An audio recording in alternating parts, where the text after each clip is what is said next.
The Interrealm network's first function, search, resembled a search engine. Its second function, Interrealm City, from its description, sounded much like a virtual city or augmented city that many tech companies back on Earth were trying to create. I could not wait to enter the Interrealm City, but before that, I had to explore the search function to see if it can really provide me with the information I am lacking on how to use the Demon Merchant Codex. I need a user manual for this. I could explore blind as I did so far, but it will consume too much time, and without the description provided by the Interrealm network, I was lost. So, I felt that it would be best if I knew what I was doing to avoid making mistakes.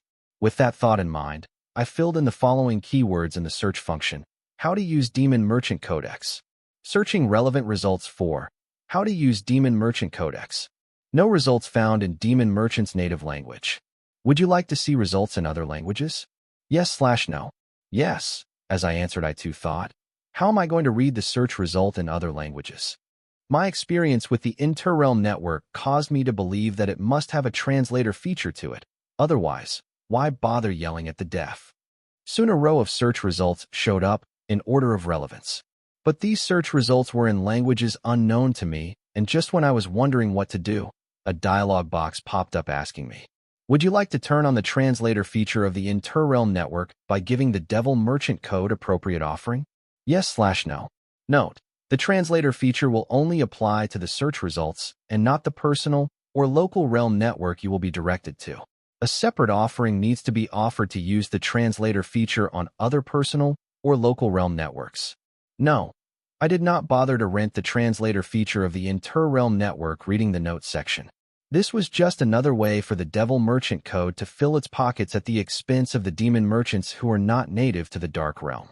I wonder if Belphegor used the translator feature of the Devil Merchant Code to communicate with me, or if he was fluent in the card world's language. If the latter was true, then Belphegor's linguistic accomplishment was impressive.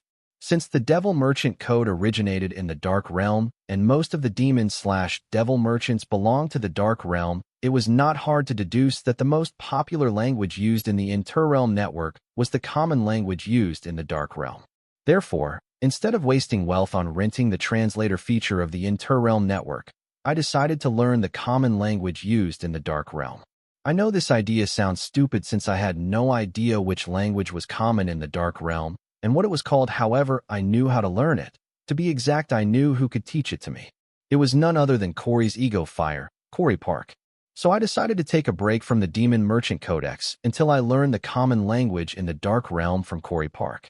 I was very eager to enter the Interrealm City, however I knew the language difference would ruin my first visit to the Interrealm City, so I decided to postpone the visit too. Besides, it would not take me long to learn the language from Corey Park with my Hive AI's assistance.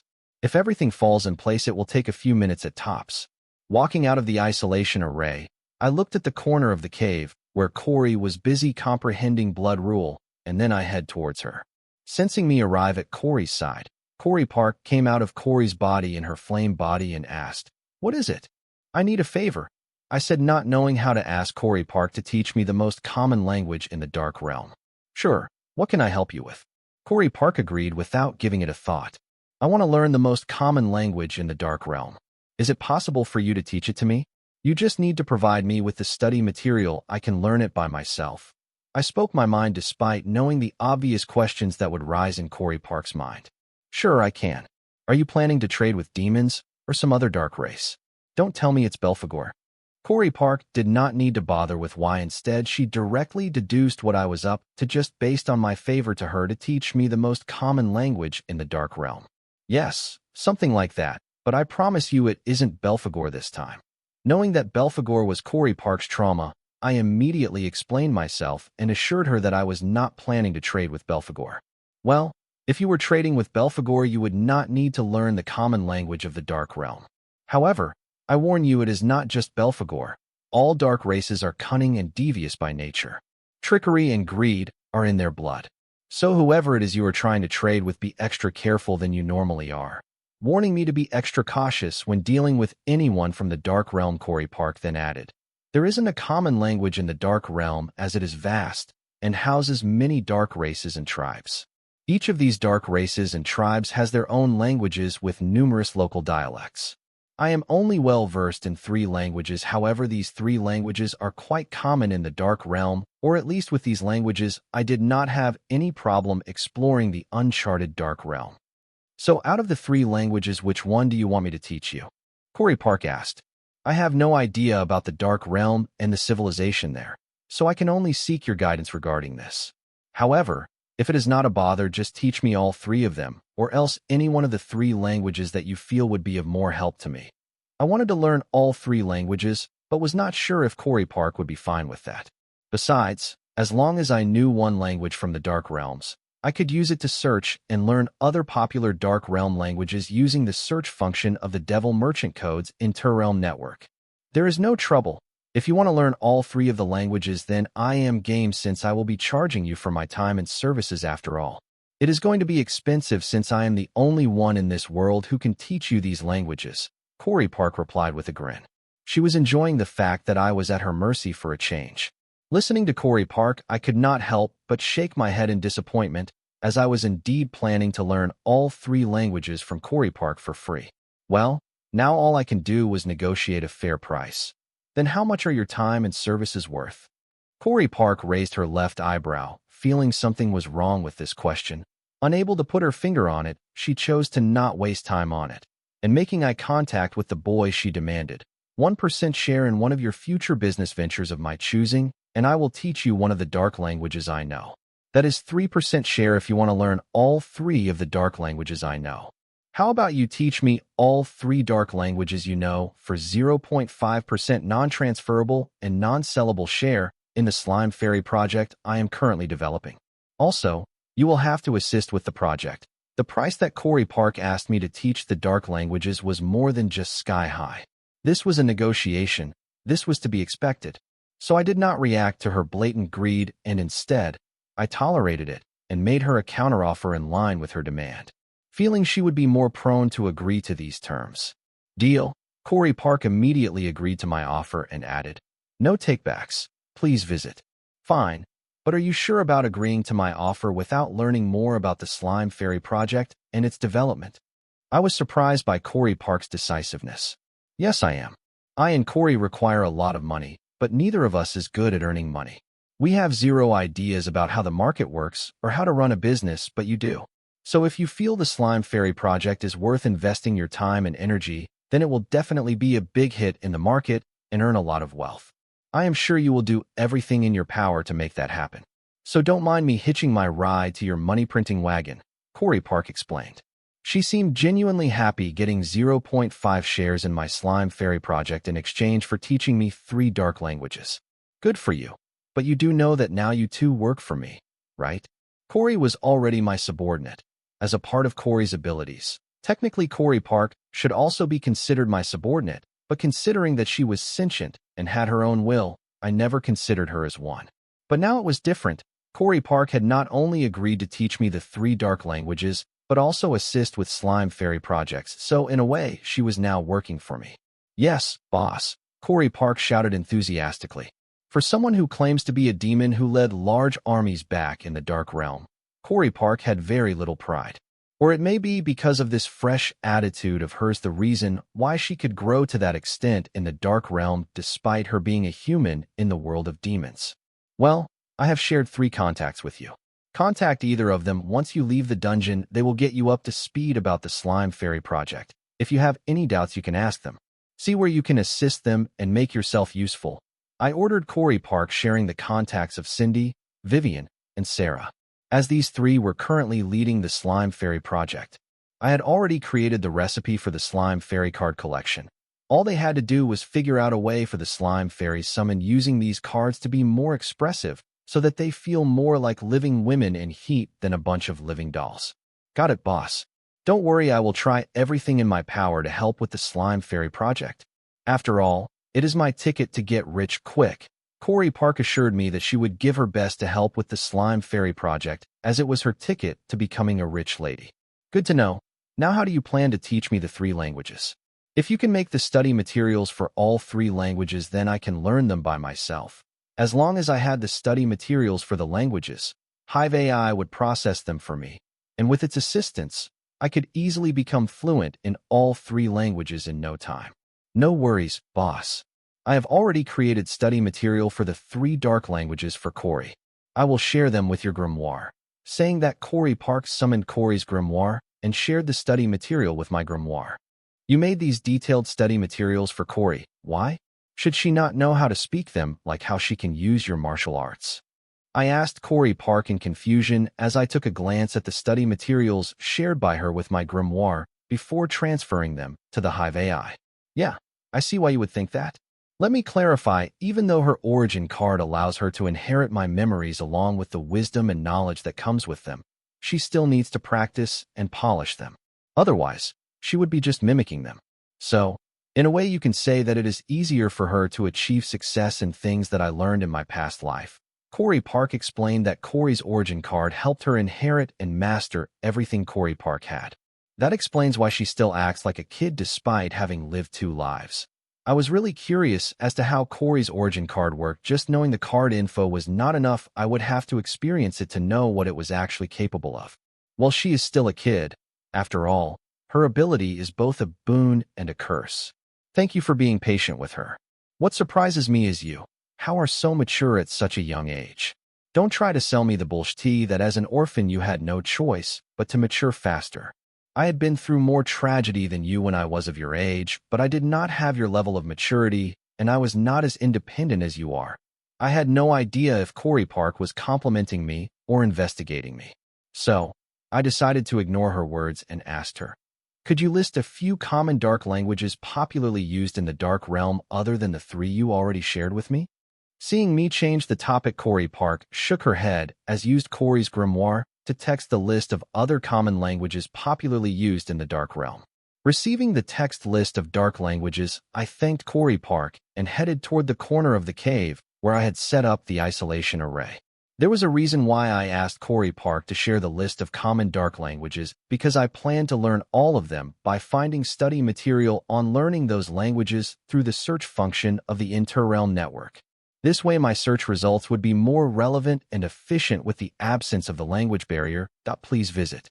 Having hailed for a civilization that had developed a worldwide network, I knew how people manipulated it to achieve their agenda by spreading their false narratives.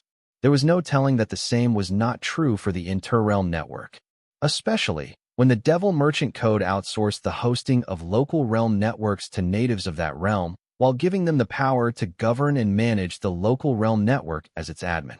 I was worried that most of the search results I got using the search function of the Devil Merchant Code were censored, just like how back on Earth the internet in different countries was censored by their governments or dictators. The reason the censorship worked out so well for the governments and dictators was that the people of that country were not knowledgeable enough to access the uncensored internet of other countries, or even if they were, what they could learn limited by the language barrier. This was why I was so focused on eliminating the language barrier that I was facing while using the Interrealm network by learning various popular common languages used in the dark realms, such that I could access the information available in all those languages, weed out false information, and learn the extra information that was not available in other languages. Yes, this method seems expensive, but in a long run, I can use this to pinpoint the gap in the Devil Merchant Code market. The gap which no demon/devil merchant has noticed or thought of so far, and take advantage of it to earn back my initial investment with 1000% profits. For now, I was just at the doorstep. I had no idea what will happen and could not guarantee success, but I felt that this was the most efficient and safe to use the Interrealm network. By the time I walked into the isolation array, Hive AI had already processed the study material on the 3 dark languages for me and transferred them to my consciousness. So without further ado, I summoned my grimoire and opened the Demon Merchant page. Then I directly opened the Interrealm network and accessed its search function to search for study materials on the various common dark languages listed by Corey Park one by one using one of the dark languages I had just learned. It was easier for me to find the study material on the various dark languages than I thought it would be, not to mention that the study materials on each of these dark languages just cost me 1,000 low-tier soul jades, considering that it was the minimum offering required by the Devil Merchant Code. These study material on the dark languages were very cheap. I guess it may be because the more people knew a particular dark language, the more traffic the local realm networks that used that particular dark language would get. More traffic meant more business, and not to forget the percentage of offerings shared by the Devil Merchant code, with Demon/Devil Merchant hosting that personal or local realm network. The Demon/Devil Merchants who host their own personal or local realm network stood to make more profit if more demon merchants visited them. So it was not a surprise that the Demon/Devil Merchants would be selling study material to learn their native dark language at a cheap price. Procuring the study materials on numerous dark languages, I had the Hive AI process them for me. Corey Park was right. The 3 languages she taught me were more than sufficient for one to get around the dark realm, as all the study materials I found used either one of these languages. So the half a share of the Slime Fairy project I spent to get the study material on 3 dark languages that Corey Park knew was totally worth it. Once Hive AI was done processing all 13 dark languages that I bought on the Interrealm network, adding the 3 dark languages that I got from Corey Park, I was now fluent in 16 dark languages. These 16 dark languages were the prominent common dark languages. They made up more than 99% of the search results in the Interrealm network. The dark races and tribes in the dark realm were fluent in or understood any one of these 16 dark languages. With issues of the language barrier taken care of, I did not waste time and immediately filled in the following keywords in the search function of the Interrealm network. How to use Demon Merchant Codex. Searching relevant results for how to use Demon Merchant Codex. Soon a long row of search results appeared, arranged in the order of relevance. The results on the top had sponsored tags attached to them, and the results a few rows below had trending and recommend tags attached to them. Ignoring the search results with sponsored tags, I directly went for the search results with the trending and recommended tags, then chose the first result with the title, Beginner's Guide to the Demon Merchant Codex. The title was in line with what I was looking for, and along with the trending and recommended tag, I did not see a reason why I should not pick this result. The search result, Beginner's Guide to the Demon Merchant Codex, is seeking your permission to open a personal realm network, Beginner's Heaven. Do you want to allow it? Yes/no. Note: the personal realm network, Beginner's Heaven, is independently hosted by a Devil Merchant. Devil Merchant code will not be liable for any transaction conducted by the Demon Merchant in the personal realm network, Beginner's Heaven. However, the Demon Merchant can report the personal realm network, Beginner's Heaven, using the guilty appeal in case of any form of malpractice. Yes, I was not alarmed by the lengthy note because I seen the same note while buying the 13 dark languages in their respective local realm network. The note was mostly a reminder that the Devil Merchant code cannot be held responsible if the Demon/Devil Merchant gets conned in a realm network that was not the Interrealm network. This was common for capitalist conglomerates. They used this to escape responsibility for the negative impact of their product on society. The most famous example of this was the social media companies back on Earth. Opening Personal Realm Network, Beginner's Heaven. Welcome to Personal Realm Network, Beginner's Heaven. Opening the Personal Realm Network, I was greeted by various misleading ads that claimed to help the newbie demon merchants get rich quickly or make a small fortune by doing little work with less risk. I guess being a top search result with a lot of traffic had its perks. The Devil Merchant hosting this Personal Realm Network must be stupid rich because of the following dialog box. Do you want to advertise your business in the Personal Realm Network, Beginner's Heaven? Yes/no, please visit. Note: the ads advertised in the Personal Realm Network, Beginner's Heaven, strictly follow pay-per-view. The cost varies depending on the location. No.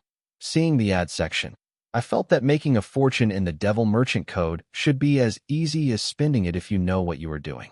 Take this Personal Realm Network, Beginner's Heaven. The Devil Merchant hosting this Personal Realm Network has his entire network built around exploiting the newbie demon merchants.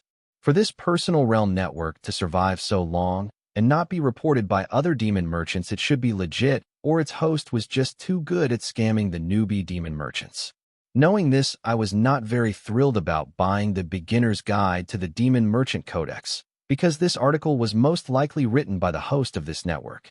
However, I had to buy this article because there must be some merit to it, otherwise it would not be at the top of both trending and recommended search results.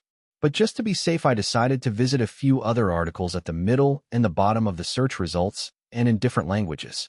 This was going to be costly, but I had to do this if I wanted to avoid being conned or taken advantage of. Besides, wealth spent on acquiring knowledge was always wealth well spent because the acquired knowledge will be used someday, if not today. I tried finding the review and comment sections, but none of the personal or local realm networks I visited had them. So I wondered if the Devil Merchant Code did not have that function, or if all of them had opted not to add a review and comment section to their network. So I was left with little choice but to spend wealth to assure that I got legit information. Beginner's Guide to the Demon Merchant Codex, 10,000 Soul Jades. Buy now/add to cart. Buy. Do you want to continue payment using the previous payment method? Yes/no. Note: payment method is determined based on the Demon Merchant's previous transaction logs for the Demon Merchant's convince. Yes. Beginner's Guide to the Demon Merchant Codex, 500G Phantom Swordwood. Pay/decline. Note: the Demon Merchant can switch the payment method by placing the payment on the offering array. Pay. 500G of Phantom Swordwood was worth 5,000 low-tier soul jades back in the card world, but here it was worth 10,000 low-tier soul jades. And since I had huge reserves of Phantom Swordwood, was my preferred to pay method since the Devil Merchant Code did not seem to have a standardized currency. I wondered how this worked. Maybe I will find the answer in the article, but I did not hold my breath on it, as I did not have high hopes for this article considering how I was greeted with numerous ads which seemed to prey on newbie demon merchants. After buying access to the article Beginner's Guide to the Demon Merchant Codex, I did not immediately read it, instead had the Hive AI copy it. Then I returned to the Inter-Realm Network's list of search results and visited various results at the middle and bottom of the search results and made sure they were of different dark languages. Buying the articles, I had Hive AI copy them so that I could read the articles at my convince and compare them with other articles. I spent a fortune on this hoping that it would all be worth it in the long run. Once I had enough articles, I went through them one by one, keeping an open mind and not forming a bias. Soon I noticed that all these articles had one thing in common. They recommended the reader opt for the advanced classes on how to efficiently use the Demon Merchant Codex, etc., conducted by the authors of respective articles. If these articles were that, just I did not mind reporting them all to the Devil Merchant, but they were not. Each of them had mentioned a detailed approach to using the Demon Merchant Codex based on their targeted audience. They were very detailed about what various functions of the Demon Merchant Codex did and how to efficiently use them without spending a fortune as an offering to the Devil Merchant Code. Most functions offered by the Devil Merchant Code were pretty straightforward except for the inter-realm communication function of the Devil Merchant Code. As for the inter-realm search, there was no way around spending a fortune to find a new realm. But they did mention an effective and economical way to minimize the losses. That was to not offer soul jades as offering to use these functions of the Devil Merchant Code, and instead listed various items and ingredients that are apparently worth more in the Devil Merchant Code market than their native market. Most of the items and ingredients mentioned on the list I had no idea about, as they do not seem to exist in the card world. And considering that I had already figured this part of these articles was mostly worthless to me.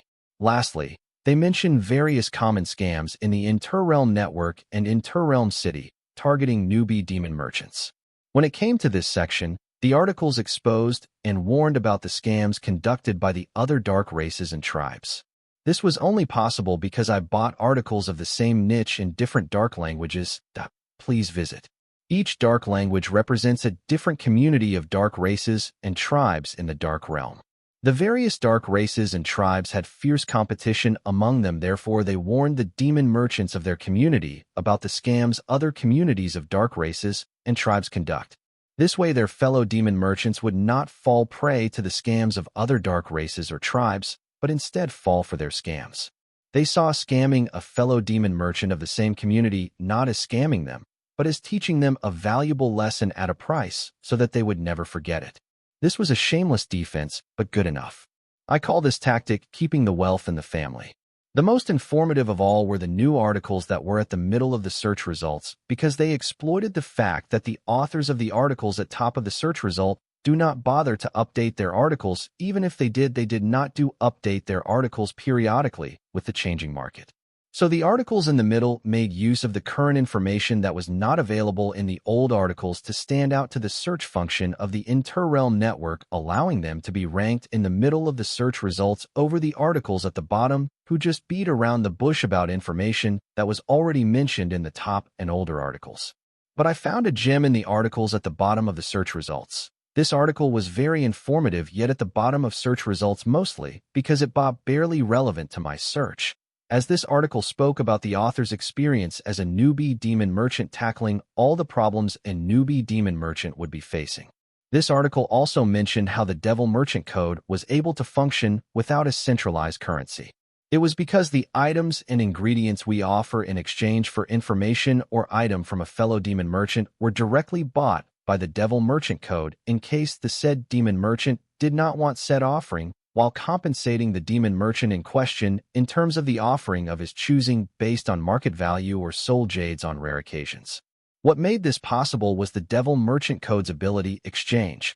It used this ability to conduct independent trades with various realms' wills. The article did not explain why the various realms would need the offerings, so this explanation was more of a hypothesis than a fact. However, it still did not change the fact that this article was more informative than any other article I bought, but combined they all were worth the fortune I spent to buy them. Going through all of the articles, I finally had an idea of how to use the various functions of the Devil Merchant Code. This way I would not be going in blind when I used the various functions of the Devil Merchant Code for the first time, especially the inter-realm communication function, which allowed the demon/devil merchants to communicate with the natives of the other realm. This function of the Devil Merchant Code had more to it than one would imagine. These articles have proven to be very informative and helpful when it came to know-how about using the various function of the Demon Merchant Codex, efficiently proving that they were worth every penny spent on them. Now that I had an idea about how to use the Demon Merchant Codex's functions, I decided to use the inter-realm search function to search for a meteorite or a realm in the card world's vicinity. Yes, I can use the inter-realm search function to search for big meteorites full of resources in the vicinity of the card world and mine them. I learned this application of the inter-realm search function through the articles. The Demon Merchant Codex doesn't inform you of this application of inter-realm search function or report the finding of a meteorite, but if you specify this specifically during the search, then it was possible to use the inter-realm search and transportation functions to mine a meteorite for resources. To think demon merchants would be able to achieve space mining through Devil Merchant Code, who knows how long it would have taken me to think of this application of the inter-realm search and transportation if not for reading it in the articles. Meteorite mining was the main reason why I was opting to try out the inter-realm search function of the Demon Merchant Codex instead of visiting the inter-realm city. As for finding a realm, I did not hold my breath on that. Because if there were realms in the vicinity of the card realm, then they would have been already found by Belphegor and other demon/devil merchants that had been to this world. According to the Devil Merchant Code, whoever finds a realm first gets to own the coordinates of that realm, making it so that others can't find it on their inter-realm search. Of course, this was only possible by giving the Devil Merchant Code an appropriate offering. Therefore, I was quite sure that the first demon/devil merchant to discover this realm must have already located most of the realms in its vicinity. So it did not make sense for me to waste my fortune on running the inter-realm search for light years just to come up with nothing. This situation was true for all the new generation of demon merchants because their predecessors had already found all realms in the vicinity of their native realm. This was especially true for the demon/devil merchants from dark races and tribes in the dark realm. So when most of the realms were already monopolized by older generations of the demon and devil merchants, the desperate ones got creative, leading to the discovery of using inter-realm search and transportation functions to achieve meteorite mining. Not to mention that meteorite mining was easier and hassle-free than conducting trade with natives of other realms. All you had to do was find a big meteorite using the inter-realm search function, and then take a gamble that the meteorite discovered had enough resources to cover the cost of two-way inter-realm transportation and excavation and a sizable profit for your efforts. Some meteorites are usually just big chunks of rock floating in space or do not have enough resources to cover the cost of two-way inter-realm transportation. Meteorite mining was a huge gamble. Many demon merchants and devil merchants have gone bankrupt and lost their souls to the devil merchant code by risking their entire net worth on mining a meteorite. But there were also lucky ones who had earned a lifetime of wealth just by mining a meteorite, making it a very addictive trend. According to what I have read in the articles, the Inter-Realm City has many auction houses where they auction high-valued meteorites and meteorites with rare resources, and also sell low-valued meteorites. They excavate both auctioned and sold meteorites on spot for free just to give their customers the thrill of gambling. The auction house sets the base price for each meteorite based on the valuation suggested by their in-house meteorite appraisal expert. These experts were able to judge the value of a meteorite by appraising the rock and metals that make the crust of the meteorite. No one can actually guarantee the actual valuation of a meteorite because no one knows how much and what resources a meteorite has in its core and how much the resources mined will be worth just by looking at its surface. Regardless, this made a fun gambling game for demon and devil merchants to indulge in regardless of its addictive factor. Since nobody can question their valuation, it was not a surprise that the auction houses provide free meteorite mining services to each of their customers. As they say in the casinos, the house always wins. I did not plan to gamble. I just want to experience meteorite mining because as someone who invested my time and energy into creating a successful space program that would allow us to successfully mine big meteorites for rare resources, but had to leave it unfinished and incomplete because of complicated circumstances, this was my dream come true. And if I happen to find more meteorites in the inter-realm search, then I will just sell the extra meteorite to the auction house. Rich demon and devil merchants love to compete with each other by gambling on meteorites, making a huge market for meteorites. But this also meant that the auction houses will not buy any meteorites demon merchants bring to their doorsteps. They only buy meteorites if the said meteorite meets their standards and gets a satisfactory valuation from their in-house meteorite appraisal experts. With this thought in mind, I accessed the inter-realm search function of the demon merchant page while giving it specific commands. That was to search for massive meteorites within the 1/10 light-years radius of my native realm. I had no idea how many meteorites I will find within the 1/10 light-years distance of this card world using the inter-realm search, but even if I were to find a single meteorite, then I would consider myself lucky. Since the other demon and devil merchants have already found this realm, I would not be surprised that they had already found, bought, and excavated or sold all the meteorites within a light-year distance of this realm. Welcome to Inter-Realm Search. Request: find asteroids and massive meteorites within a 1/10 light-years radius of the native realm. Do you want to calculate the appropriate offering required to conduct the search? Yes/no. Note: be specific about your inter-realm search request to get better pricing. Yes. After answering, I realized I was cashing a check that my entire network, plus my soul and body, could not cash. A light year meant the distance traveled by light in a year, which was about 5,879 trillion miles. Even a tenth of it was still a freaking 587.9 trillion miles. Now that's a lot. I would not be surprised if the Demon Merchant Codex demands an insane amount of offerings to execute my search request. Dear Demon Merchant, calculating the appropriate offering required to conduct the search. ETA, for seconds. Note: be specific about your inter-realm search request to get better pricing. Having read in the articles on the basics of the Demon Merchant Codex that the devil merchants usually search a light-year radius around a certain realm, I thought the offering required to conduct a search of that scale should not be a lot considering how cheap demon and devil merchants can be, but when I thought about it for a second, I realized my mistake. Dear Demon Merchant, the offering required to commence your inter-realm search request is 5.879 million trillion low-tier soul jades. Do you want the inter-realm search to proceed with your search request? Yes/no. Note: for large transactions, the Devil Merchant Code provides various payment options, including numerous loan options. No. I immediately retracted my search request. 5.879 million trillion low-tier soul jades. I don't know if I can find that amount of soul jades, even if I mine every dungeon on the surface of this card world. At least with this, I confirmed that the Devil Merchant Code's inter-realm search function charges 1,000 low-tier soul jades to conduct a search request of a mile radius around the realm. That may sound cheap, but considering that moon of this world was several 100,000 miles away from its surface, And if I wanted to find an asteroid or massive meteor, I would have to go further than the moon. I should be conducting a search of at least a 500,000-mile radius around the realm, which would end up costing me 1 billion low-tier soul jades. I don't think even the Southern royal family or the central government can afford this expense, let alone an orphaned high schooler. No wonder all the articles on the basics of Demon Merchant Codex that I bought on the Interrealm network did not mention the about price of using the Interrealm search. If they did, then they would have crushed the dreams of all the newbie demon merchants who had dreamt about conquering various realms. I cannot imagine the wealth the devil merchants should have for them to conduct a search of a light-year radius around the realms. I suddenly felt like a frog at the bottom of a well, as even the wealth I could have accumulated with the sales of Silver Milk Power had the Silver Beach dungeon not been stolen would not be enough.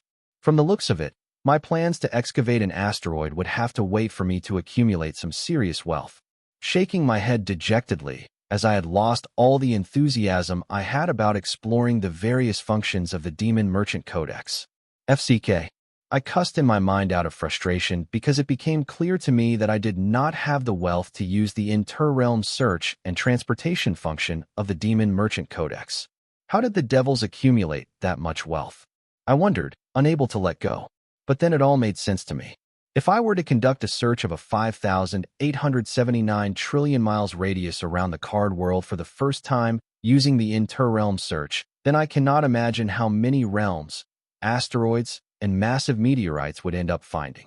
I bet by selling the asteroids and the massive meteors alone, I would be able to accumulate more wealth than what I spent on conducting such a large-scale search. Not to forget the wealth I could get from the new realms I found during the search. Thinking of this, I finally understood why the new articles on the basics of the Demon Merchant Codex complained about the older generation of demon and devil merchants monopolizing most of the devil merchant code. No newbie demon merchant can afford the cost of searching an asteroid, let alone a realm, unless they were backed by some big-shot demon or devil merchant. Come to think of it, one of the articles did mention there being organizations that would employ new demon merchants. All hope was not lost when it came to traveling to various realms. The articles did mention that there were other ways for a demon merchant to go to foreign realms, such as joining an organization, serving a devil merchant, buying a realm token, or the one widely used by the demon and devil merchants of the dark realm, to use the realm traveling technique, develop their ancestor to get the coordinates of various realms, and then inputting those coordinates to their demon merchant codex. Earlier, I did not give this section that much attention since I thought I would be fine using the interrealm search function, but now facing reality, I had to give these methods a second thought. The demon merchants of the dark races of the dark realm used their tribe's realm traveling method to get around the insane pricing of the devil merchant code, but the demon merchants that were not from the dark realm, such as myself, did not have this option. Joining an organization of demon/devil merchants or serving a devil merchant were not the options for me, but I can consider buying realm tokens, but it was not going to be cheap, or I could create my own method to locate the coordinates of various realms in the vast space. When I say it out loud, this idea sounded as crazy as accumulating a few million trillion low-tier soul jades to spend it all on a single search.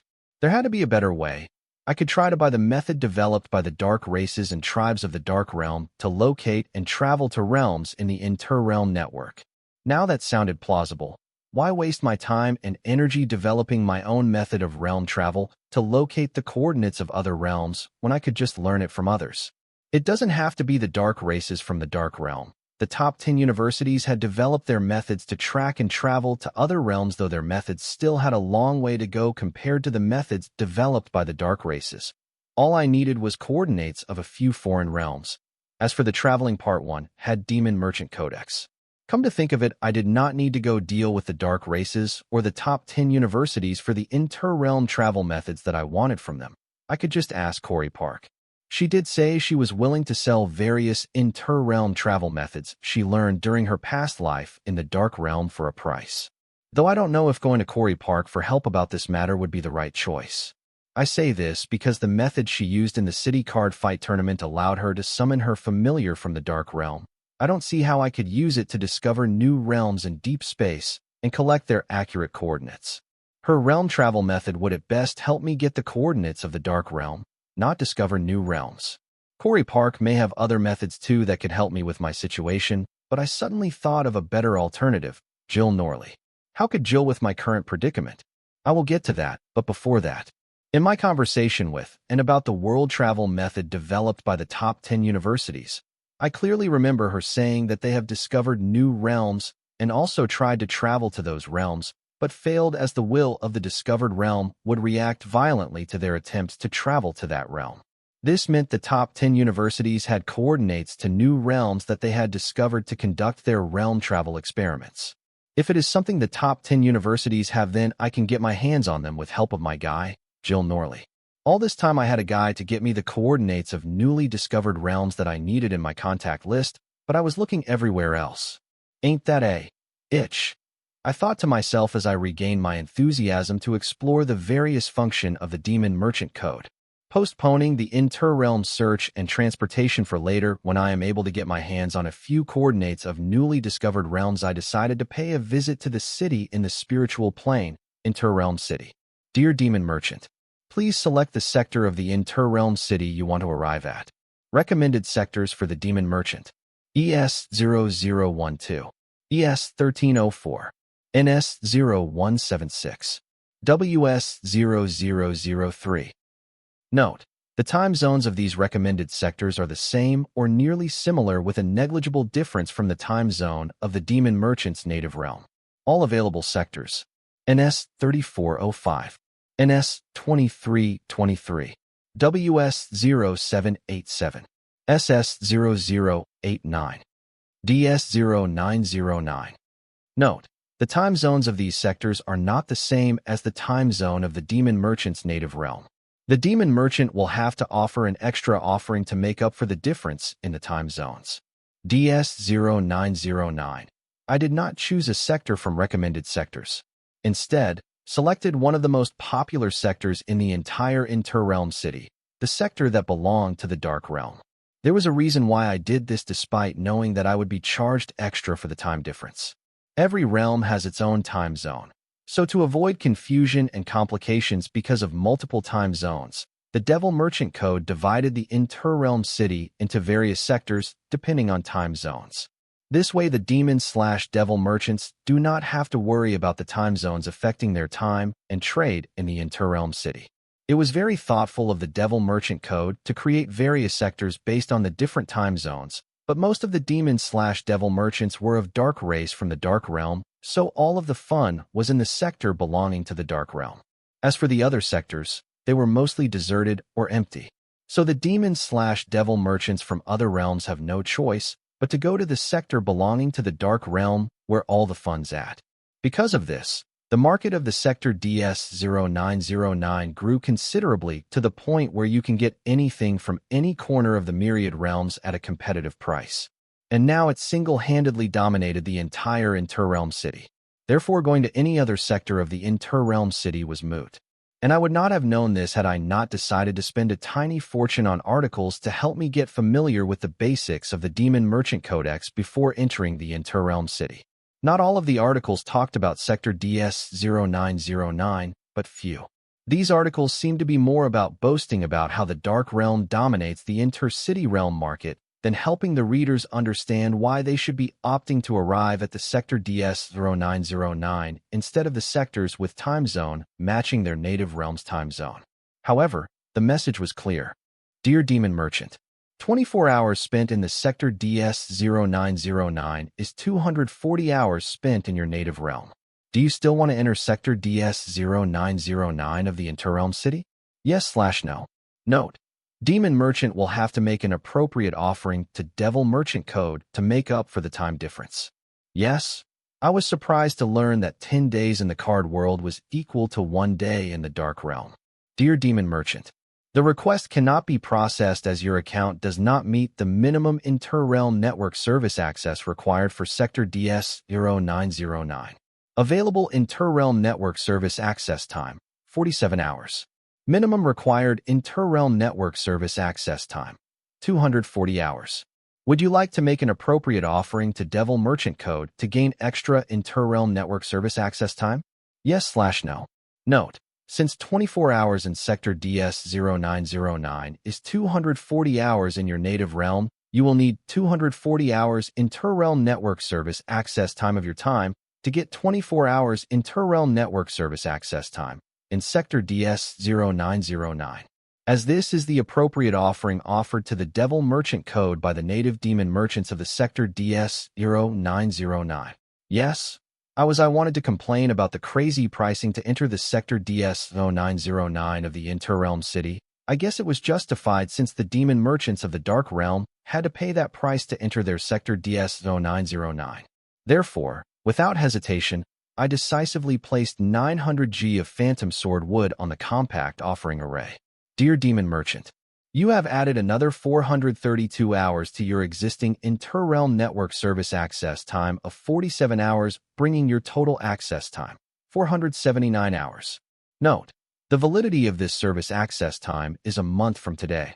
Dear Demon Merchant, insert your entire spiritual in the Spirit Transfer Array to travel to the Inter-Realm City.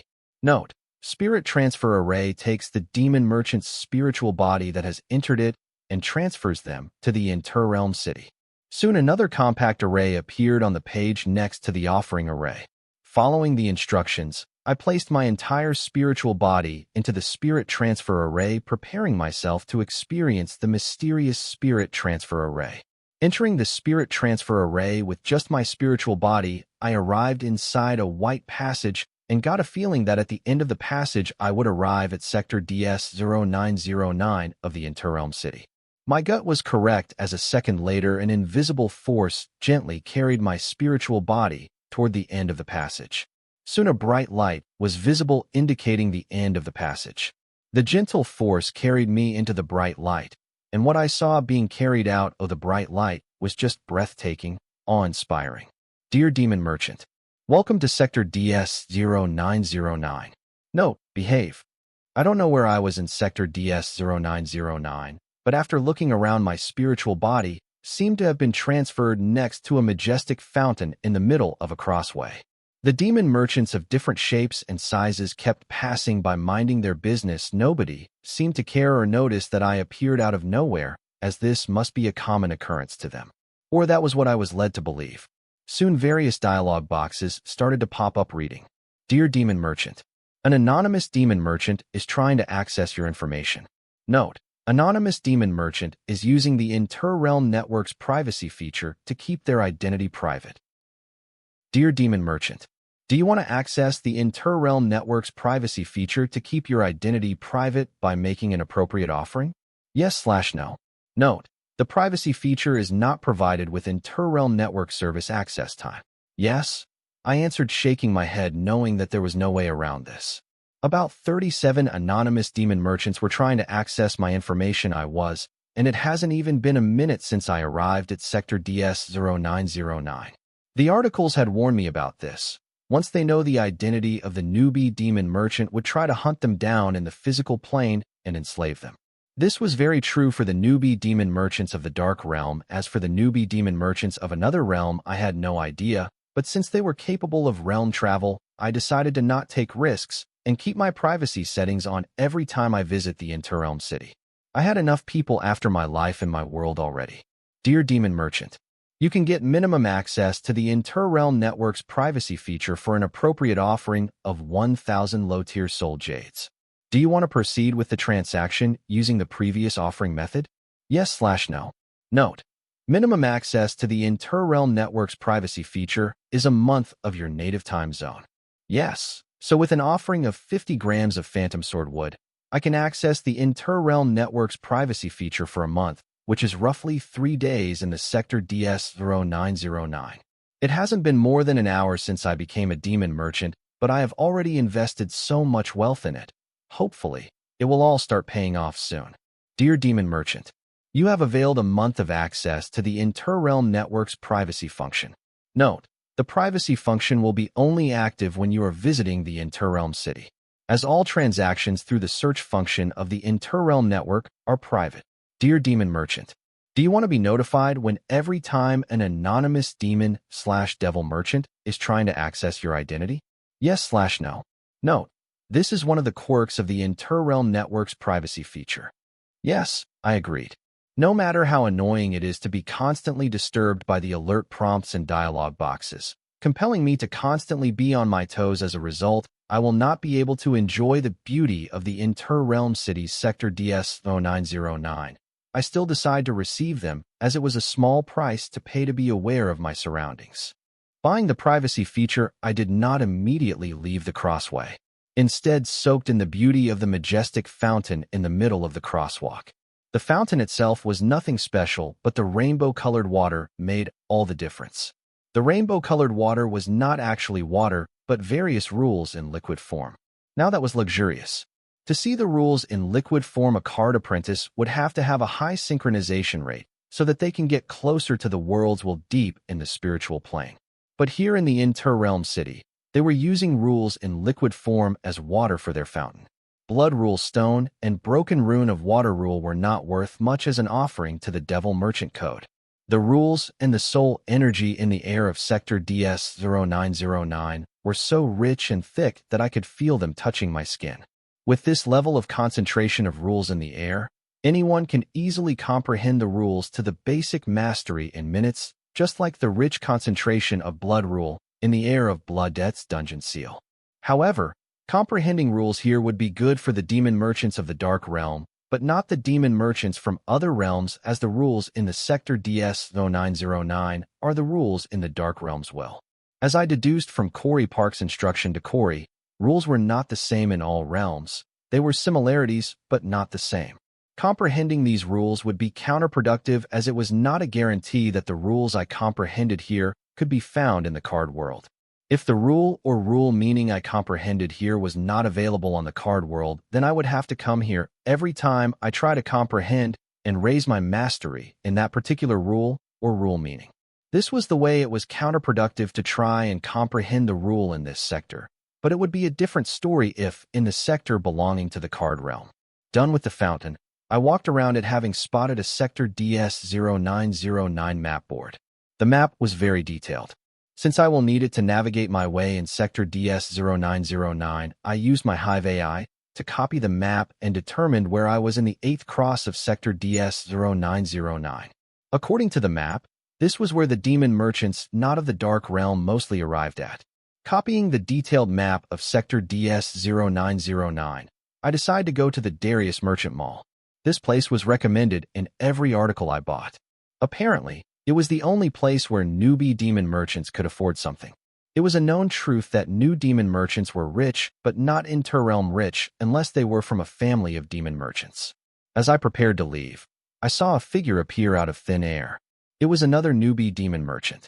It had a humanoid appearance and donned a unique style of clothing. It was red-colored skin with short white hair, but it was only 1.2 meters tall. However, it had big feet for a human of its size. I do not know which race this demon merchant belongs to, but its appearance closely resembled the human race apart from its red skin, white hair, and big feet. Especially its expressions. For now, I decided to call its race the red-clad dwarfs, while adding books on identifying various races of myriad realms to my shop list. Instead of leaving the fountain, I decided to stick around and see if I could socialize with the red-clad dwarf. Not my style, but that was the whole point of the Interrealm City. The red-clad dwarf looked around curiously, but then its expression became stiff. Soon it began to look around, like a ferocious beast baring its canines at anyone that spared a glance, me included. It seems it was alert about the anonymous demon merchants trying to access its identity by the Interrealm network. Seeing its reaction, I reconsidered my idea to reach out to the red-clad dwarf, and left towards the Darius Merchant Mall, while admiring the fascinating, unique architecture of the Sector DS-0909. As much as I wanted to enter the fancy shops and boutiques that I passed by, I did not do so. Boom!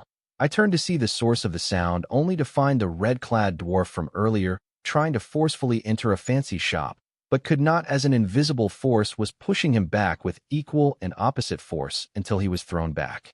Seeing this, I couldn't help but wonder if the Interrealm City was not warning red-clad dwarf about its behavior and why it could not enter the shop, or if it was ignoring the dialogue boxes from the Interrealm City. Being thrown to the street, the red-clad dwarf glared furiously at the shop with teary eyes. I was starting to get the feeling that red-clad dwarfs were very ignorant and immature as a race, or just this particular red-clad dwarf was. I cannot ignore that maybe this red-clad dwarf was young for its race, explaining its behavior. The reason why I did not try to enter the fancy shops by the crossway, and why the red-clad dwarf was denied entry to the shop, was that the shops in the city have access to a particular feature of the Interrealm city by making an appropriate offering to the Devil Merchant Code. This feature allowed the shops to deny entry to demon merchants that did not have a minimum net worth to buy the cheapest product in the shop. All the articles I had bought on the basics of Demon Merchant Codex had warned me about this particular feature of the Interrealm city. I prepared to continue on my track to Darius Merchant Mall, but I stopped seeing a humanoid demon merchant who resembled a cyclops from the myths of the earth with the exception of his 2-meter height, approaching the red-clad dwarf. Seeing the tiny cyclops approach it, the red-clad dwarf immediately got back on its feet and rushed past me. It was fast for someone of its stature. I guess its oversized feet were not just for show. Good for him, because it was clear the tiny cyclops would have tried to scam the red-clad dwarf into buying a token claiming that it would allow him to enter any shop in the city. It was one of the common scams targeting the new demon merchants, especially those that were not of the Dark Realm. Putting this incident at the back of my mind, I continued on my way enjoying the beauty of Sector DS-0909's unique architecture. Soon I arrived in front of a huge mall, the Darius Merchant Mall. It was fancy looking, but nothing compared to the ones that I saw on my way here. Passing the Golden Arch Gate, I entered the mall with ease, and it was crowded. It was like all rookie demon merchants were here. They had to be because, in the entire DS-0909, this was the only place where we could afford something. Tearing into the crowd, I searched for the mall map. Though the Darius Merchant Mall was not as fancy as other malls in this city, it still had 12 buildings, and each building had 70 floors and counting. It was a huge-ass mall, but still not enough, making me wonder just how many realms were there and for these many demon merchants to exist. Having found the mall map, I plan my destinations based on my priorities. 1. List of pricing of various ingredients and items, especially that I can find in the card world. 2. Books on numerous races across myriad realms. 3. Finding a realm token. I can try buying all this on the Interrealm network search function, but since I am here, I wanted to browse around. Currently, I was on the ground floor of building number 07, and there happens to be a library on this floor. So noting the direction I had to go in, I stepped into the crowd heading that way. The tide of demon merchants carried me to the library. It was so tightly packed that I did even have to weigh. Then I forced my way out of the tide and entered the library. The library was called the Infinity Library and was about 10 times larger than the biggest library I had ever been to. Just seeing the sheer number of books and shelves in the bookstore, I felt overwhelmed. Then I wonder who wrote all these books. It was one thing if it was in the physical plane, but in the spiritual plane? The city in the spiritual plane was created by the Devil Merchant Code, but what about these books? Were they too created by Devil Merchant Code? I doubt that, because if they were created by the Devil Merchant Code, they would not be something rookie demon merchants like me could afford. Or maybe the Devil Merchant Code created these books on behalf of the owner of this library for an appropriate offering. While I was lost watching the majesty of millions of books, I was soon approached by something that resembled a tiny fairy from the myths of the earth. Hello, demon merchant. Welcome to the Infinity Library. I am Dredre the Pixie. I am your assigned guide. Hello, Dredre. You can call me Wyatt. I curiously looked at the pixie. Her small humanoid stature, transparent dragonfly wings, pointy ears, and tiny clothes really attracted me toward her. No, it was not due to her ability, but my years of exposure to Earth's children's books and cartoons. Unlike the disgusting orcs and goblins, I had a different childhood persecution of pixies. Wyatt, are there no pixie from where you come from? Seeing my gaze linger on her for more than what's considered a polite glance, the pixie asked me. Sorry, please excuse my rudeness. This is the first time I am seeing a pixie. As for whether there are any pixies in my world, there should be, but I never ran into one. Retracing my gaze, I apologized to Dredre. No problem. But for a demon merchant from the other world, you are quite fluent in the dark tongue. So should I set this as your preferred language? Dredre asked. No, I am fluent in 16 different dark languages. Said all of them as my preferred languages. I said then began to list the 16 dark languages I knew to Dre, such that she could be a better guide for me. Okay, how may I be of your help? Dre asked as she turned to point toward rows and rows of books. Is there any book listing the price of various ingredients and items in the Devil Merchant Code market? I asked Dre, deciding to first tend to my priorities and then look for other books that would help me slash. Got it. There are about 82,876 books matching your request, Dre immediately answered. Hearing the number of books available in a limited genre, I was stumped. The only other time I was this stumped was back when I had visited one of the Gulf countries back on Earth to get seed money for a project and learned that their rulers had a net worth of over $1 trillion. Ahem. Dre cleared her throat, seeing my stumped expression. But there was no judgment on her face, which saved me some embarrassment as I asked her, how are these books made? How much does one of these books cost? These books are created in the shape of their original books using the help of the Inter-Realm Cities feature. And the appropriate offering required to create each book varies based on the nature of their content, Dre answered. As I suspected, the books in the library were also the creation of the Devil Merchant Code.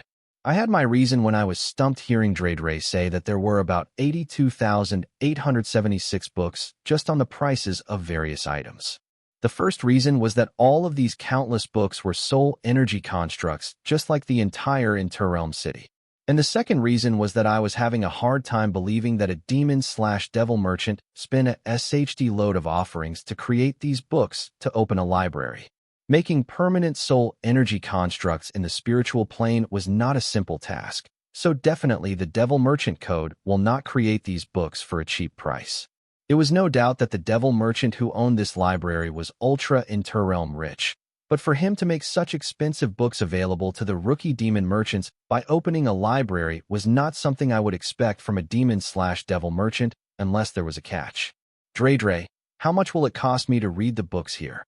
I asked the pixie, believing that since this establishment was labeled as a library and not a bookstore, I should get to read the books in there for a price, something like a library card. That was how all the commercial public libraries worked back on Earth. You don't want to buy a book? Dre asked, to which I sarcastically said, do I look like someone who can afford any one of these books? Worried that Dre would be brutally honest about my financial situation, I hurriedly added that was a rhetorical question. You do not need to answer that. You can read any book in here for half an hour by paying 1/10 of the book's price, Dre answered. 1/10 of the original price of the book to read it for half an hour. For that price, I could just buy the book in the Interrealm network, I complained. Now I get why a devil merchant would be so generous to open a library for the rookie demon merchants.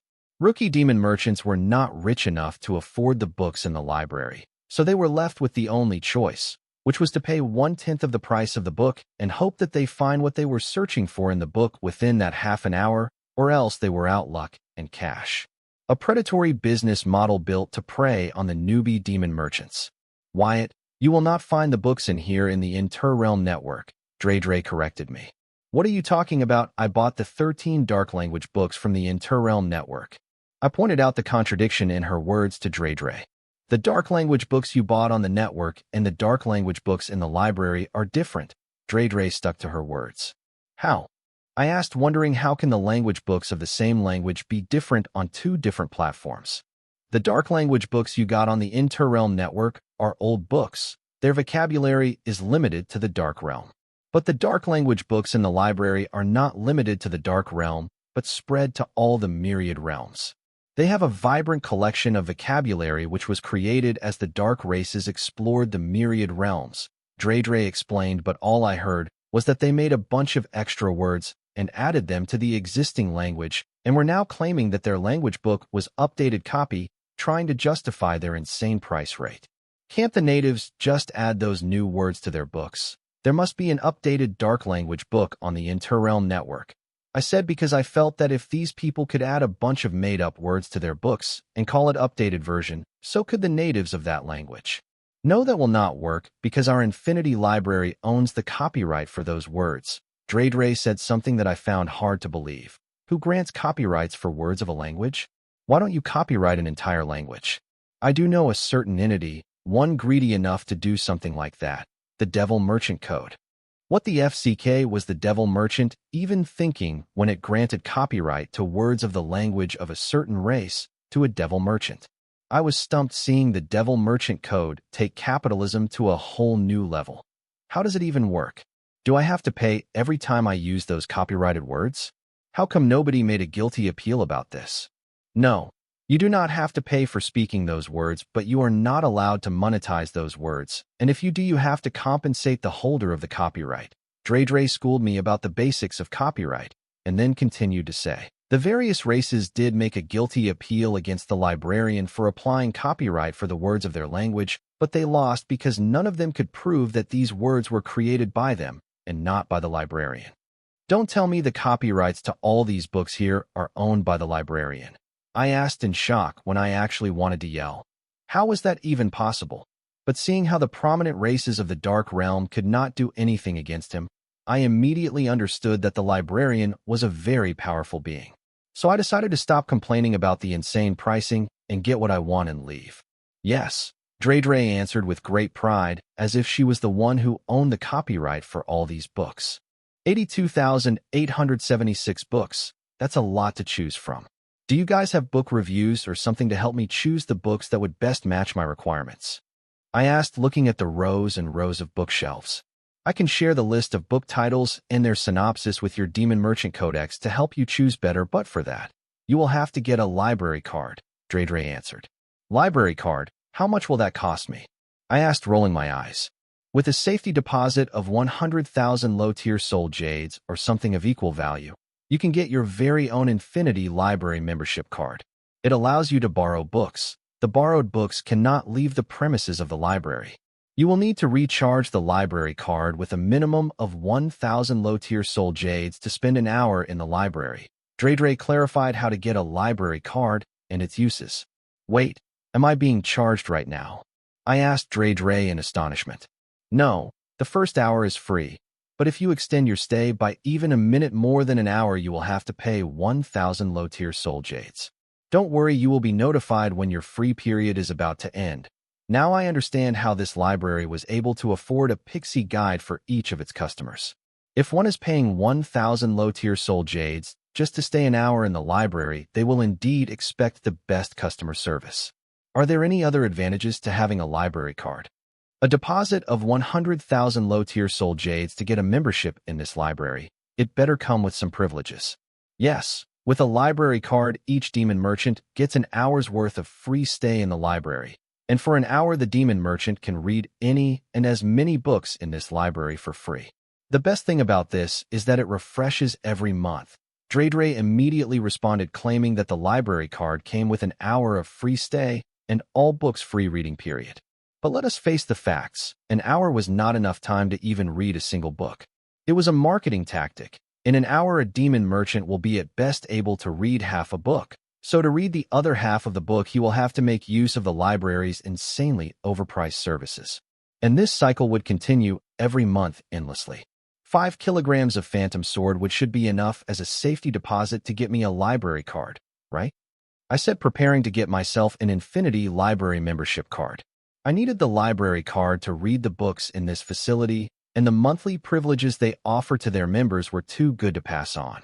I know that I said the monthly privileges offered by the library to its members were just a marketing tactic, and it's the truth for other demon merchants, but not me, because I had the one and only Hive AI. I have shared the list of book titles and their synopsis. Anything else? After helping me register as a member of the Infinity Library, Dre hand me the library membership card, and then shared the list of entire 82,876 book titles and their synopsis. I want to make use of my free reading hour, I said, planning to do the obvious, having gone through the list shared by Dre, as it had become clear that only 2,023 books meet my requirement, and after removing the same books available in different languages and old editions of the same book, that number dwindled to 508 books. All 82,876 books listed by Dre were indeed on the pricing of various items and ingredients across the myriad realms. However, most of these books were not limited to just that topic. They mostly explored different issues surrounding items and ingredients across myriad realms, which I currently did not require. So only 508 books purely meet my requirement. Creating a list of these books, I shared it with Dre. These are the books I want to read using my free reading hour. Are you sure? Dre asked for confirmation. Yes, I have already decided. I want to read these 508 books. So where is the study area? I said, looking around the library, and all I could find were rows and rows of bookshelves. Wyatt, brace yourself, I will be using the library array to move us to the study area. Dre was confused by what her customer meant when he said he will read 508 books in an hour. But she did not question him because her duty was to fulfill all the customer's requests as long as it was within the laws of the Infinity Library. Soon the space surrounding me warped, and I appeared in front of a simple yet expensive set of tables and chairs which were surrounded by bookshelves. Pointing at bookshelves, Dre said, "Those are all the books you requested. Once you touch the book, your free reading hour will start." I looked around at the bookshelves, deciding where to start. Then I heard Dre advise me, "Wyatt, we have a tranquility drink. Every sip of it will calm the person's mind and increase their concentration, clearing the various distracting thoughts. With this drink, you can make the most use of your free reading hour." Cost. Though I felt disgusted with the librarian's predatory business model, I was impressed by the way how he made use of every opportunity to make a profit. 2,000 low-tier soul jades per drink, Dre replied. "Get me 4 of those right away." I ordered, preparing to copy 508 books in under 10 minutes using my Hive AI, or if possible, even less time. "Your order's here," Dre said, instantly summoning 4 glasses of tranquility drink on a nearby table. "Good," I said as I split my spiritual body into 4 spiritual bodies. One was for my original self, and the other 3 were for my mutated slave consciousness. Each of us picked up a tranquility drink under the astonished gaze of Dre. Then we emptied our glasses and started copying the books in front of us, planning to copy all 508 books by dividing the task and conquering it at the fastest pace possible. The tranquility drink was worth the price of 2,000 low-tier soul jades, not only because it was purely made of concentrated pure mental energy, but because drinking it, I and my mutated consciousnesses entered a state of hyperconcentration. As Dre said, it cleared my mind of all distributing thoughts and sole focus on what I was doing. The tranquility drink was like fuel to my mind. Under the hyperconcentration, me and my mutated consciousnesses began to use the Hive AI to copy each book on self in about a second or two. Dre, who was waiting on us, was astonished to see all 4 of me just flip through a book and move to the next one on the self. 1 month in the sector DS0909 was 10 months in the card world.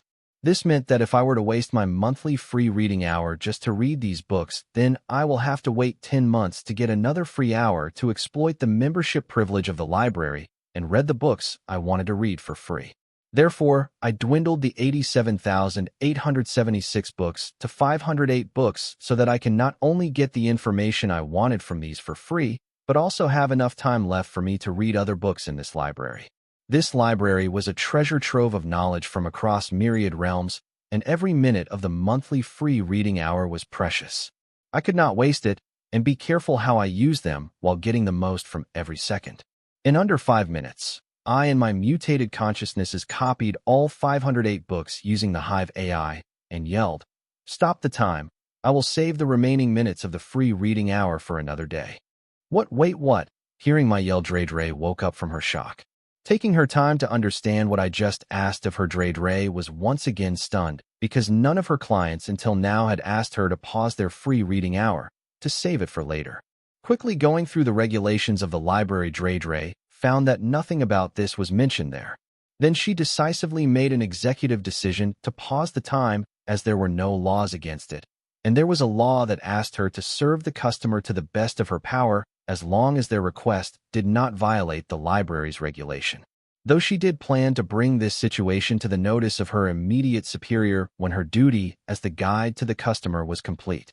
"Wyatt, you have used 4 minutes 47 seconds of your monthly free reading hour," Dre reported while wondering if her client really did read all the 508 books within 4 minutes 47 seconds. She found it hard to believe it, but the client has a special soul, so anything was possible, as special souls were known to have abilities that defied the norms.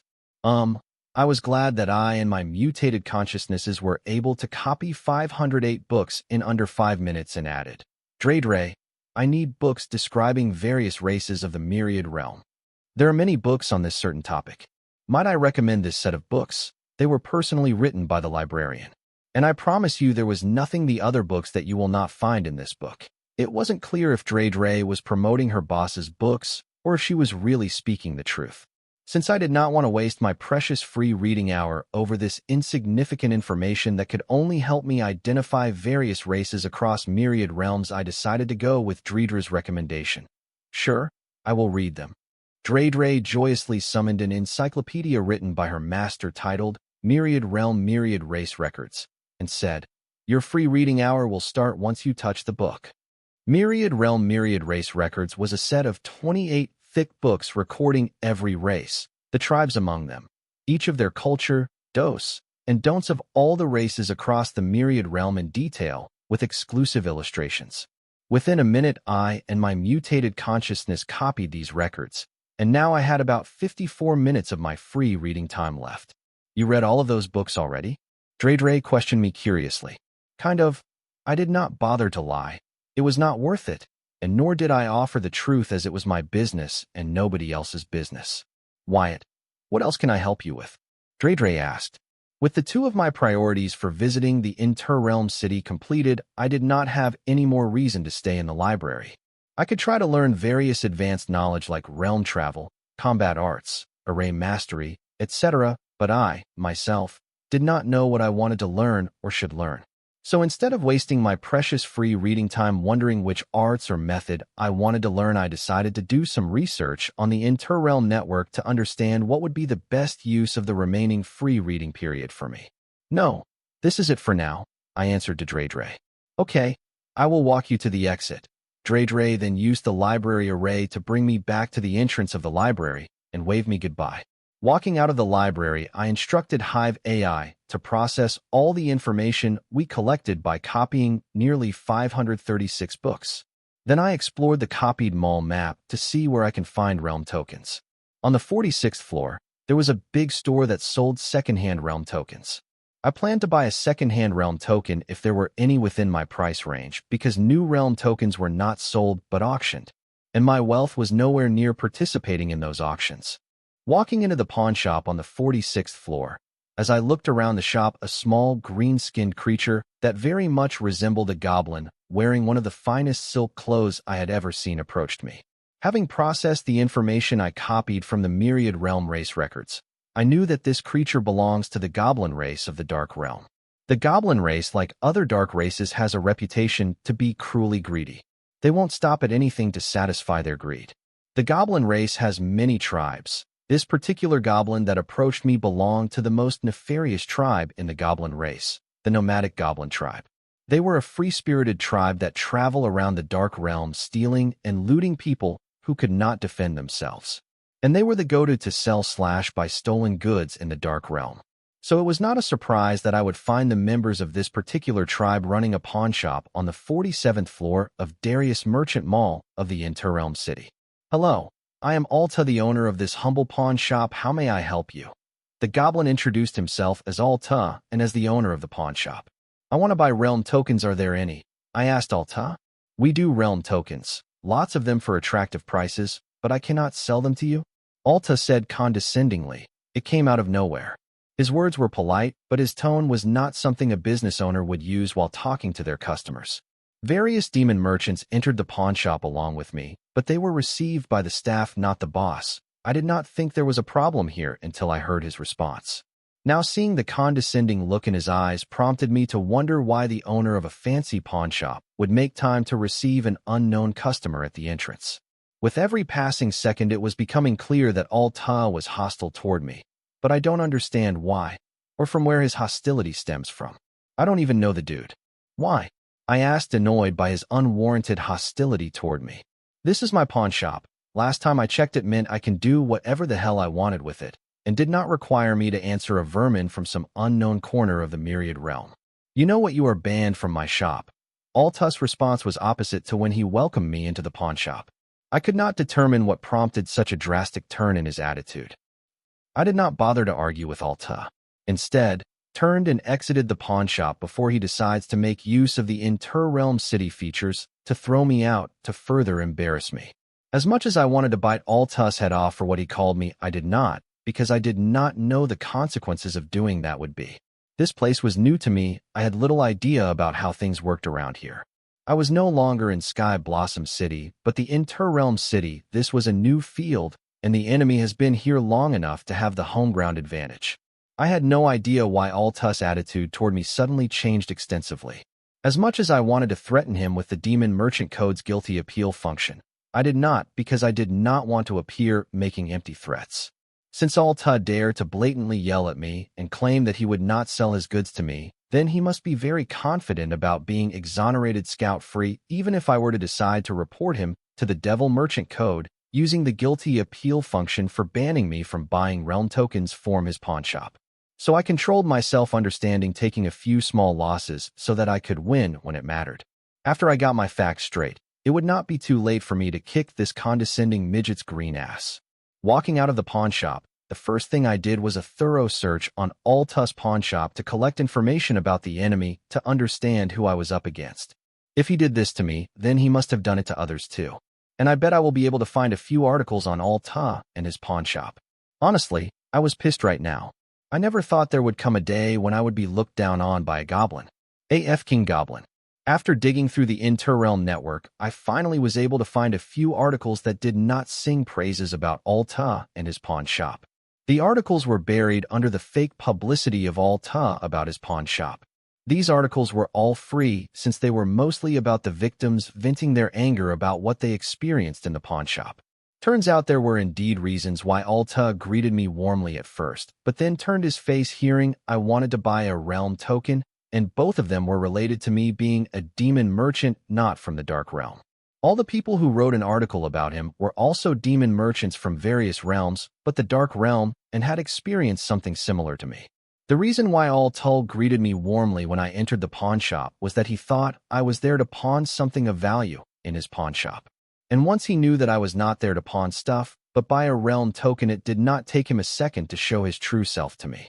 There were some items that demon merchants were too attached to because of the sentimental value those items held for them, and they do not want to offer them to the Devil Merchant Code. But when facing difficult times, they have no choice, so they come to pawn them in the pawn shops so that when they were doing well financially, they can claim it back. However, they never would have guessed that they would have been better of offering it to the Devil Merchant Code instead of pawning their family, heirlooms, or inheritance in Alta's pawnshop or any other pawn shops in the Darius Merchant Mall. The pawn shops in the Interrealm City conducted their business in such a way that they would be condemned in the markets of both the world I come from, but this was the Interrealm City, and the Devil Merchant Code did not seem to care how the people did business in its city as long as they paid their rents to it in time and were not proven guilty of a crime. There were too few regulations that the pawn shops, or any shop in the Interrealm City for that matter, needed to follow.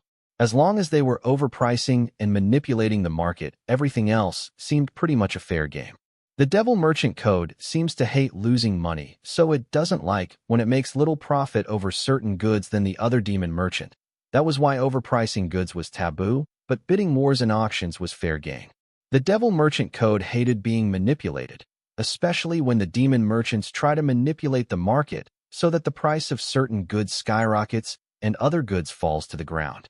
As long as these two taboos were avoided, one can easily stay off the Devil Merchant Code's radar despite their questionable business practices. Demon merchants had figured out many ways to prop up a successful business by preying on their customers while avoiding these taboos of the Devil Merchant Code. And the way the pawnshops in the Interrealm City operated was one of them. The pawnshop strategy was simple. When a customer handed them the item, the pawnbrokers would value it according to what it is worth as an offering to the Devil Merchant Code. A fair method to value the items, and the only reason why they managed to survive so far.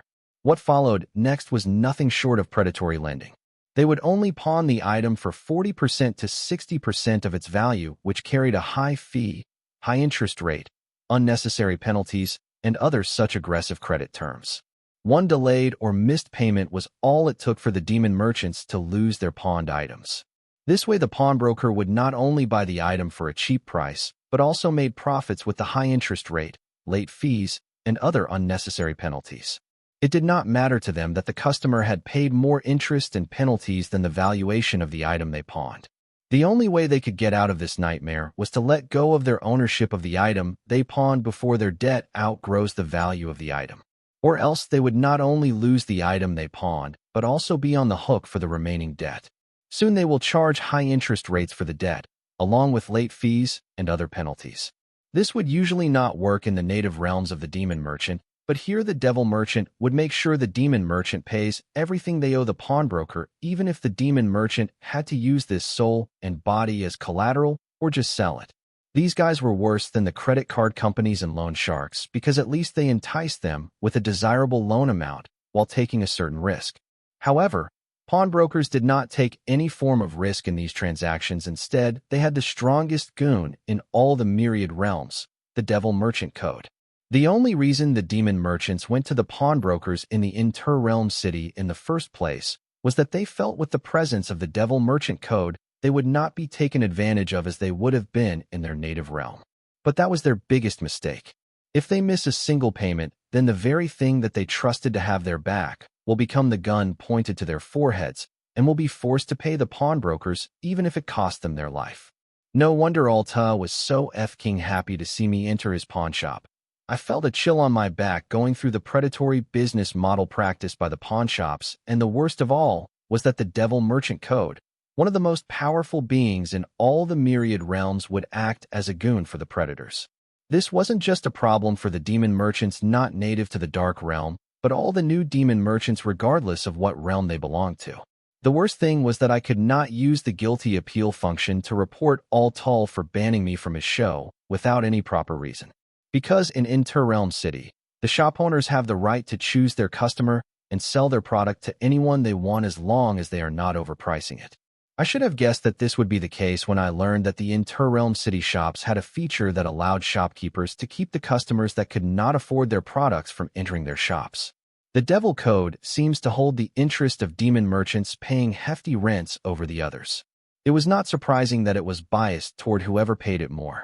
As for why Altul showed unwarranted hostility toward me when I asked to buy realm tokens, that was because many demon merchants from the Dark Realm felt that the demon merchants that were not native to the Dark Realm had an unfair advantage. The unfair advantage they spoke of was that other realms had single digits of demon merchants at best, which allowed the demon merchants of other realms to take advantage of the price difference in the two markets to fill their pockets. And since there were many demon merchants in the Dark Realm, the pricing difference between the market of the Devil Merchant Code and the Dark Realm was negligible.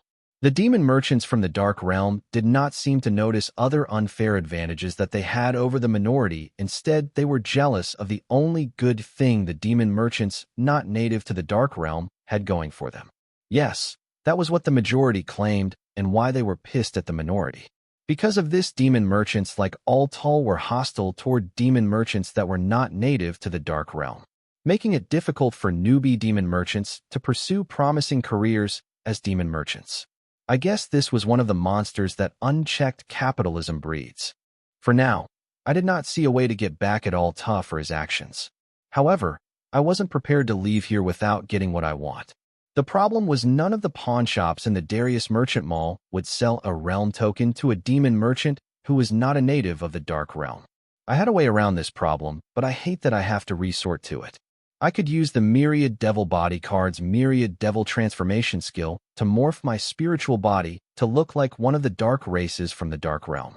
Other than this, I did not see a way where Alta or any other pawnbroker in the Darius Merchant Mall would let me buy a realm token.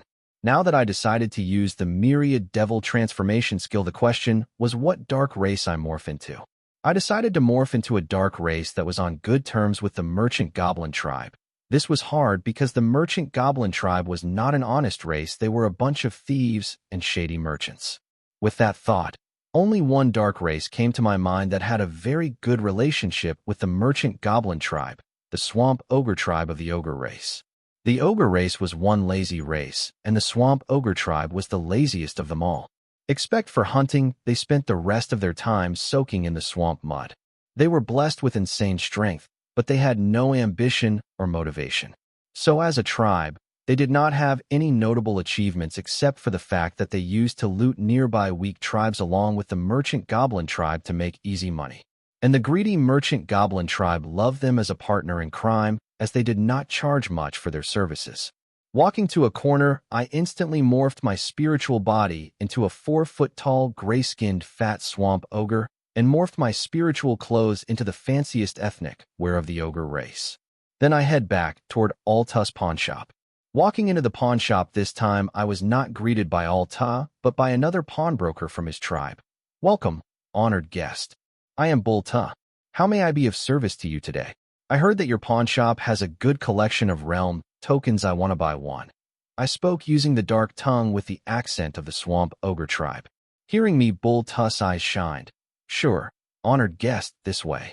I followed Bulta inside the pawnshop and caught a glimpse of Alta talking to a demon merchant who was not native to the dark realm. It seems Alta only attended to customers that he felt he could take advantage of.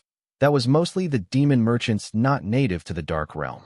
Bulta brought me to a spacious room with big furniture suitable for the huge build of the orcs. Then he shared the list of realm tokens his pawnshop had along with their price.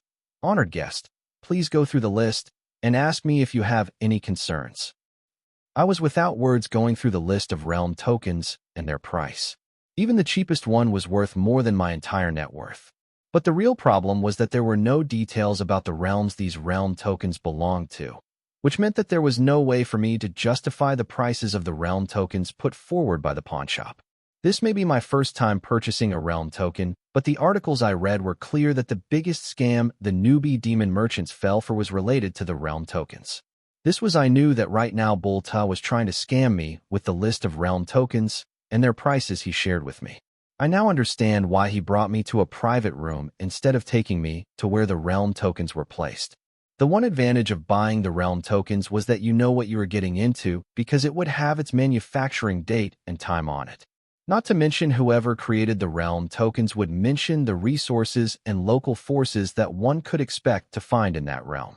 All these factors, time of realm discovery, time of realm token creation, resources available in the realm, the local power system, the strength of the local forces, etc. factored into the valuation of the realm tokens. The difference between the time of realm discovery and the creation of realm tokens was the most important factor, because it helped us determine whether whoever discovered the realm had already emptied all the resources in that realm and was selling worthless realm tokens.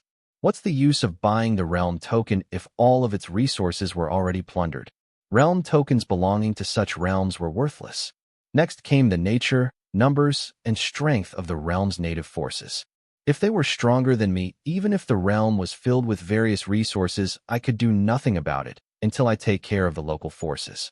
Knowing that Bulta was trying to scam me, I frowned my brows and gave Bulta a long, hard look. From where I stood, I had two choices in front of me. One to call him out for what he was trying to do, or just leave. I wanted to go with the first choice, but I prepared to leave feeling it was not worth the trouble. "I will be taking my leave." Bulta looked at the swamp ogre speechlessly. What does he mean by he will be taking his leave? We just got here. And what's with the look? Did he catch on to what I was doing?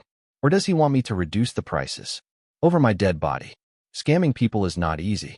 Honored guest, was the listed realm tokens not to your liking? Bulta held back his dissatisfaction and maintained his calm as he continued to make a sale. Hearing Bulta, I did not bother to stop and confront him about his scam, instead left the pawnshop without even looking back. I know this act showed me in a cowardly light, but I did not care because it finally dawned upon me that the reason why demon merchants like All and Bulta dared to blatantly scam me was not that I was a demon merchant that was not a native of the dark realm or that I was newbie demon merchant. It was because I was not powerful or a threat enough for them to think twice before trying to scam me.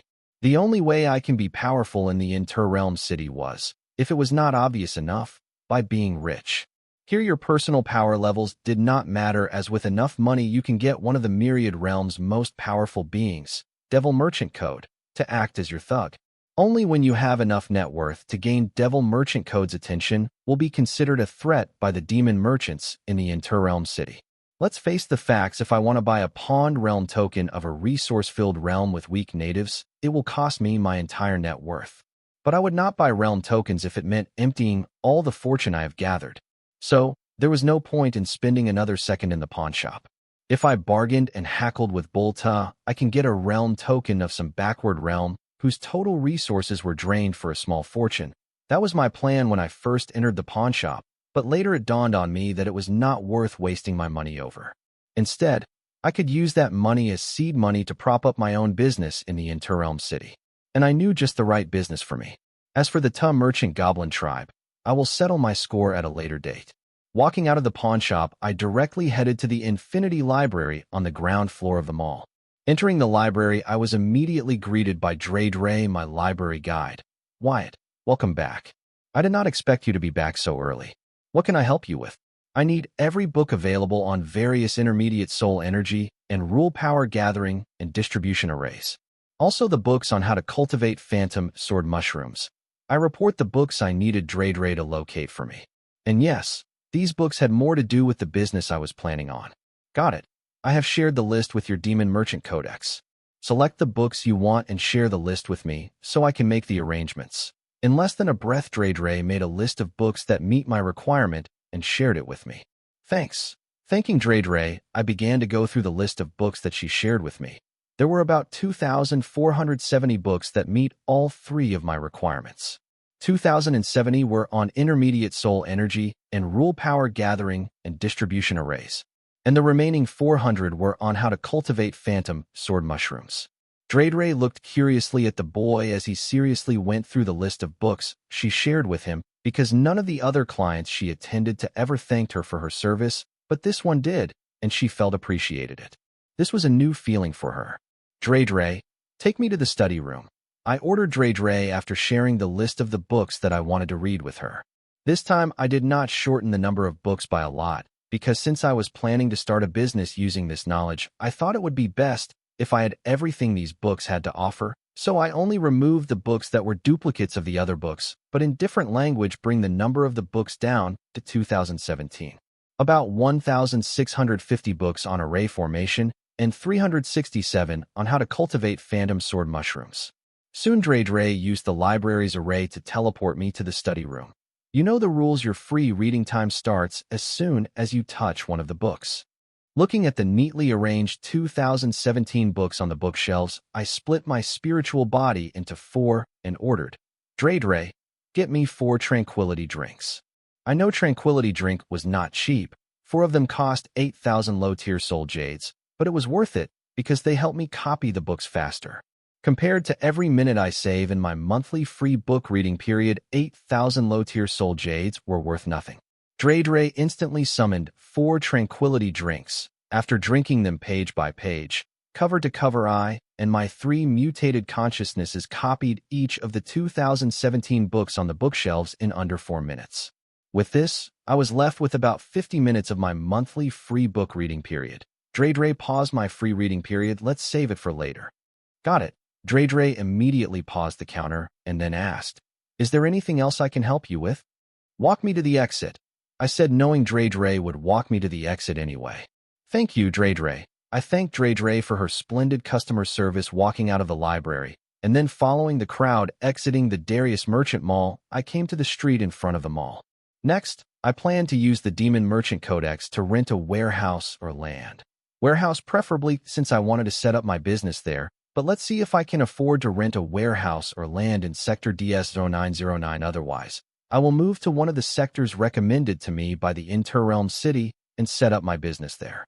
As expected, renting a warehouse or even land in Sector DS0909 was too expensive.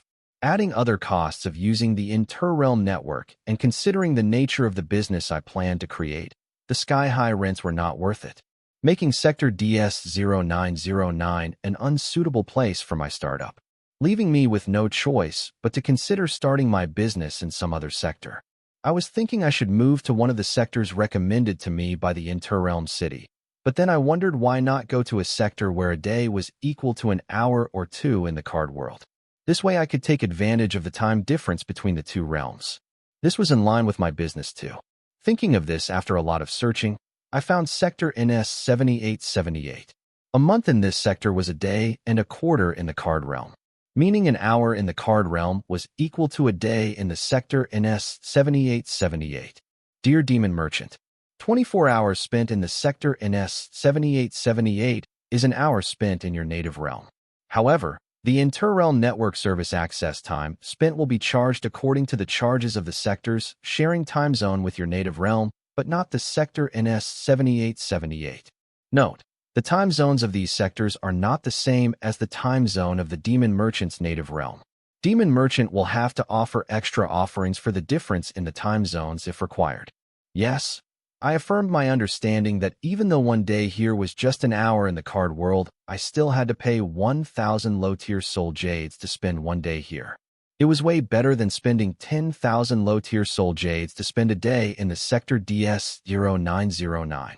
Dear Demon Merchant, do you want to leave sector DS0909 and move to sector NS7878? Yes/no.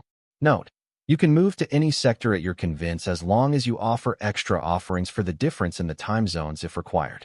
Yes, I answered without hesitation, as sector DS0909 may be even considered the capital of the inter-realm city, but it was not the best place for me to start my new business venture. Dear Demon Merchant, welcome to sector NS7878. Note, behave. Soon I found myself back in the White Tunnel, where an invisible force carried me to the end of the White Tunnel. Then I was once again next to a fancy fountain in the middle of a crossroad. And to my surprise, apart from the fountain, the whole sector NS7878 was a barren land. This meant that nobody has rented a single building or land in this sector, so the inter-realm city did not even bother to develop a single property here. The construction of any structure in the inter-realm city was not cheap. Everything here was constructed of soul energy created by the Devil Merchant Code. Since no one planned to stay here, pouring resources here would be wasteful. However, this was good news for me because I can rent any land of my choice here, which was not an option in the sector DS0909. All of the core areas of sector DS0909 were already occupied or came with a sky-high rent attached to them. And the warehouse or land that I could afford to rent vary at the very edge of the sector DS0909, despite that those warehouses and lands had more foot traffic than this sector. But I preferred if there was no foot traffic. I walked to the sector map board next to the fountain to check the borders of sector NS7878, but it was undefined. However, the part that was clearly defined was not more than 100 acres. It seems the Devil Merchant Code not only did not bother to develop any property in this sector, but also allocate enough land to it. It was as if sector NS7878 was just to show that such a sector was present in the inter-realm city. I guess the same should be true for other sectors other than those that shared the same time zone as the Dark Realm. Currently, I only needed an acre of land. Though I had full confidence in my business venture, I did not want to invest a lot at the very start, because there were too many variables I had not considered and those that even did not occur to me. So it was best to be cautious than crying over the spoiled milk. Settling on a piece of land, I then used the Demon Merchant Code to rent it. Dear Demon Merchant, do you want to rent property number 05 for an appropriate offering to the Devil Merchant Code? Yes/no. Note, you will have to offer extra offerings if the case of time zone difference if required. Yes, I decisively answered. The concentration of soul energy and rule power in this sector was as dense in the sector DS0909. I did not see a reason why I should not be going through with this. Dear Demon Merchant, the appropriate offering for property number 05 is 2,000 low-tier soul jades per day. Proceed to pay? Yes/no. Note, check out the property development options to develop the property you have rented. Yes, a rent of 2,000 low-tier soul jades per day was a lot, but considering the profit margin of my business I have in my mind, it was not much. This also helped me understand why the natives of the realms sharing the same time zone as the sector NS7878 did not rent a property here. If you are paying that amount of rent, then you expect it also yields the same amount of profit, otherwise it will only become a big hole in your wallet. Now I see why all the demon merchants gathered at the sectors sharing the same time zone as the Dark Realm. They had the most foot traffic in the entire inter-realm city, not to mention the demon merchants from the Dark Realm were more financially ahead and capable than the demon merchants not native to the Dark Realm. Property number 05 was an acre of empty land right next to the fancy fountain at the center of the entire 100 acres of the sector NS7878. It cost 2,000 low-tier soul jades rent per day. Since I rented it and paid a week's worth of rent in advance, I plan to get started with renovations right away. First thing first, I used the Demon Merchant Codex to build a big, properly ventilated warehouse in property number 05. I will not be here all the time, so I need walls not only for privacy, but also for security. Plus, the construction of the warehouse was free, but if I wanted to build something fancy like a boutique or a tiny mall, it was going to cost me. After the large, I entered it, only noticing a dialog box appear.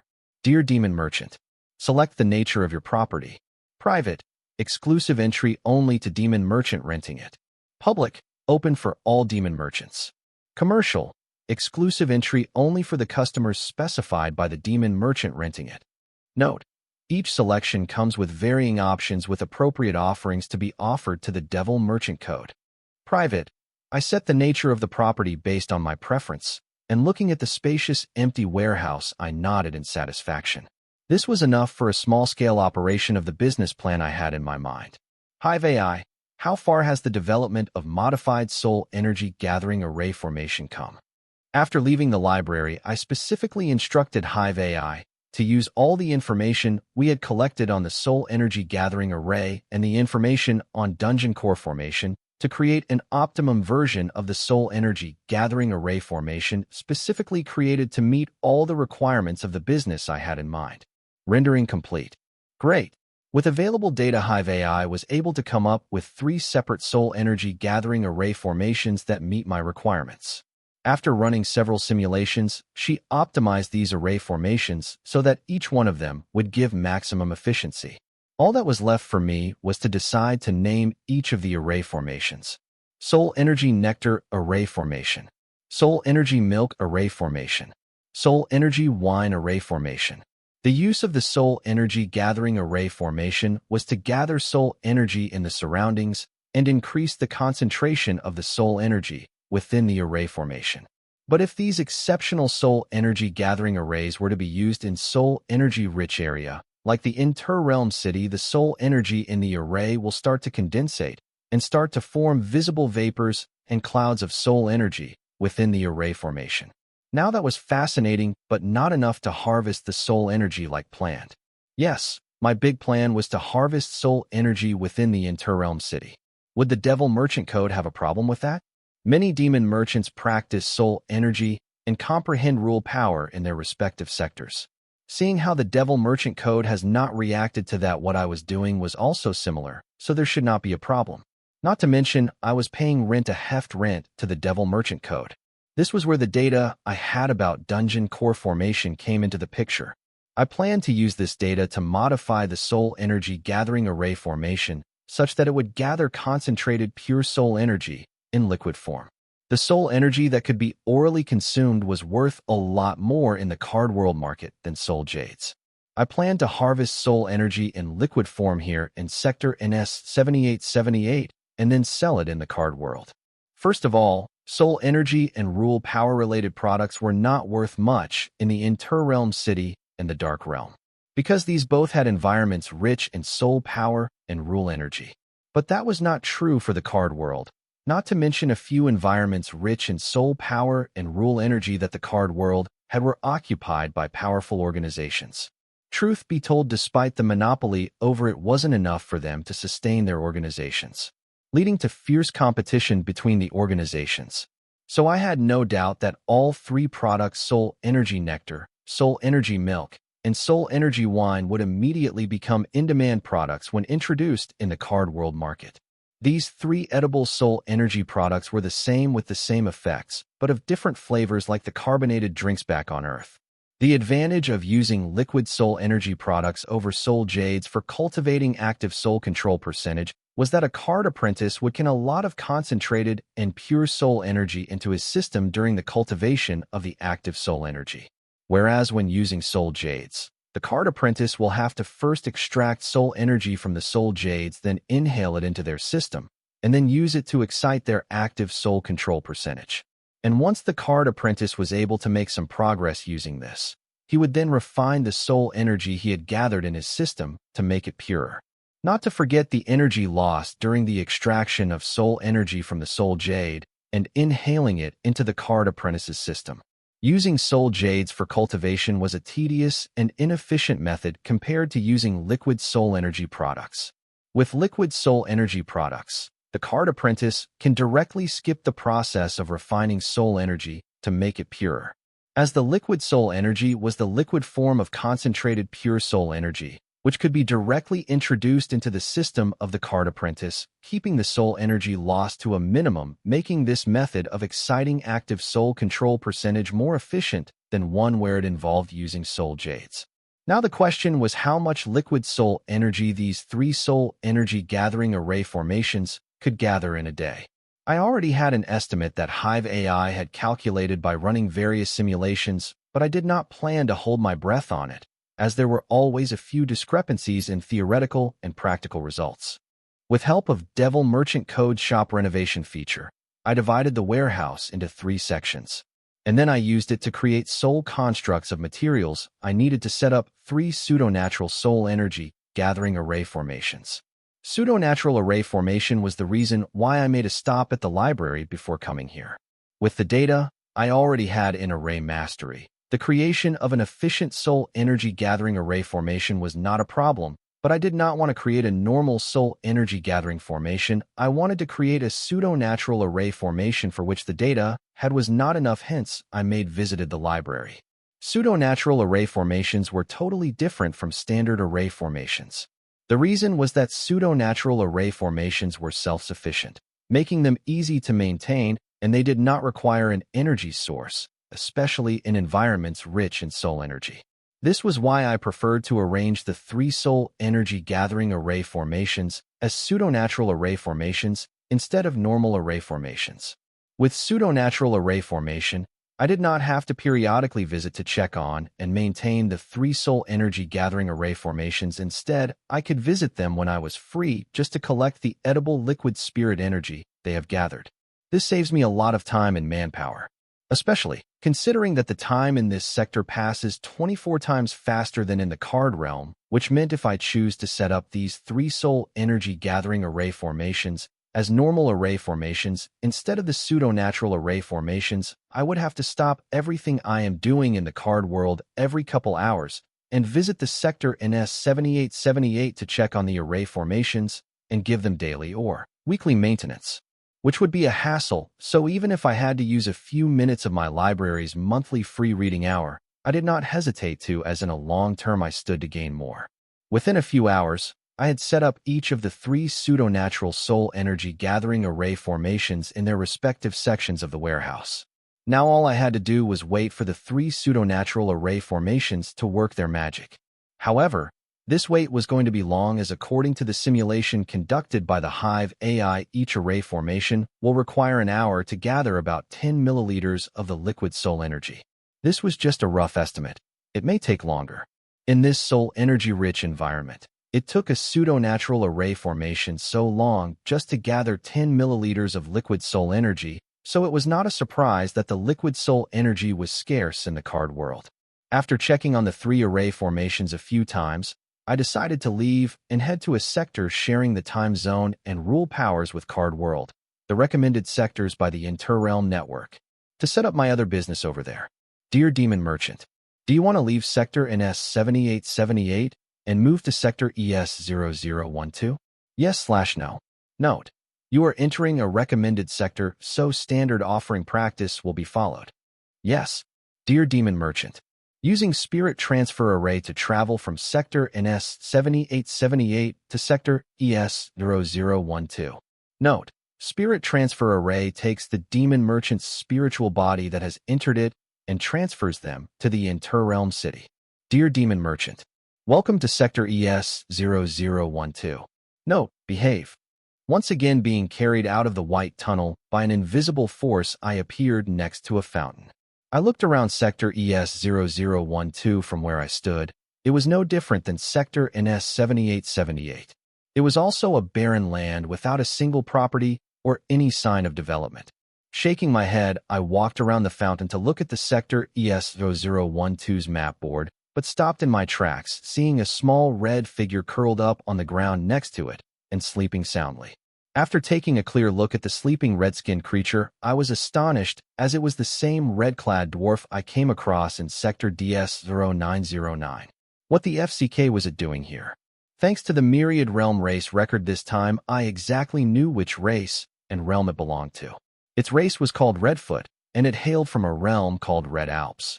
Seeing how the Redfoot was here, it seems that the realm of Red Alps and realm of cards seemed to share the same time zone and rules as the sector ES0012. I could be wrong about this, as I had concluded this based on my observation, as there was no mention of this myriad realm race record. As I suspected earlier, its age was considered very young in its race, similar to 10 to 12 years old in human years, explaining its immaturity and ignorance. To become a demon merchant at such a young age, was it a blessing or a curse? I don't know, but why the FCK is it sleeping here on the ground? Did it transfer its entire spirit to the spirit plane just to sleep? Putting my surprise aside, I looked closely at the eye, saw that the energies in the surroundings were being absorbed by the spiritual body of the young Redfoot. It appears it seems to have some kind of peculiar ability that allowed it to observe energies from the surroundings and enhance its spiritual body in its sleep. There was no mention of this ability of Redfoot in the myriad realm race records. Now that was one dope technique. What impressed me even more was the Redfoot did not bother to rent land in the sector and just went to sleep right next to the fountain. I know it was a bit reckless, but considering that the demon merchants rarely visit the sectors of the inter-realm city that do not share the same time zone as the Dark Realm, it was understandable. The Redfoot suddenly opened its eyes, as if it was subconsciously alerted by my presence. Then it immediately jumped and stood on its big feet and glared at me like a wild beast. I was about to try and explain to it that I did not mean any harm, but it vanished. I believe it chose to leave the inter-realm city. Seeing the young Redfoot hurriedly return to his body in the physical plane, I wondered if the human race looked scary to other races. However, what were the chances of me running into a fellow demon merchant from Sector ES0012? I plan to learn the Redfoot race's native language so that I am able to greet the young Redfoot demon merchant the next time we meet, if I get the chance. That was. Shaking my head, I looked at the sector map, and would you look at that, its borders were also undefined, and only a total of 100 acres of the area was listed as available, same as the sector NS 7878. Once again, I randomly rented property number 03 right next to the fountain for 48,000 low-tier soul jades per day. Now I know why the young Redfoot chose to sleep on the street instead of renting a small shack. The cost to rent an acre of land in Sector ES0012 was a lot more than in Sector NS 7878. I have no idea why. But I noticed that the starting rent of an acre of land in Sector DS0909 was 480,000 low-tier soul jades per day, which was exactly 10 times the rent of an acre of land in Sector E0012, whose rent of an acre of land was exactly 24 times the rent of an acre of land in Sector NS 7878. Was this pattern just a coincidence, or did it mean something? I had no idea. At this cost, setting up the 3 soul energy gathering array formations here to extract liquid soul energy was not going to be cost-effective. If I needed to make a profit, then intermediate soul energy gathering array formation was not going to cut it. I would require a higher level array formation. However, it did not matter because I wasn't here to extra liquid soul energy from this sector. I was here to extract liquid rule power using pseudo-natural rule power gathering array formations. Considering the demand and cost of liquid rule power in the card world's market, I hoped the cost of renting an acre of land here to extract liquid rule power would be cost-effective. Depending on whether the profit margin of producing and selling liquid rule power matched the profit margin of producing and selling liquid soul energy, or vice versa, I planned to prioritize one with a greater profit margin. This was one of the reasons why I did not largely invest in both of these business ventures. Soul energy and rule power were the same everywhere, with the exception that some realms had fewer rules and rule meanings while some realms had more rules and rule meanings.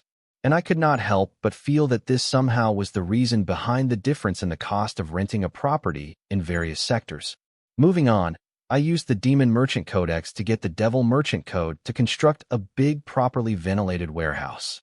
Now that I know there was another demon merchant using this sector, I need my privacy. Walking into the warehouse, a familiar dialogue box popped up. Dear Demon Merchant, Select the nature of your property. Private, exclusive entry only to demon merchant renting it. Public, open for all demon merchants. Commercial, exclusive entry only for the customers specified by the demon merchant renting it. Note: each selection comes with varying options with appropriate offerings to be offered to the devil merchant code. Private, setting the nature of my property, I'm mentally ordered. Hive AI, get me the array blueprint for pseudo-natural rule power gathering array formations for earth, wind, and fire rule power. After the creation of the 3 pseudo-natural soul energy gathering array formations using the data I gathered from the Infinity Library and the data I had Dungeon Core formation, I had the Hive AI use the data on intermediate rule power gathering array formation I collected in the Infinity Library to come up with arrays to gather earth, wind, and fire liquid rule powers. There was a reason why out of all the rules in the card world I was gathering earth, wind, and fire liquid rule power.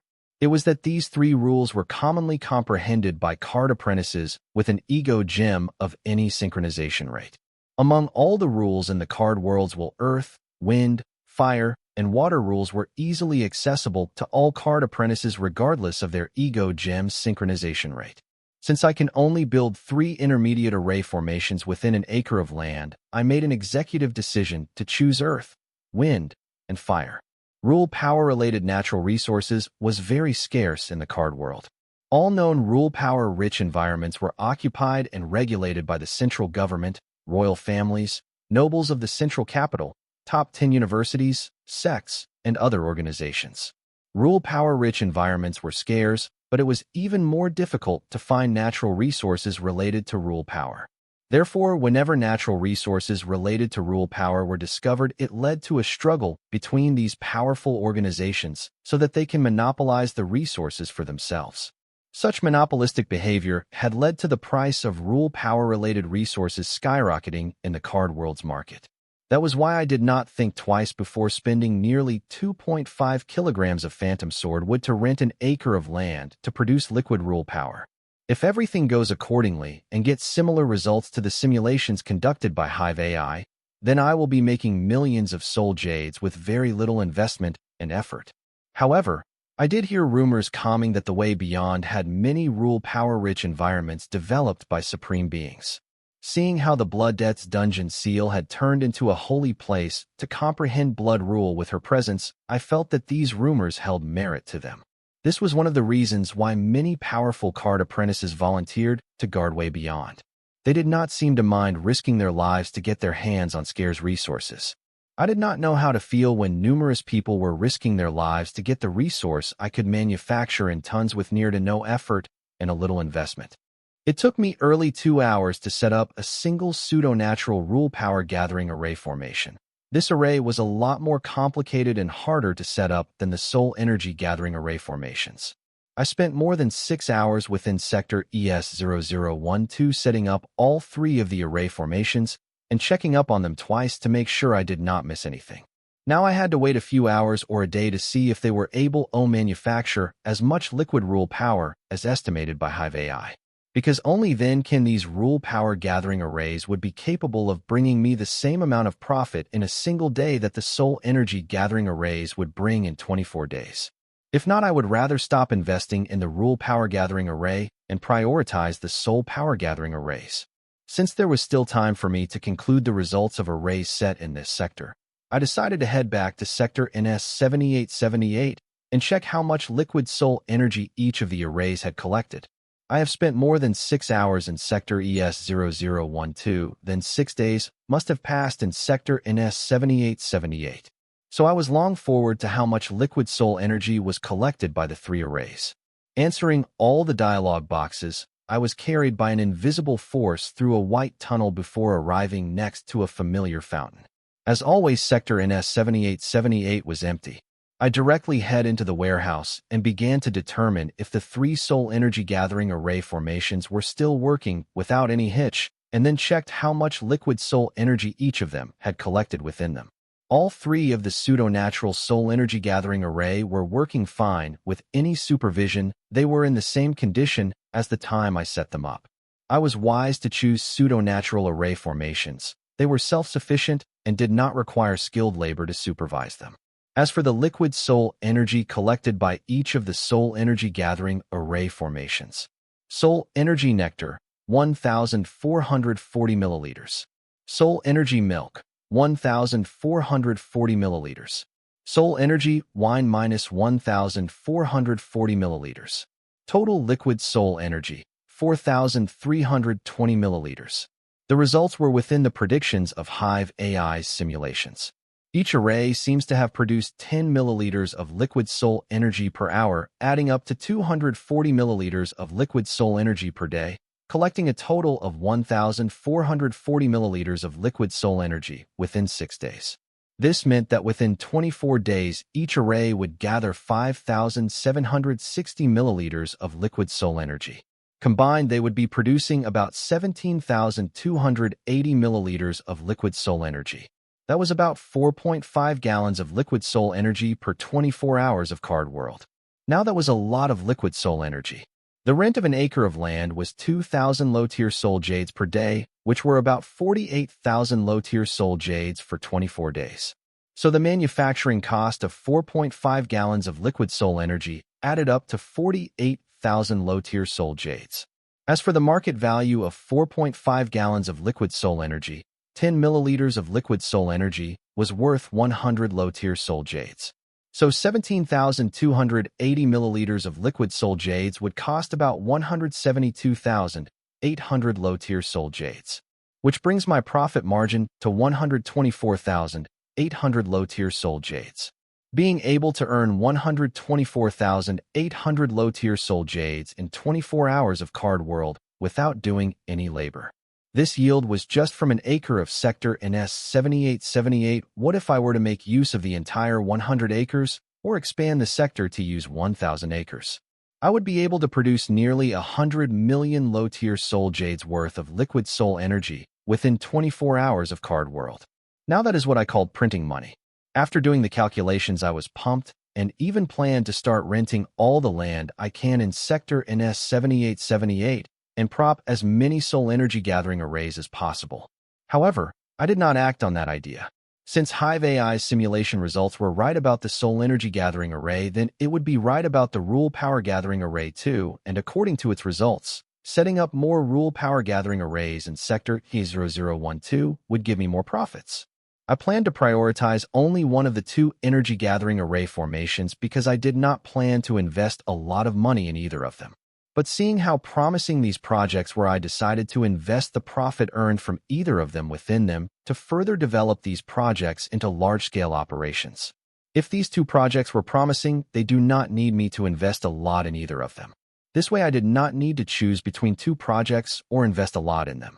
Finally, I concluded not to give up on either of the projects and instead use the profits from the projects to invest back in them until they were big enough, but not big enough to saturate the Card World market. Both these projects were able to make such huge profits because of the scarcity of the products produced by them in the Card World. So it was important to make sure that the production doesn't outgrow the demand. Concluding the future development of both projects, I then turned my attention to collecting the 1.2 gallons of liquid soul energy gathered in 6 days of sector in S7878 and moving it from the spiritual plane to the physical plane. I used the Demon Merchant Codex to get the Devil Merchant Code to create soul energy constructs of 3 2-gallon containers for 5,000 soul jades each. Custom soul energy constructs were not cheap. That was why I had the Devil Merchant create 2-gallon containers, keeping future use in mind. Then storing the soul energy nectar, soul energy milk, and soul energy wine in their respective containers, I used the Demon Merchant Codex to transfer them into my Calamity Soul Gem.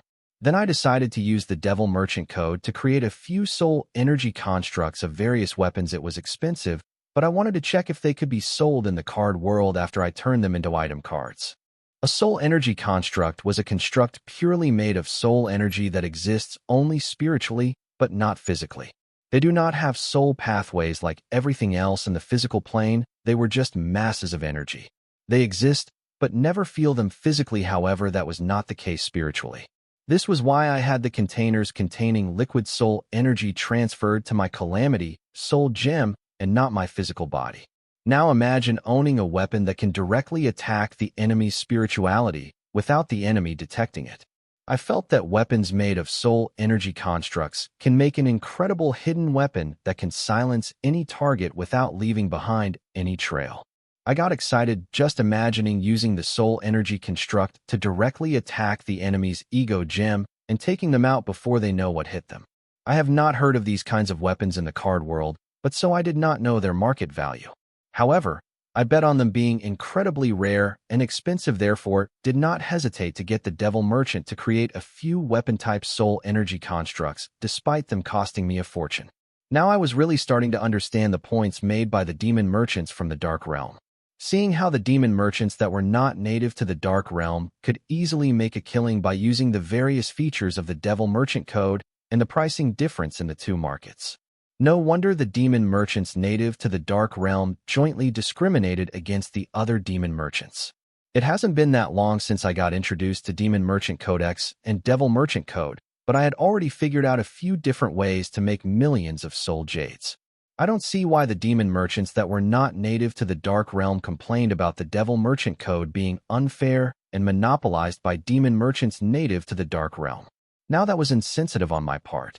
I say so because if not for my knowledge of array formations, hefty seed money, Hive AI copying data from Infinity Library, etc., I could never have been able to come up with various projects to earn millions of soul jades taking advantage of the various features of the Devil Merchant Code and the pricing difference in the two markets.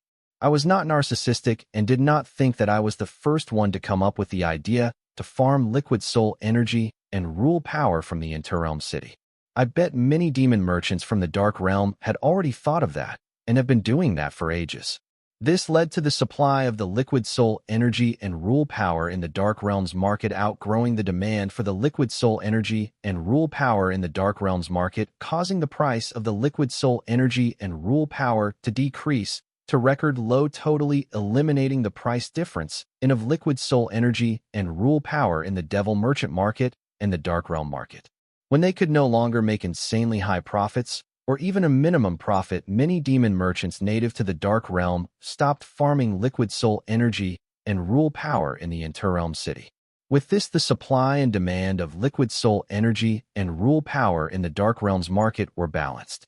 So unless a demon merchant had very high-level soul energy and rule power gathering array formations that allowed them to collect an enormous volume of liquid soul energy and rule power at their disposal, they could not make much profit by farming liquid soul energy and rule power in the Interrealm City and selling it in the Dark Realm.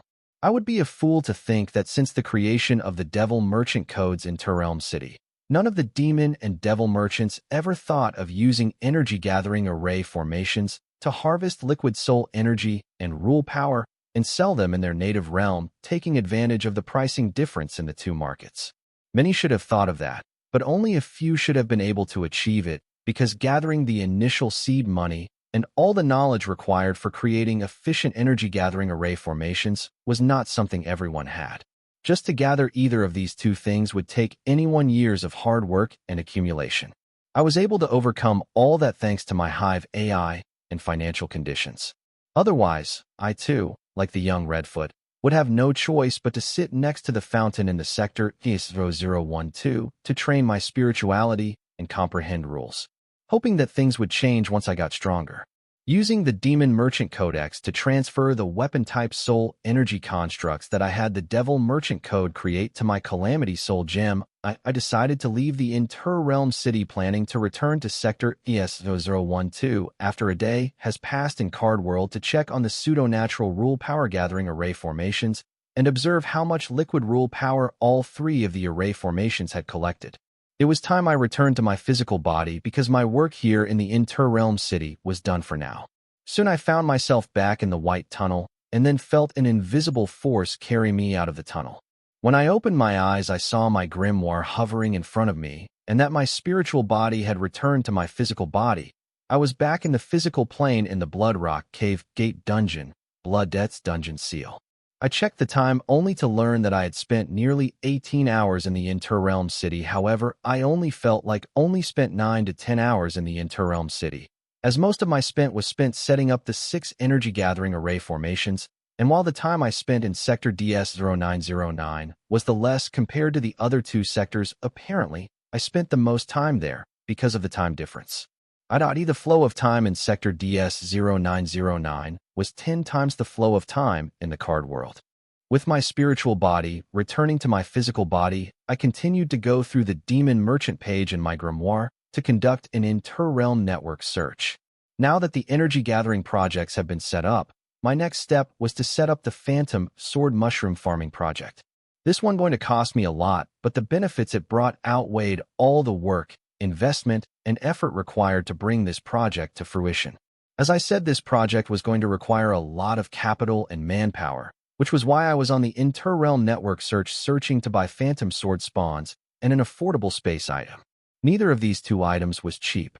However, they were important for me to grow and harvest Phantom Sword mushrooms. Finding Phantom Sword mushroom spawns in the inter-realm network search was not difficult, but finding good Phantom Sword mushroom spawns was. In order to grow good quality Phantom Sword mushrooms, I need good Phantom Sword mushroom spawns, as mushroom spawns were like seeds of the plants. Which was why it was important for me to get my hand on good quality Phantom Sword mushroom spawns.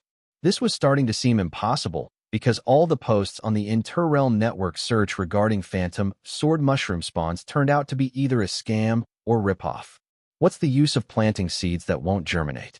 Similarly, buying mushroom spawns that won't grow into a mushroom was a waste, and if a demon merchant was trying to sell low-level Phantom Sword mushroom spawn despite knowing that they will not grow into a Phantom Sword mushroom, if they weren't, then what? The reason I planned to cultivate and harvest Phantom Sword mushrooms was that they were one of the most in-demand products in the Devil Merchant Code market, making them one of the most expensive products in the Devil Merchant Code market. The same was true in the card world market. With such high demand for Phantom Sword mushrooms in the market, it was not surprising that many demon merchants would try to grow Phantom Sword mushrooms. This gave birth to the demon merchants who sell useless Phantom Sword mushroom spawns, or who sell Phantom Sword mushrooms at a sky price. People trying to take advantage of the lucrative products was nothing new. My problem was I could not find a single genuine post selling good quality Phantom Sword mushroom spawns in the inter-realm network. I was prepared to pay the sky-high price, but only for the genuine product and not low-quality goods. Going through numerous inter-realm network posts, I shortlisted 4 posts that managed to make me think the Phantom Sword mushroom spawns they were selling was genuine product and of excellent quality. Interestingly, all 4 of them quoted similar prices, making it harder for me to choose between them. So I reached out to all 4 of the sellers in their private inter-realm networks requesting them to sample one of their Phantom Sword mushroom spawns. Out of 4, 2 of them immediately replied to my request and used the Demon Merchant Codex to send free samples of their Phantom Sword mushroom spawns. Holding 2 Phantom Sword mushroom spawn samples sent over by their sellers, I used my soul pupils to compare them and check which one of them was the best among them. To my surprise, both of the spawns belonged to the same breed of Phantom Sword mushroom. This made it easier for me. I decided to order half of a dozen Phantom Sword mushroom spawns from both sellers. I did not plan to place a bulk order with either of the 2 sellers because I still did not trust them. I planned to see if they come through with this small order first. Then I would decide whether to continue doing business with them. They might have sent me excellent quality Phantom Sword mushroom spawns as samples, but who was to say that they would give me excellent quality Phantom Sword mushroom spawns when I place a bulk order with one of them? Unless I can trust either of the sellers, I did not plan to choose between them or give them a bulk order. Phantom Sword mushroom spawns were not cheap. If I got cheated, I could only blame myself. I placed half a dozen Phantom Sword mushroom spawns with both sellers. It cost me a total of 24,000 low-tier soul jades. I was okay with being cheated of this small amount of money to find out if I could trust both or either one of the Phantom Sword mushroom spawn sellers. As soon as I placed the offering on the compact offering array, it was replaced by 5 Phantom Sword mushroom spawns. I repeated the same for the second seller, and now I had a dozen Phantom Sword mushroom spawns in front of me, including the 2 samples. Out of these dozen Phantom Sword mushroom spawns, only 5 of them were of excellent quality, while the other 7 were of good quality. However, it was worth noticing that without using my soul pupils, I could not tell the excellent quality Phantom Sword mushroom spawns apart from the good quality ones. The 2 sellers would have gotten away with their trick if not for my soul pupils. I contacted both sellers in their private inter-realm network regarding my discovery of the Phantom Sword mushroom spawns they sold me, asking them for an explanation But to my surprise, both of them claimed that they sent half-dozen excellent quality phantom sword mushroom spawns and even implied that I was lying. With this, I concluded to not continue my business with either of them. I gave them an opportunity. They could have just apologized and replaced the good quality phantom sword mushroom spawns with the excellent quality ones. But they did not and enunciated that I was lying. Despite catching the two sellers in the act, I did not bother to report them to the Devil Merchant Code for malpractice using the Demon Merchant Codex's guilty appeal function because they would easily be acquitted claiming that it was an appraising error. Their appraisal skills were not advanced enough. At worst, they would get a stern warning and a small fine. Not worth me wasting my time on them. Though I did not want to waste my time by reporting the two phantom sword mushroom spawn sellers to Demon Merchant Code, I still contacted them on their private interrealm network and warned them that if they did not compensate me, I would report them to the Devil Merchant Code, even if it means wasting my time and energy. This was just a bluff, to see if I can get back what I paid for. If it works well, and good. If not, I had other plans in mind that I planned to do anyway. In response to my bluff, the two phantom sword mushroom spawn sellers banned me from their private interrealm network. Just as I was considering reporting these two scammers to the Devil Merchant Code out of rage, the page of my grimoire turned from a demon merchant page to the compact offering array page by itself, and soon 7 more excellent quality phantom sword mushroom spawns appeared on the array. Now I had a dozen excellent quality phantom sword mushroom spawns and 7 good quality phantom sword mushroom spawns. Even though the two phantom sword mushroom spawn sellers were confident that they would be acquitted if I were to report them to the Devil Merchant Code, they did not want the hassle of going through all that just like me. Adding to that, even if they were acquitted in the end by the order of the Devil Merchant Code, they would still need to replace the 7 good quality phantom sword mushroom spawns with 7 excellent quality ones. Not to mention, in case I managed to convince the Devil Merchant Code that what they did was not an appraisal error but planned, in the best-case scenario, they would have to pay a heft fine, and in the worst-case scenario, their private interrealm network would be banned. They could have gotten away with it if I had not found out their trick, but now I did. Their best course of action would be to apologize and rectify their mistake, but they did not, and instead tried to act tough, hoping I would go away, as most newbie demon merchant would. But once I threatened them with Devil Merchant Code, they decided to cut their losses by compensating me. Though the two phantom sword mushroom sellers had compensated me, this did not mean I had let them off the hook. I have thought of the best way to get back at them, and that was to attack them where it would hurt them the most. That would be by attacking their business. I have gone through the entire interrealm network in search of excellent quality phantom sword mushroom spawns and found that there was no way I could order a bulk quantity of excellent quality phantom sword mushroom spawns. The sellers will try to save a buck or two by mixing lower quality goods into my bulk order. Even if I somehow manage to find an honest demon merchant among these crooks, I do not think they would be able to meet my requirement of phantom sword mushroom spawns.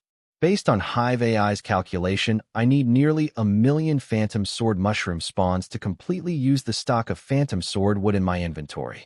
Yes, phantom sword mushrooms grow on the phantom sword wood. Imagine my surprise when I learned about the phantom sword mushrooms and them being one of the most expensive ingredients in the Devil Merchant Code market.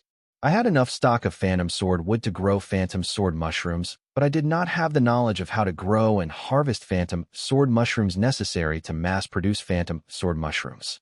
Thanks to the Infinity Library, that problem was taken care of. However, 2 new problems surfaced now that I knew the necessary knowledge to grow and harvest phantom sword mushroom spawn.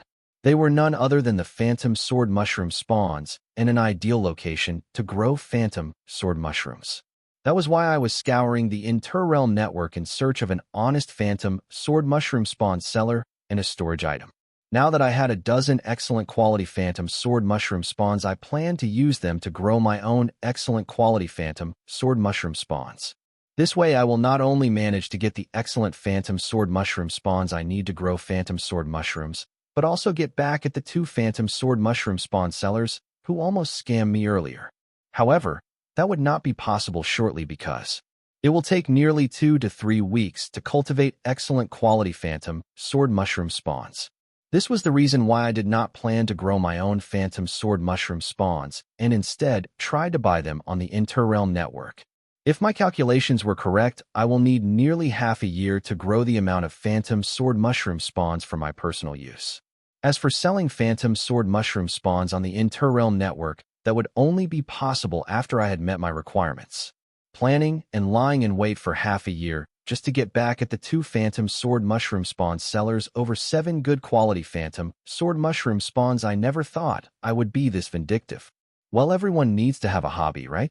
Now that I had decided to cultivate my own phantom sword mushroom spawns, next I scoured the Interrealm network for good space items to grow phantom sword mushrooms in.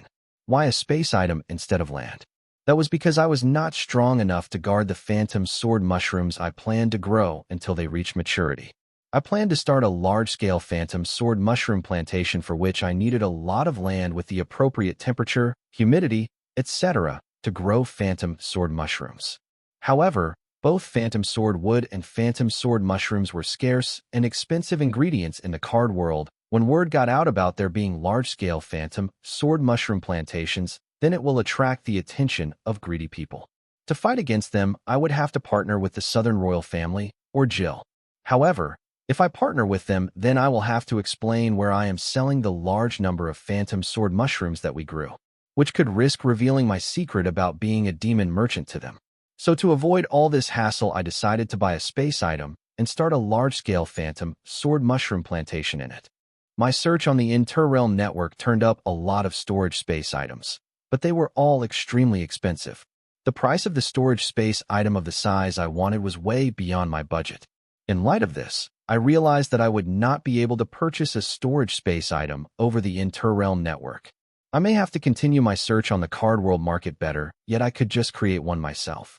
The search for storage space items on the Interrealm network concluded similarly to the search for phantom sword mushroom spawns on the Interrealm network.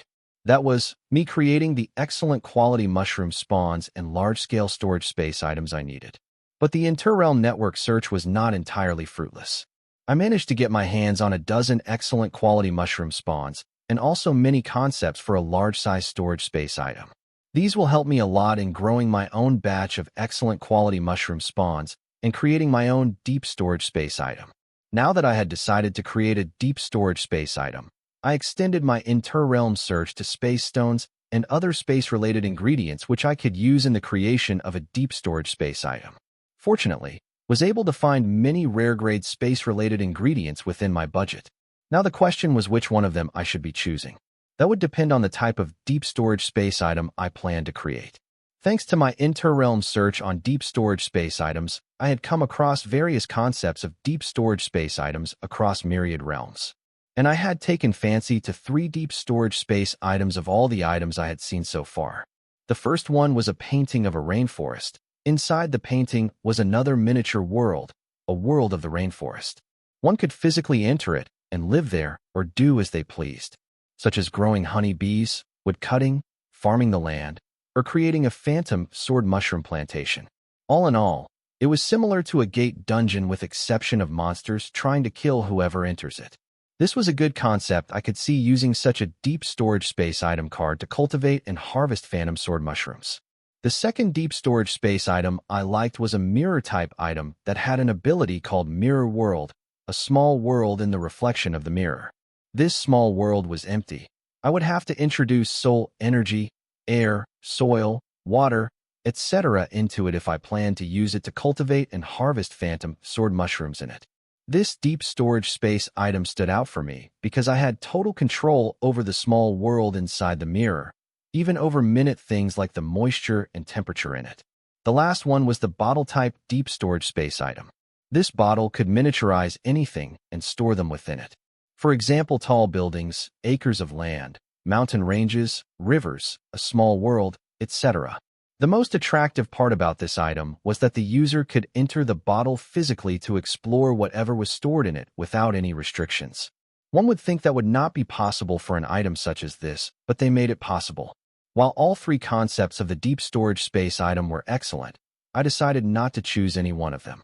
Instead, I came up with a better concept for a deep storage space item card which made use of the advantages of all 3 above-mentioned concepts. Why choose when you can have it all? Having come up with my own concept of a deep storage space item card, I spent about 210,500 low-grade soul jades worth of Phantom Sword wood on various space-related ingredients, which was about 10.5 kilograms of Phantom Sword wood. Quartz space crystals, 1 kilogram, 75,500 soul jades. Deep space worm intestine, 5 meters, 67,000 soul jade. Deep space worm core, 1 to 50,000 soul jades. Space root tree heart, 1 to 18,000 soul jades.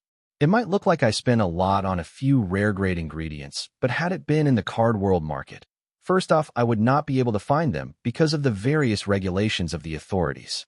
Even if I somehow managed to get them, they would cost me nearly 10 times more than what I paid for them in the Interrealm network. Having bought the items, I wanted to get right to the creation of the deep storage space item card I had in my mind, but stopped being alerted by my isolation array, separating me from the rest of the dungeon. I used my mental strength to check what was happening, only to find Corey pacing back and forth right next to my isolation array. It appears she was contemplating if she should call me, fearing that she might disturb my rule comprehension. She seems to have decided to wait until I come out of my isolation array. It was good to see that despite her titled demon core messing with her head, was still considerate and thoughtful. So I decided not to make her wait longer and deactivated the isolation array, revealing myself to Corey. However, she was too occupied in her thought to notice that I had deactivated the isolation array. Therefore, I cleared my throat to bring her mind back to the physical plane. Ahem. Wyatt. Seeing me, Corey blurted in surprise. What do you want? I asked.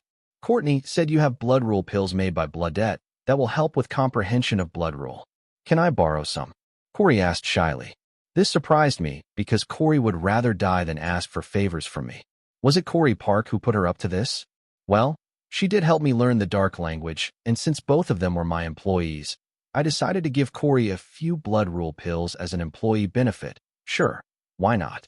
Huh. My response surprised Corey. I guess things went a lot smoother than she was expecting them to. Disregarding Corey's surprise, I asked if she needed anything else as I handed her a storage card with 150 blood rule pills. No, thank you for the blood pills, she replied gratefully, taking the card and hurrying back to her corner of the cave. Without wasting any time, she popped one of the blood pills and immediately began comprehending the infinite possibilities of blood rule.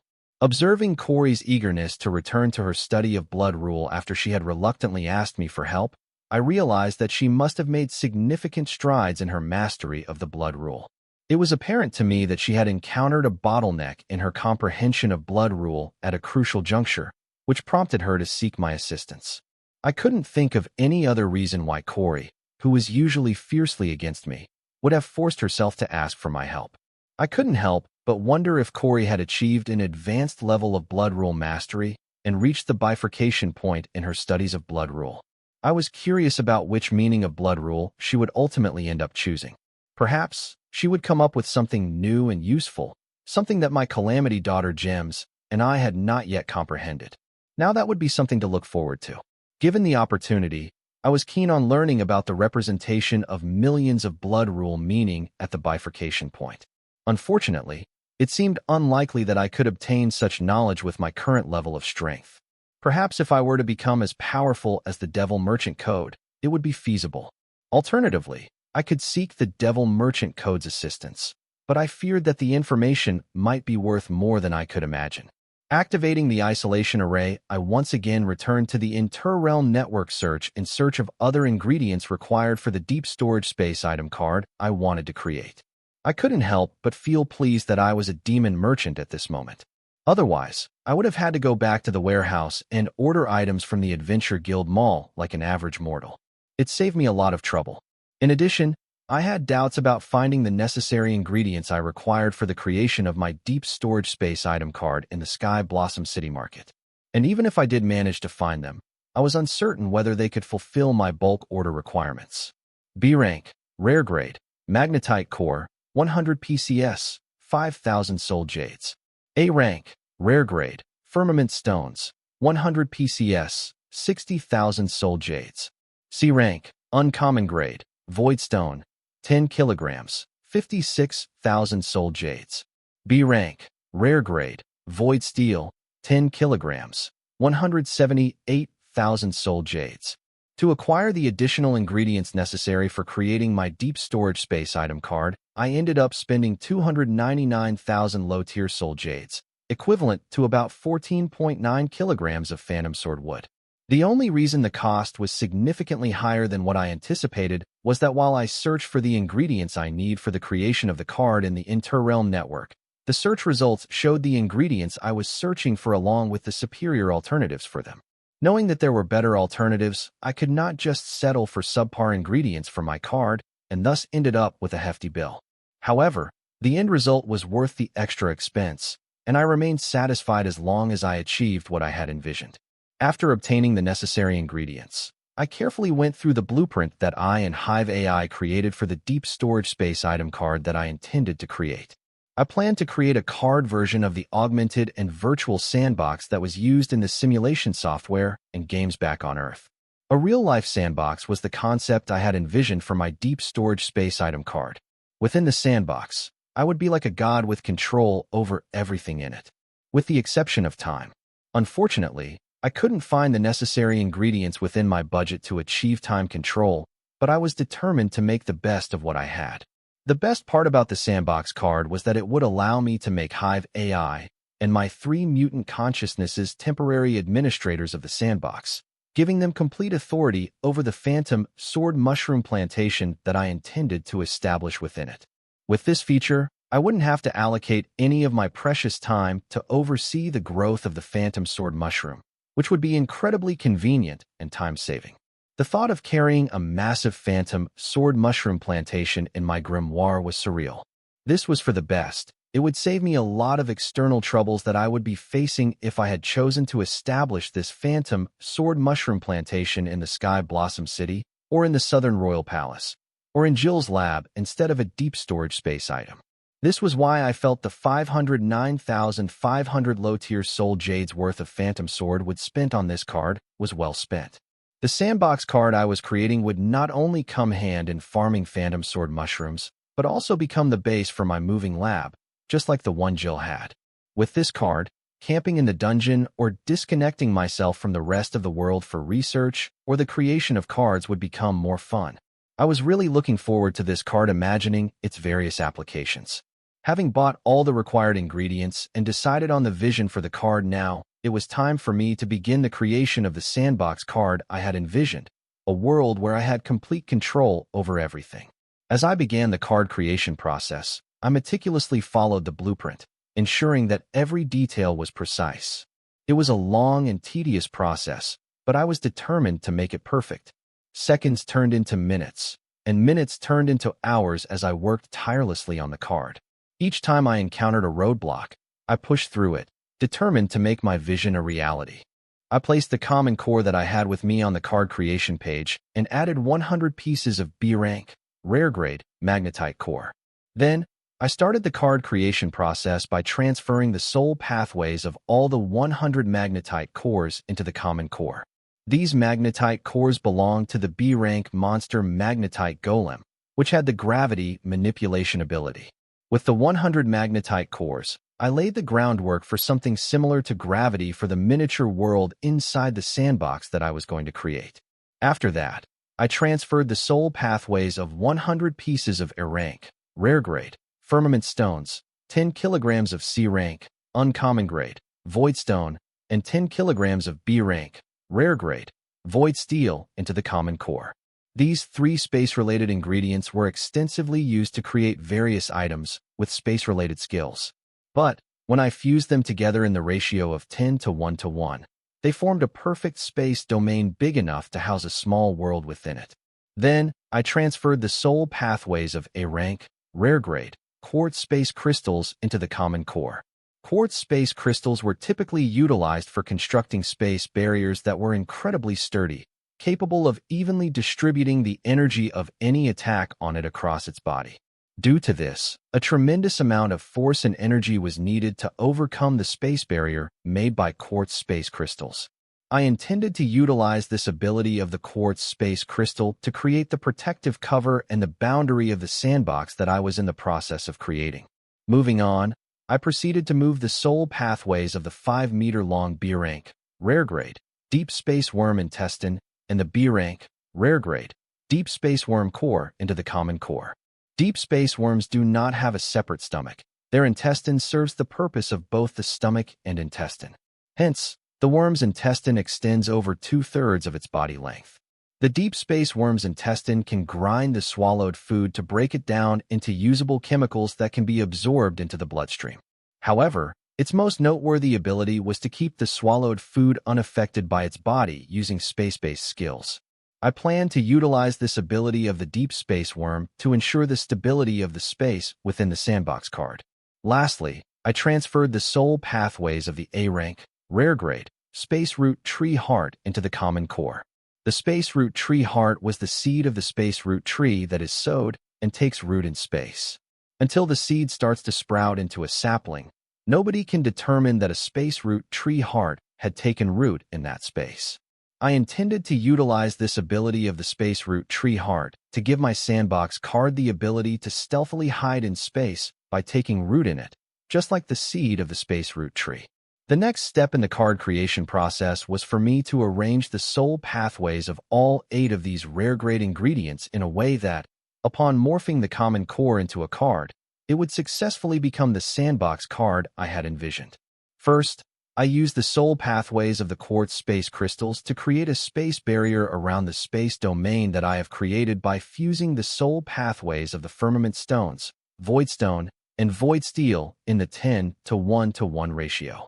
As I concentrate on the process, I can feel the soul energy of the crystals swirling in the soul pathways of both ingredients, forming a space domain protected by a shimmering space barrier. Then, I focus on the soul pathways of the magnetite core and use them to introduce the gravitation force into the space domain. I carefully transfer the energy, making sure that the force is balanced and not too overwhelming. The formless space domain starts to take shape as the gravitational forces took root in it. Then I immediately continued with the next step of the card creation process, as I knew that I needed to ensure the stability of the space domain after introducing gravitational forces to it. So, I decided to use the soul pathways from the deep space worm's intestines and core. Their ability to stabilize the space domain made it impervious to any internal and external space-based skills used on it. This was crucial to my goal of creating a sandbox card that could withstand any space-related skill. Once the space domain was stable, it was time to tap into the soul pathways of the space root tree heart. Using its soul pathways, I morphed and transformed the space domain and its protective space barrier into a small space seed. This seed was a marvel to behold, resembling a tiny quartz seed, yet possessing incredible abilities. With the help of the soul pathways of the space root tree heart, the seed had the unique ability to hide in the surrounding space by taking root in it. It was like burrowing into space, allowing the sandbox card to hide in plain sight. And now for the final touch. I morphed the common core into a card by tugging on the transformation soul pathway in it. The common core glowed as it followed the newly created soul pathway arrangements in it and successfully morphed into a card, marking the completion of the card creation process. Holding the freshly created card, I went through the card info to see if the card was everything I envisioned it to be. Card name, World Seed. Card type, Item card. Card rank, A rank, Rare grade. Card rate, 6 stars. Card durability, 98 out of 100. Card effect, the World Seed is an item that operates in space. It takes root in the void, granting the user access to the space domain housed within it. This space domain is akin to a sandbox, allowing the user complete command over the miniature world held within it. Additional effects: pseudo-reality manipulation, space immunity, gravity manipulation, celestial's touch, space burrowing. Pseudo-reality manipulation. With this ability, the user wields the power to bend the fabric of reality itself, shaping the existential state of anything and everything that originates from within the world seed. This ability grants unparalleled control over the very essence of creation within the world seed, allowing for the manipulation of all that is and all that can be. Note: the scope of this ability is limited to objects and entities that are created in the world seed. Anything introduced through external means remains outside the user's influence, as this power solely affects that which is created within the World Seed item card's boundaries. Space immunity. This ability is a formidable skill that endows the domain within the World Seed with unparalleled protection against spatial-based powers originating from external sources. Nothing that exists beyond the boundaries of the space domain can penetrate its defenses, and all that resides within it is similarly shielded. This power represents an impregnable fortress of space that cannot be breached by any external force or space arts. Note: the potency and range of this ability are intricately linked to the grade and rank of the card in question. The strength of space immunity can vary greatly, from a small localized area to a vast expanse spanning the entire World Seed. As the card's grade and rank increase, so too does the reach and effectiveness of the power, making it a force to be reckoned with in the hands of a skilled card apprentice. Gravity manipulation. It is a powerful ability that allows the user to generate and control the fundamental force of gravity within the confines of the World Seed's space domain. This power grants the user the ability to create gravitational fields of any magnitude and from any direction, shaping the very fabric of space to their will. With this ability, the user can alter the trajectory of objects, create devastating implosions or explosions, and even control the movement of living beings. The user can use the power of gravity manipulation to extend beyond just the creation of gravitational fields within the World Seed's space domain. This ability also grants the user the power to manipulate the gravitational fields of other objects within the World Seed's space domain, bending them to their will. Furthermore, the user can induce zero gravity to an extent where the user can generate black holes. Note: the power of gravity manipulation grants the ability to generate black holes within the World Seed's space domain. Such an action should be approached with extreme caution. The immense gravitational force of a black hole can rapidly grow out of control, potentially resulting in the destruction of the space domain within the seed. As such, the users are advised to exercise restraint when using manipulating gravity to avoid creating black holes, lest they risk unleashing a cosmic disaster upon the space domain within World Seed once the black hole grows larger than what a rare-grade space immunity can handle. Celestial's Touch. It is a truly awe-inspiring ability, one that brings together the powers of pseudo-reality manipulation and gravity manipulation in a truly unique way. With this ability, the user can create an entire world within the confines of the space domain in the World Seed, crafting every aspect of its reality to their liking. The gravity of this world can be manipulated at will, allowing for incredible feats of engineering and architecture that would be impossible in the outside world. The world that is created through Celestial's Touch is truly a marvel to behold, a testament to the user's mastery over the very fabric of existence itself. Note: the world created through Celestial's Touch is not bound by the laws of physics as we know them. The user has complete control over the gravity within the space domain of the World Seed, and as such, they can shape the world they create to their exact specifications. The world need not conform to the traditional spherical shape, nor does it have to be limited to the confines of a flat world or any other traditional shape. The user's will is the only limit to the shape of the world they create. Space burrowing. This ability of the World Seed is truly incredible.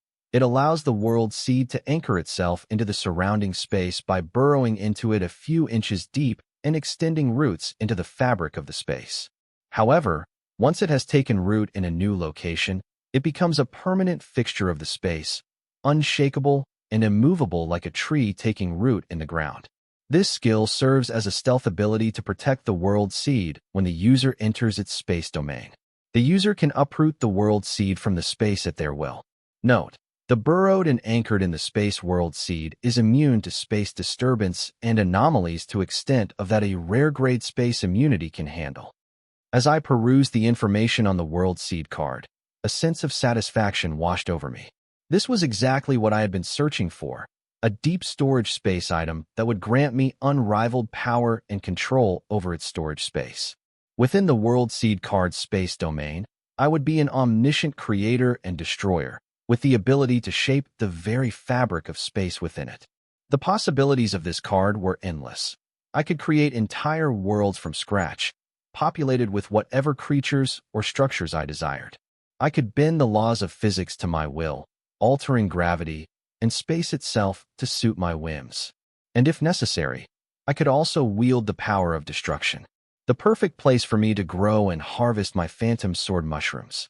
Without wasting another moment, I deftly equipped the World Seed item card into my grimoire, eager to explore the space domain of the World Seed.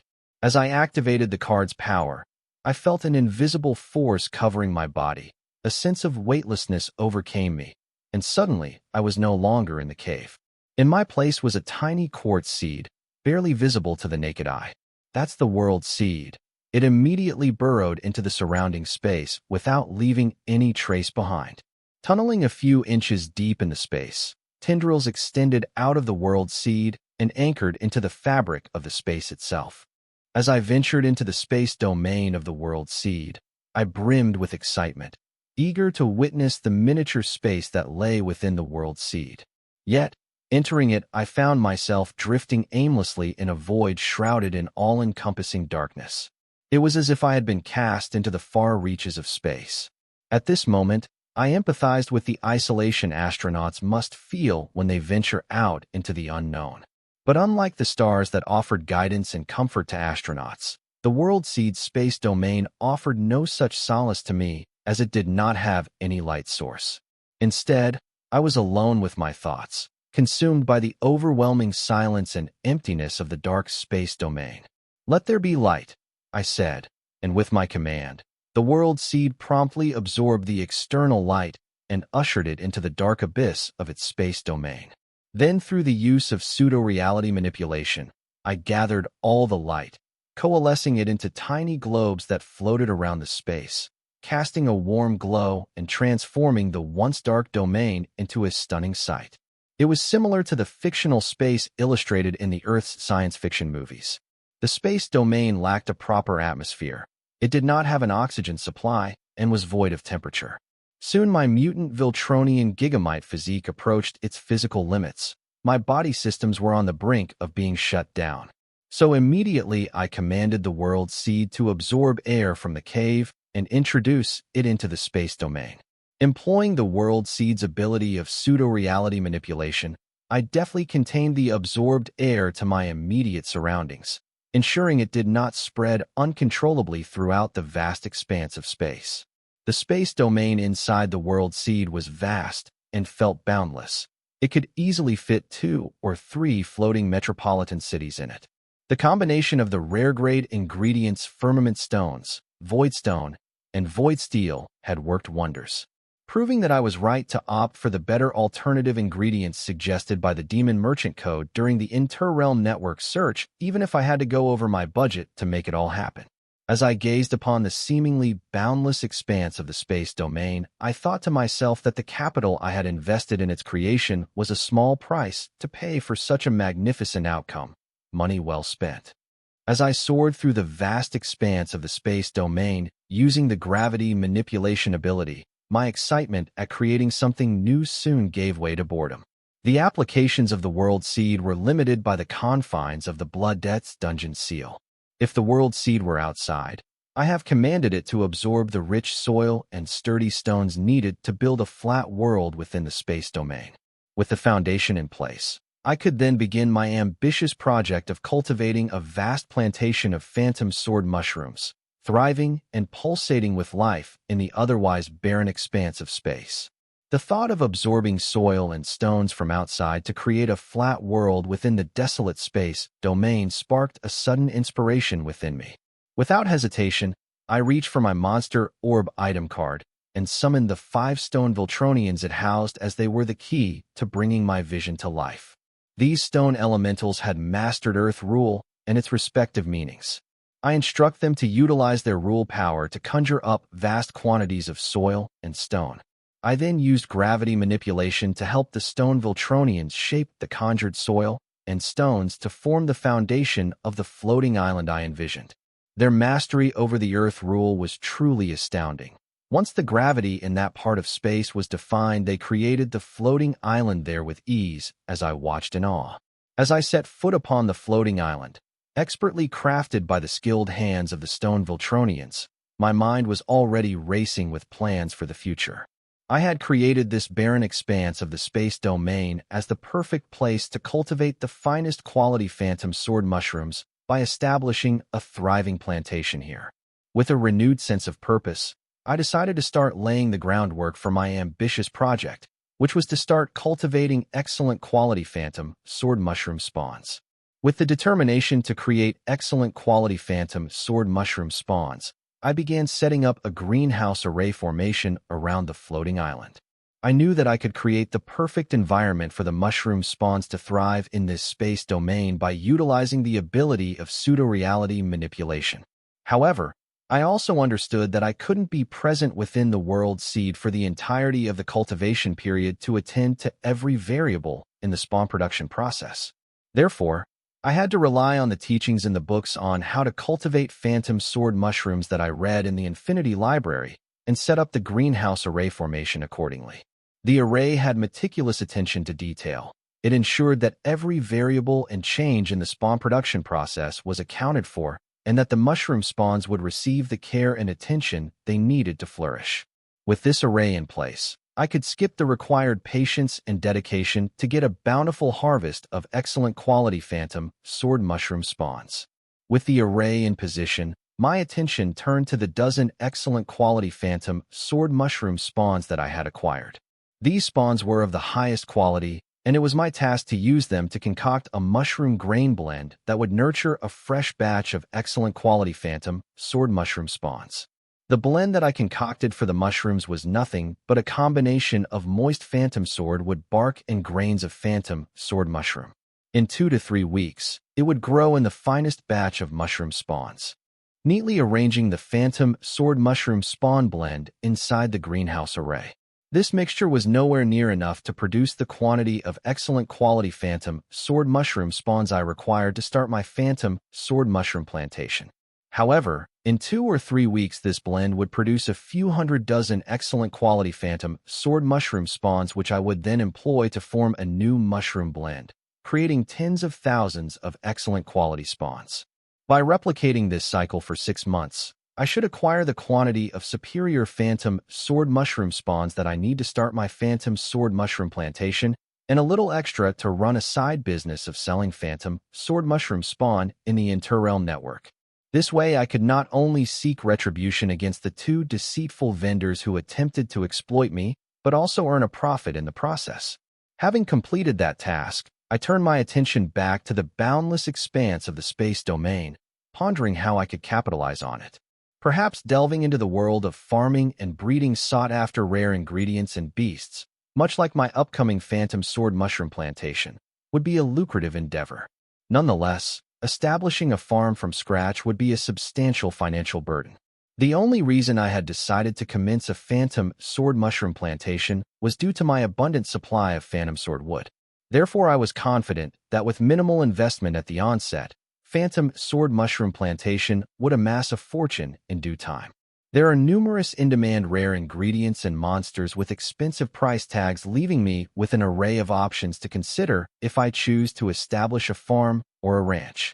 However, to avoid appearing foolish by cultivating or breeding a certain commodity only to discover that its market value would decline following the market trend, I must conduct extensive research on its market demand and cultivation process before making a decision. Utilizing one of my mutant consciousness, I created a clone that would remain in the space domain to operate the greenhouse array formation, facilitating the cultivation of phantom sword mushroom spawns and ensuring its maintenance, if need be. With my command, the world seed burrowed out of space before I exited its space domain. Returning to the cave, I checked on Corey only to find that Courtney was swinging a large axe at her head. Alarmed, I hurried out of the array formation yelling, "Stop!" Regrettably, my arrival was too late, as Courtney had already decapitated Corey with a swift blow of her colossal axe. Shaking my head helplessly, I listened as Courtney attempted to explain her action. "Wyatt, it's not what it seems like.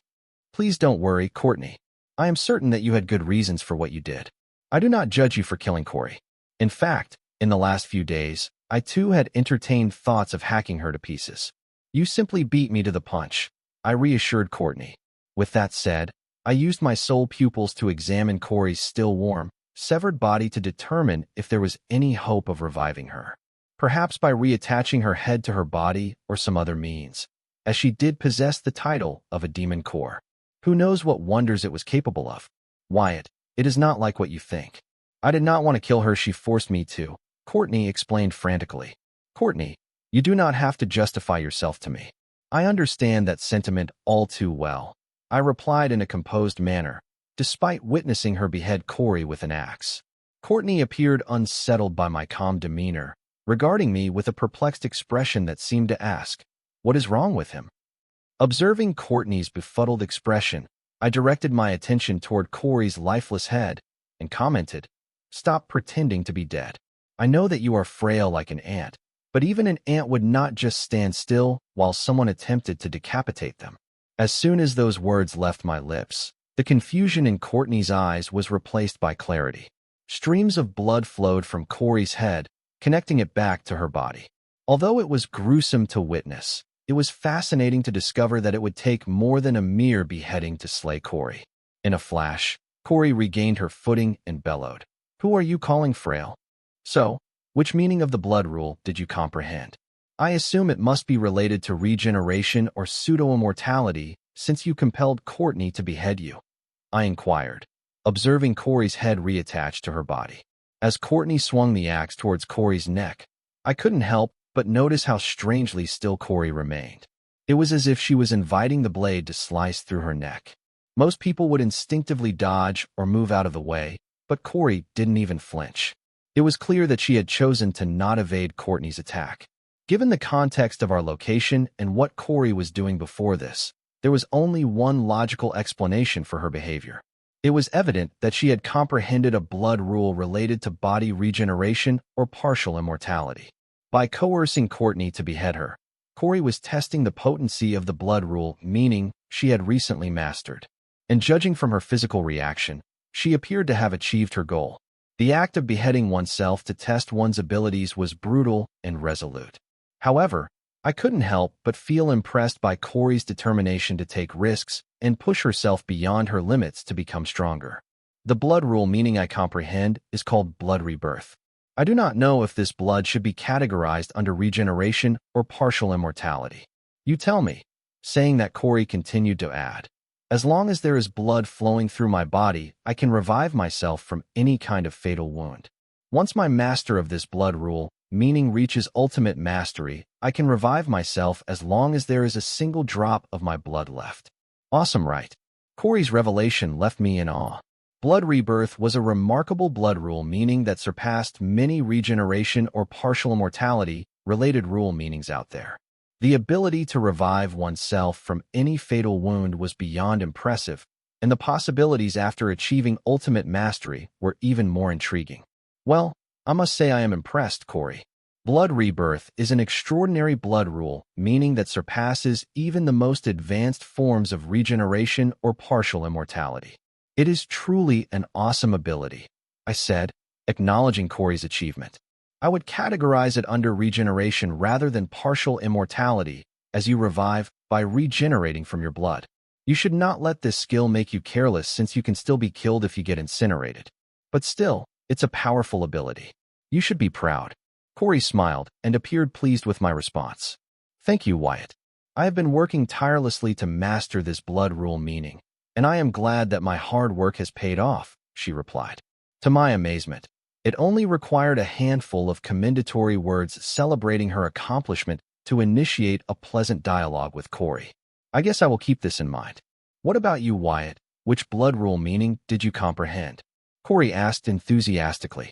No, I wasn't comprehending blood rule, but was busy with something else, I vaguely replied, opting not to delve into specifics. I was indeed doing something else. I prefer not to share at the moment what I was doing, but I'm not lying, I responded, hoping to quell Corey's disbelief toward my words. However, her skepticism persisted, and she accused me of being dishonest. I decided not to argue with her and let her think what she wanted. As long as she stopped pestering me about the blood rule meaning I comprehended, correcting her wasn't worth the effort. I'll give you the benefit of the doubt this time. Corey's words surprised me. She was on a roll today. Hopefully, she will be this pleasant to be around in presence of Susan. Courtney, Bloodette is not out yet. I inquired, wondering if Bloodette had mastered whatever blood rule meaning she was trying to comprehend. No, she hasn't. She seems to be still trying to comprehend that particular blood rule meaning to ultimate mastery. Courtney replied, implying that Bloodette insisted on mastering that particular blood rule meaning to ultimate mastery, resulting in her long retreat. Also hinting that Bloodette would not be coming out of her retreat anytime soon. Interesting. I mused, my curiosity piqued. With Bloodette's exceptional talent for comprehending blood rules, mastering a particular blood rule meaning to ultimate mastery would not typically require such a prolonged effort. If she was struggling to comprehend it, then it must be an extraordinary blood rule meaning indeed. I was looking forward to it. Corey, you have my grimoire ID. Feel free to call me anytime you want to use the cave for your blood rule mastery. Courtney graciously extended the invitation to her newfound friend. I surely will. No need to remind me. Corey replied with a confident smile. Listening to Corey and Courtney's conversation, I couldn't help but wonder, when did these two develop such a close bond? As they emerged from the Blood Rock Cave Gate dungeon, Corey turned to look at her boss and inquired, "What's next on the agenda, Wyatt?" "You need to head back to your warehouse and work on those promise cards, Corey, and try to be speedy about it," I promptly instructed Corey. Corey was taken aback. "Seriously?" she exclaimed, as she thought she was under her boss's supervision following the debacle at her warehouse. "Before you leave, could you explain to me how you landed on the blood rebirth meanings for blood rule amidst countless other possible meanings at the bifurcation point?" I asked Corey. At the bifurcation point, I was inundated with the multitude of meanings for blood rule. However, my origin card suddenly began to react, which gave me a sense of certainty, and that was how I ended up choosing the blood rebirth meaning. Corey recounted her experience at the blood rule bifurcation point. "I see." I nodded in response to Corey's explanation.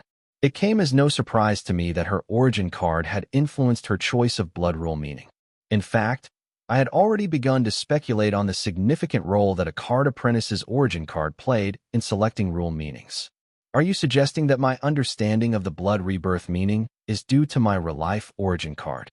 Corey blurted out, addressing Corey Park, who was residing within her tidal demon core.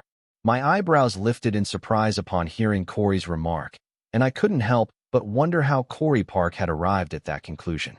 While I had my Calamity Daughter gems and Corey as evidence to support my speculation, I wasn't sure what Corey Park's reasoning was.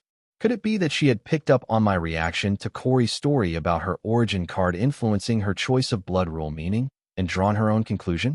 Suddenly, a fiery duplicate of Corey materialized next to her, and the doppelganger was none other than Corey Park. She addressed me. "Wyatt, are you absolutely certain that Corey doesn't require your supervision?" I witnessed how the Southern Emperor, her twin, and Agatha responded to Corey, succumbing to the darkness within her tidal demon core. "I understand your concern, but you need not worry about the Southern Emperor, her twin, or Agatha detaining or harming Corey because of her tidal demon core. I've already had a conversation with them about the matter. Rest assured, unless Corey gives into the darkness and goes on a killing spree, both you and Corey have nothing to worry about. So relax and focus on creating those cards as quickly as possible," I reassured Corey Park, letting her know that they had nothing to fear. "All right, if you say so," Corey Park replied, meeting my gaze briefly before retreating back into her tidal demon core. "After we're done creating the cards, I'll give you a call," Corey announced, before zooming off on her hoverbike. I had a good reason for keeping Corey close to me following the incident in her warehouse, and it had nothing to do with Anna or Agatha planning to subdue her upon detecting the demonic energy emanating from her. Rather, it was all about Corey's tidal demon core.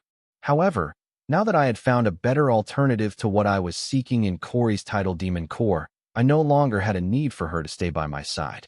My fascination with Corey's tidal demon core stemmed from the fact that its spiritual channel was linked to the will of the card world. However, when she succumbed to the darkness, it became connected to the will of the dark realm, which intrigued me. I wanted to study it to understand how it was able to accomplish this feat. What was even more astonishing was that when connected to the will of the dark realm, Corey was not targeted by the suppression of the card worlds like other demons would have been. This was truly remarkable. The phenomenon in Corey's title Demon Core captivated me for a specific reason. I wanted to use the information on its ability to harness the Dark Realm's will at the spiritual plane end of its spiritual channel to help me create dungeons of my choosing in the card world. My motive for requesting Anna to swipe the dungeon relocation apparatus wasn't to uncover the secrets of its invention or to utilize it for relocating dungeons. Rather, I aim to exploit its flaw and harness it for creating a unique dungeon, the Silver Beach Gate dungeon, to be precise. Upon discovering that Luna had pilfered the Silver Beach Gate dungeon, I contemplated utilizing my newfound knowledge of dungeon creation and the dungeon relocation apparatus to construct another one. However, uncertainty crept in, as there was no guarantee that the dungeon I created would be a perfect replica of the original. As a result, I abandoned this notion until I stumbled upon the captivating phenomenon within Corey's title Demon Core. Armed with the knowledge from Corey's title Demon Core and the dungeon relocation apparatus, I felt confident that the dungeon I summoned would be precisely what I desired. This conviction emboldened me to request Anna to steal the dungeon relocation apparatus, despite the potential harm it could bring to the reputation of the Southern royal family. I was willing to take the risk because the potential gains of summoning another Silver Beach dungeon far outweighed the possible losses. The significance of the secret within Corey's title Demon Core begs the question of why I allowed her to depart without uncovering it. The answer was simple. I no longer required Corey's aid to obtain the information I sought, as the Infinity Library provided me access to any knowledge I desired. Consequently, I bid farewell to Corey and sent her on her way. As soon as Anna successfully replicated the missing components of the dungeon relocation apparatus and combined them with the stolen parts to construct a functional device in a secure location, I would initiate my plan to summon a dungeon akin to the Silver Beach Gate dungeon in this card world. And thus, the Silver Milk Project would swiftly resume its course. Hopefully, the Southern royal family had learned their lesson this time around. Following Corey's departure, I hopped onto my nanomorpher and contacted Jill's grimoire. Calling Jill Norley. "Miss me already, Wyatt?" Jill's voice chimed in with excitement. "Not particularly," I retorted sarcastically. "I can't help but wonder if the constant calls mean you've fallen head over heels for me. Did the long distance finally make you realize your feelings?" Jill continued to tease. Jill's playful teasing didn't faze me, and I rolled my eyes before responding. "Yeah, sure. Now let's get down to business." With a hint of disinterest in her voice, Jill replied, "All right, what do you need this time?" It was the first time I had ever heard her sound uninterested in doing business. I didn't blame her, as our previous transaction had resulted in some loss for her, with no real gains to show for it apart from my promise to appoint her with the sale of my patent and share of the silver milk powder, if and when that ever happened. Before getting to the real reason why I called her, I decided to throw Jill a bone to get her in the right mood.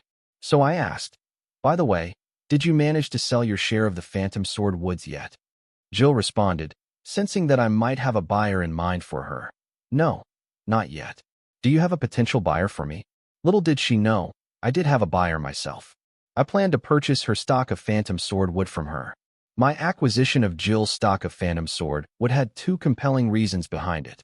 Firstly, the Interrealm network priced the Phantom Sword wood at twice the value it had in the card world market, making it an irresistible investment opportunity.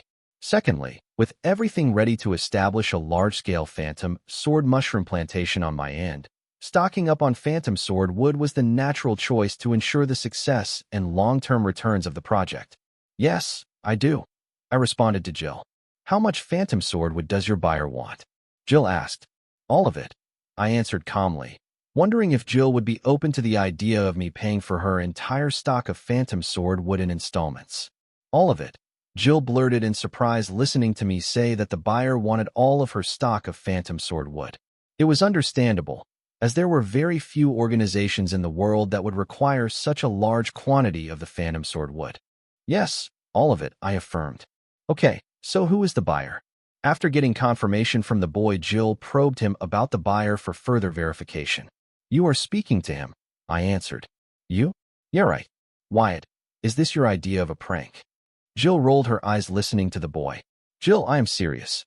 I am the buyer. I want to buy all your stock of Phantom Sword wood." I asserted my voice to show Jill that I was not kidding. I don't believe you. If you had told me the buyer was someone from the Southern royal family, I may have believed you. When the boy called her saying that he had a buyer lined in for her stock of phantom sword, would Jill believe that it had to be someone from the Southern royal family, but it never crossed her mind that the buyer he was talking about was himself. Jill, why is it hard for you to believe that I want to buy your stock of phantom sword wood? I asked to help Jill understand that I wasn't kidding when I said that I wanted to buy all of her stock of phantom sword wood. First of all, can you even afford to buy even a fraction of my entire stock of phantom sword wood? Come on, be honest with yourself. After the freedom fighters stole the Silver Beach dungeon, you really aren't worth that much. Except for the small percentage of phantom sword wood you blackmailed from me, you have no other noteworthy assets. Unless you plan to sell your patent and shares related to sliver milk powder. But even so, that is a big ask. I don't think you can afford the entirety of my stock of phantom sword wood if you do sell them. Jill got brutally honest with the boy. Well, Jill, let me tell you something. I have a lot more going on than you think you know. I refuted Jill. Are you referring to how Dr. Luna stole all the key parts of the dungeon relocation apparatus before she defected to the freedom fighters, and how that same day you called me to learn how to operate the dungeon relocation apparatus? Jill enunciated that she knew what the boy has been up to recently. So you heard about it, huh? I did not go into details, fearing I would say something to incriminate myself. Yes, I know. The first I put others ahead of my personal gains, you took advantage of me. How could you do that? Jill was aggrieved that the boy took advantage of her when she was being nice to him. Hey, I did not force you to do anything. I was more than willing to pay a decent fee, but you were the one who insisted to do it for free. I did not understand what Jill was whining about. Did she expect me to feel bad about not paying her a hefty tuition fee to teach me how to use the dungeon relocation apparatus? What does she take me for? A simp? Well played, Wyatt. I will get you back for this. Jill dropped the act knowing that it would not work on me. Now that was the Jill I knew. Bring the conversation back to the topic, I said. Jill, will you sell me your entire stock of the phantom sword wood? Wyatt, even if I was, how are you going to pay me for it?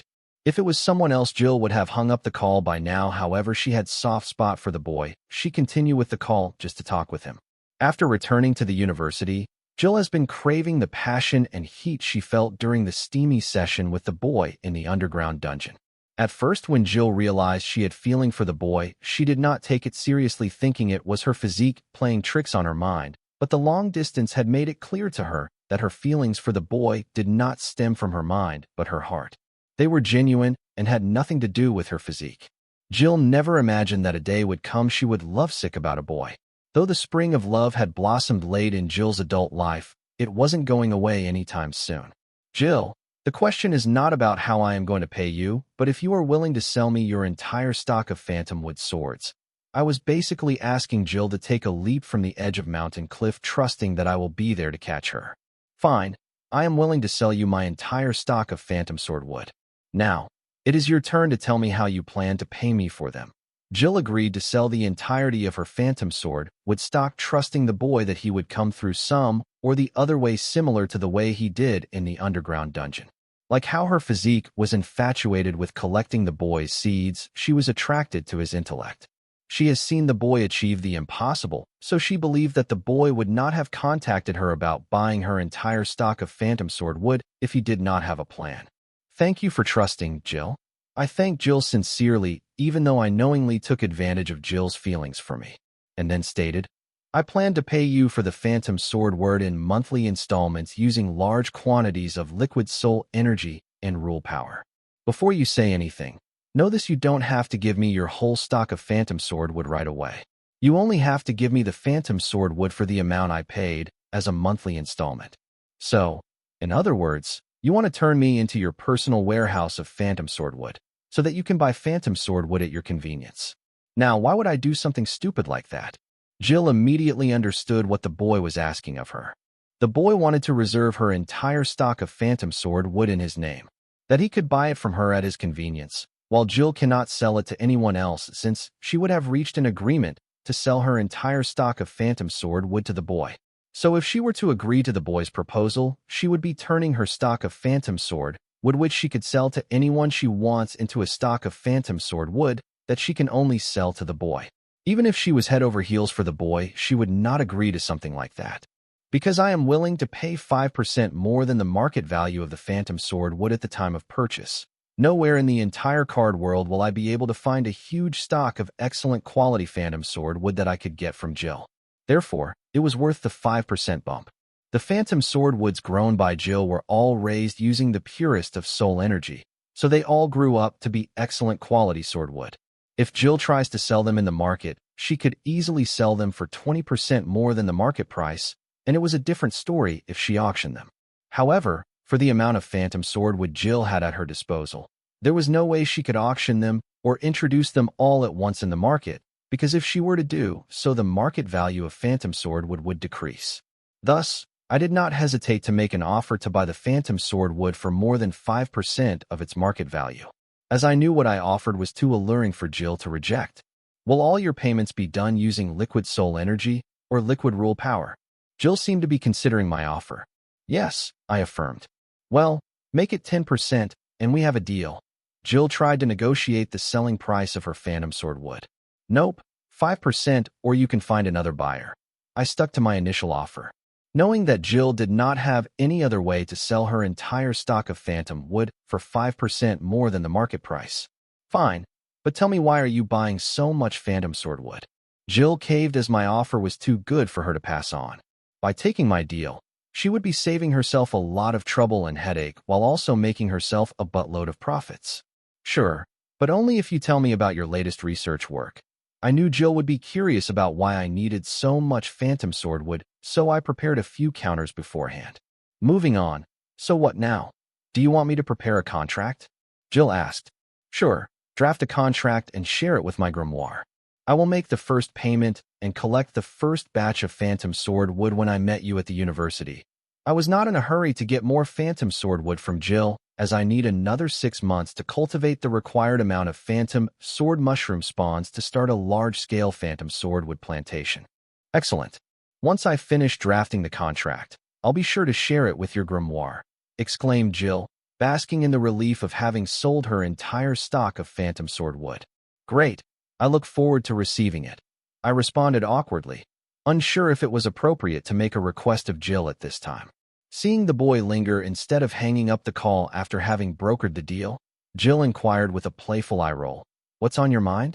Need a favor from me? Now that you mention it, I'm actually in need of coordinates for other worlds. Do you happen to have any? With the proverbial cat out of the bag, I decided to seize the moment and speak my mind. I do happen to know where to obtain some coordinates for other worlds. I can get them for you, however, it will cost you, Jill declared, pondering what could be going on in the boy's mind. With his recent history of dungeon relocation apparatus theft and a large purchase of Phantom Sword wood, Jill couldn't help but wonder why the boy needed coordinates for other worlds. You're going to charge me for the coordinates? Come on now, I just bought your entire Phantom Sword wood stock at 5% above the market price. You couldn't get a better deal anywhere in the market. Where's the gratitude? I exclaimed in an exaggerated tone, hoping to sway Jill into providing the coordinates without charge. In response, Jill remained silent for a moment before finally speaking up. All right, I'll get you the coordinates for free. But first, you'll have to tell me what you plan to do with them, she demanded, her curiosity piqued by the boy's previous actions. What else would I need the coordinates for? I plan on using them to travel to the world they belong to. I was not exactly lying, but also not revealing the whole truth. Well, I had no idea the Southern royal family was working on world travel, Jill mused, her interest piqued by the news. She did not doubt the boy, but believed that the Southern royal family was secretly researching other world travel methods, and the boy was getting the other world coordinates for them to conduct test runs. I too don't have a clue. I held up my "and now it's your turn," I replied, not lying since I did not know if the Southern royal family was conducting research on other world travels. Although Jill seemed to have misinterpreted my response, I didn't bother correcting her as it seemed to work in my favor. Don't worry, I'll have those coordinates for you by the end of the day, Jill promised. Great, I'll be waiting for your call, I replied before hanging up the call. Keeping an eye on the road, I went through my grimoire's notification section since it was buzzing like crazy when I was on the call with Jill. As I checked my grimoire's notification section, I noticed that it was filled with texts from members of the Bright Lions gang. Somehow, they had managed to get a hold of my grimoire ID, and each message contained the same video file with the same old spiel about how it was an honor to be a part of their gang, and so on. Given that most of the Bright Lions gang executives were children of high-ranking city officials, it wasn't surprising that they were able to obtain my grimoire ID. However, what truly caught me off guard was their audacity to spam my grimoire with the same generic text. Some messages congratulated me for getting early admission into Morningstar University. Where did they hear that from? And here I was trying to secure my admission through Jill's connections, all the while fearing that the Southern royal family might do something to stop it from happening. Can't tell truth apart from rumors. Fuming with anger, I clicked on the video file that had been attached to each of the texts. I couldn't imagine what could have prompted so many people to send me the same thing. But what I saw left me completely stunned. The video showed my 4 Calamity Daughter gems brutally slaughtering tens of thousands of card apprentices, while the city police simply stood by and watched. I was disgusted by their actions and immediately activated my Calamity Soul gem to contact Nick and hear what he had to say about it. Learning that it was all part of a larger plan hatched by the Circle, I calmed down a bit. It was surprising that the Circle had responded so quickly to my attack on their Sun Blossom City branch, but I couldn't understand what the Supreme Leader was trying to achieve with this. He should know by now that he can't harm me as long as I remain in the southern region. So what was his endgame? Was he trying to manipulate public opinion against me, to force the Southern royal family into taking action against me? Every young card apprentice who died in that tragic massacre was a child of a citizen of the southern region. This incident combined with my fraudster reputation, it would be easy for the Supreme Leader to make me the public enemy in the southern region. I have little faith in the Southern royal family to support me in this matter, as I suspect they may seize this chance to imprison me within their borders, preventing me from enrolling at Morningstar University. If things unfold as I imagined, then the Supreme Leader would have inadvertently handed them the perfect excuse to confine me within the southern region. I really hope that I was overthinking and wrong about this, because if not, then I will be forced to live a life of a fugitive on the run. I hope that it doesn't come to that. As my thoughts burdened me heavily, I aimlessly rode my hoverbike on the desolate highway until a mysterious figure unexpectedly soared in front of me. Fortunately, the nanomorpher possessed sentience and promptly engaged the emergency brakes, bringing the hoverbike to an abrupt stop just an inch away from the figure, prompting me to yell, "What the FCK?" Anne's voice came through flatly, as she cautioned me, "Please mind your language, Wyatt," and inquisitively continued, "Also, I wonder why you bother riding this thing when you're more than capable of flying with greater speed and endurance." "Simply because I enjoy it," I retorted with a firmness in my voice. "Your questionable scheme of snatching key components from the dungeon relocation apparatus and pinning the blame on Luna has gotten Anna into trouble. Our grandaunt has put her under house arrest for the foreseeable future, and now I am serving as the interim Southern Emperor," and calmly delivered the news. Concerned for my life, I immediately asked, "Hold on a moment, where is Anna at this very moment?" and responded with a frown. "What's so difficult to comprehend about her being under house arrest for an indefinite period?" With Anna out of the picture, she had hoped to grow closer to the boy, but his concern toward Anna soured her mood. My concern mounting, I pressed and further, "I understand that. I am asking you whether Anna is still in Sky Blossom City or has she been taken back to the royal palace?" I knew that of all the people in the southern region, Anna was the only one I trusted to go to any lengths to ensure my safety. Anna was transferred to the palace this morning under the watchful eye of our grandaunt, and replied, her voice tinged with regret. "She wanted to see you one final time before her departure, but it was impossible to reach you since you were inside the dungeon seal," she explained. "Well, she can always reach me on my grimoire," I proposed. With Anna gone, I felt less safe staying in Sky Blossom City. If not for the combination of myriad Devil Body and Calamity Daughter gems, making me partially immortal, I would be worrying for my life right now. Unfortunately, Anna is currently under house arrest, so she won't be able to use her grimoire to contact yours until the prohibition on her is lifted," and replied with a hint of remorse, because Anna had shouldered the entire blame for stealing the key components of the dungeon relocation apparatus when their grandaunt had questioned them. Otherwise, and would have also faced house arrest just like Anna, and was showcasing classic symptoms of survivor's guilt. I don't see what the big deal is. I said, not understanding why Anna's grandaunt had to be such a stickler. Wyatt, our grandaunt is someone willing to sacrifice anything to protect the honor of the royal family. And seeing the future heir of the royal family blatantly disregard its honor by participating in theft and deception, she was not one to tolerate such actions, and explained, describing their grandaunt as a person who valued the honor of the royal family above everything else. What about the key component of the dungeon relocation apparatus? Don't tell me you guys returned them to Morningstar University, I asked anxiously. If they had made such a foolish move, it could jeopardize my goal of summoning a dungeon similar to the Silver Beach Gate dungeon in this world. Don't worry. Anna has enlisted our mother's subordinates to transport the stolen key components of the dungeon relocation apparatus to a secure location. Even if Grandaunt wanted to, she would not be able to return them to Morningstar University, and reassured me, sensing my unease. Anne's words immediately put me at ease, knowing that the key components of the dungeon relocation apparatus were still in the possession of the Southern royal family. Anna's mother did not seem to be bound by traditional family values. Thus, she prioritized the prosperity of the royal family over their honor, unlike her grandaunt. That was precisely the kind of person I could get along with. Don't get me wrong, I valued family honor, but not at the cost of the family. Without the family, its honor will vanish in pages of history. Excellent.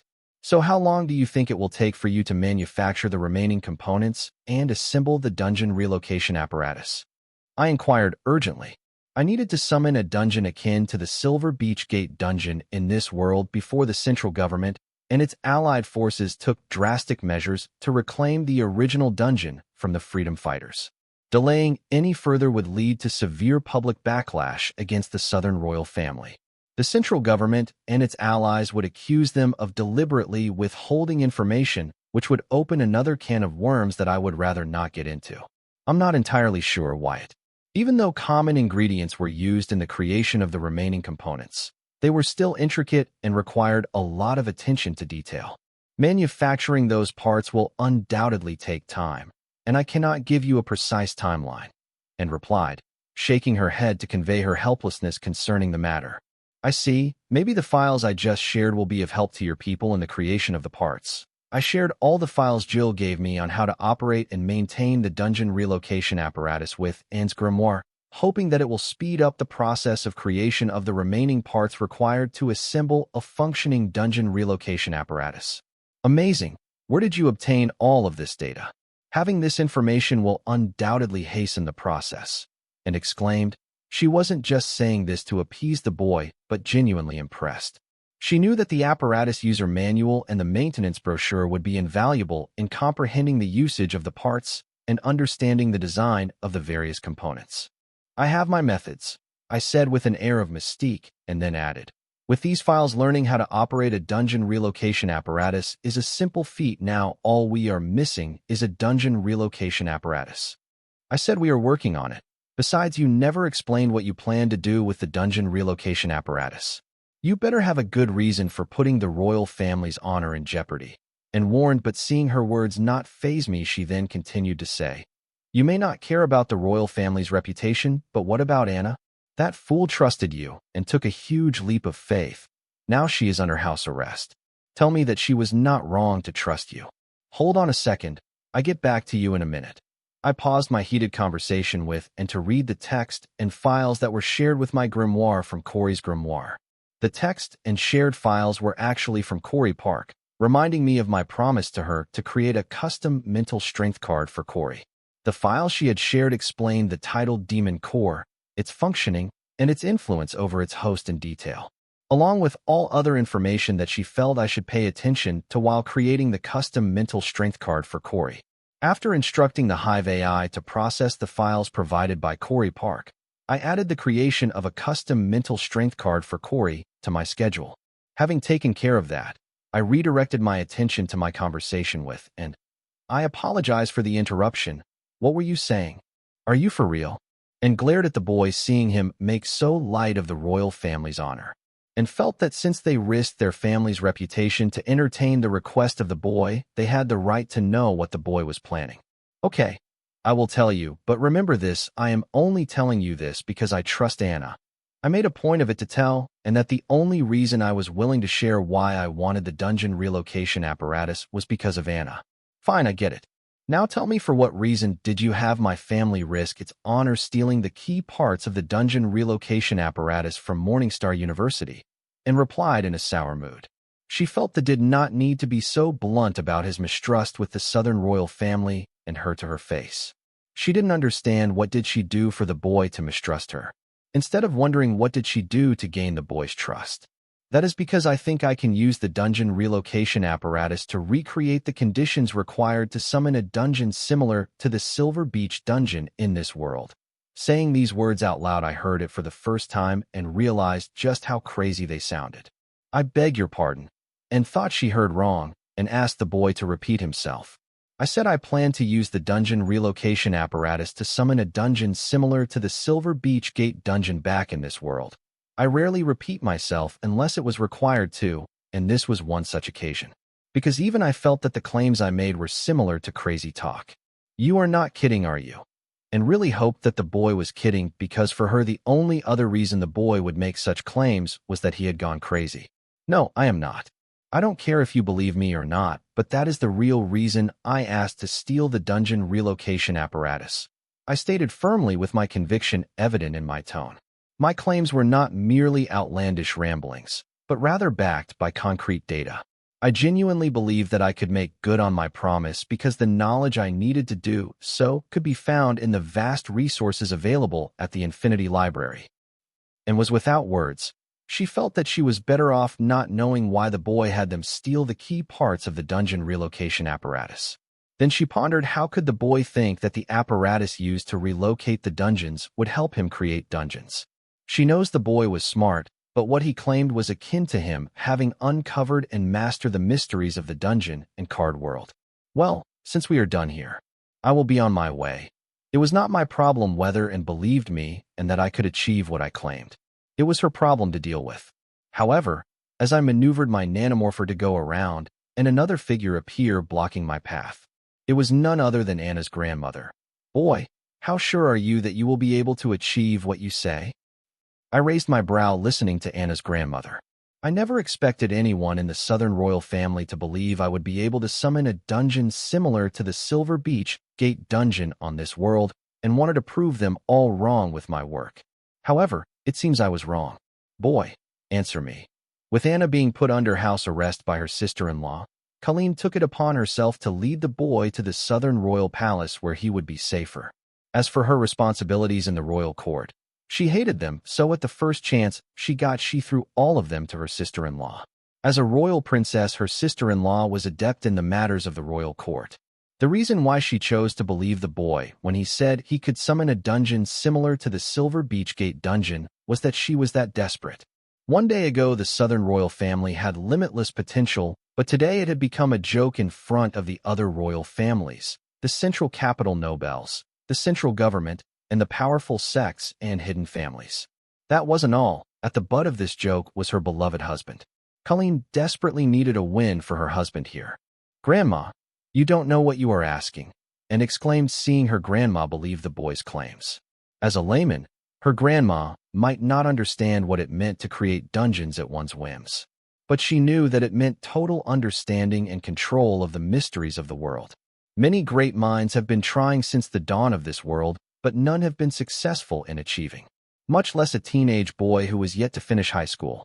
And was not underestimating the boy, she was just being realistic. Soon, Lorenzo too appeared at the scene. I got off the nanomorpher and retrieved it. I didn't know the proper royal etiquette, but even I knew that talking to the First Lady of the Southern region while sitting on a hover bike would seem rude. This was not about me. The First Lady of the South represented the entire Southern region. She deserved my respect, even if I just found out that she was eavesdropping on me. Standing straight, I saluted the First Lady with a standard Southern Watch salute. It was appropriate, as I was made an honorary member of the Southern Watch by Anna the first time we met in my warehouse. "Your Highness." "At ease. Boy, skip this ceremony and answer me." Colleen was surprised by the boy's action, as he was not this respectful the time they met in the temporary Southern Watch base. Colleen wasn't the only one who was surprised by the behavior of the boy. And Lorenzo too were shocked to see the boy bother with basic decorum in the royal presence.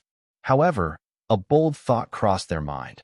What if the boy was using the basic decorum in the royal presence to remind Colleen that she was the respectful First Lady of the South and should not be eavesdropping on others' conversation? Thinks of this, they both felt that this was more in line with the boy they knew. He was like a unique breed that lacked the fear and respect for the royal family that was ingrained in the bones of every citizen. Your Highness, I do not make claims that I am not sure about, I answered boldly. This was not the time for me to act aloof. Though the First Lady had proper command over her elements and emotions, yet her desperation could not escape my eyes. This meant that as long as I could convince her that I could deliver on what I claimed, I will have the Southern royal family's resources and manpower at my disposal. And hopefully, get it through their thick skull that they don't want me pissed at them such that they will not block my path to Morningstar University. Bold. Kid, are you really finally thinking of adding truth to your fraudster reputation? Lorenzo too was more desperate than Colleen. He not only failed to ingrain proper family values in his granddaughter, but also was in a coma when the whole incident took place. He let down his beloved wife and his respected brother-in-law. Most of all, he had let down the people of the southern region. The money from the Sliver Milk Project would have improved the living conditions of everyone in the southern region, yet he was in a coma when it was stolen by his granddaughter. Only he knew how hard it was for him to wake up every morning and face the people. The only thing keeping him going right now was that he had to do everything in his power to make it all right.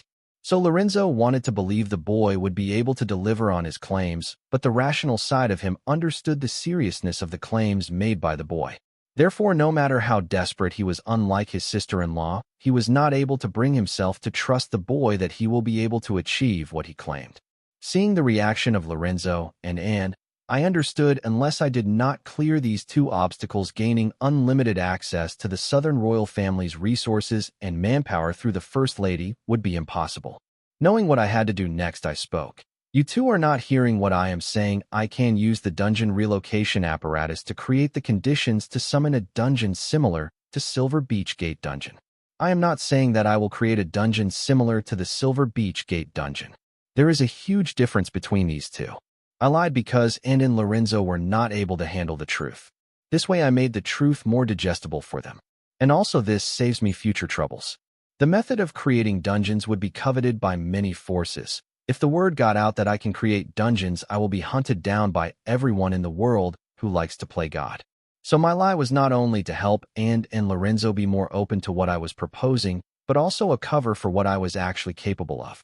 Once the dungeon gets summoned, I will just expose the huge flaw in the dungeon relocation apparatus and claim that I used the flaw to create a condition to summon a dungeon similar to the Silver Beach Gate Dungeon.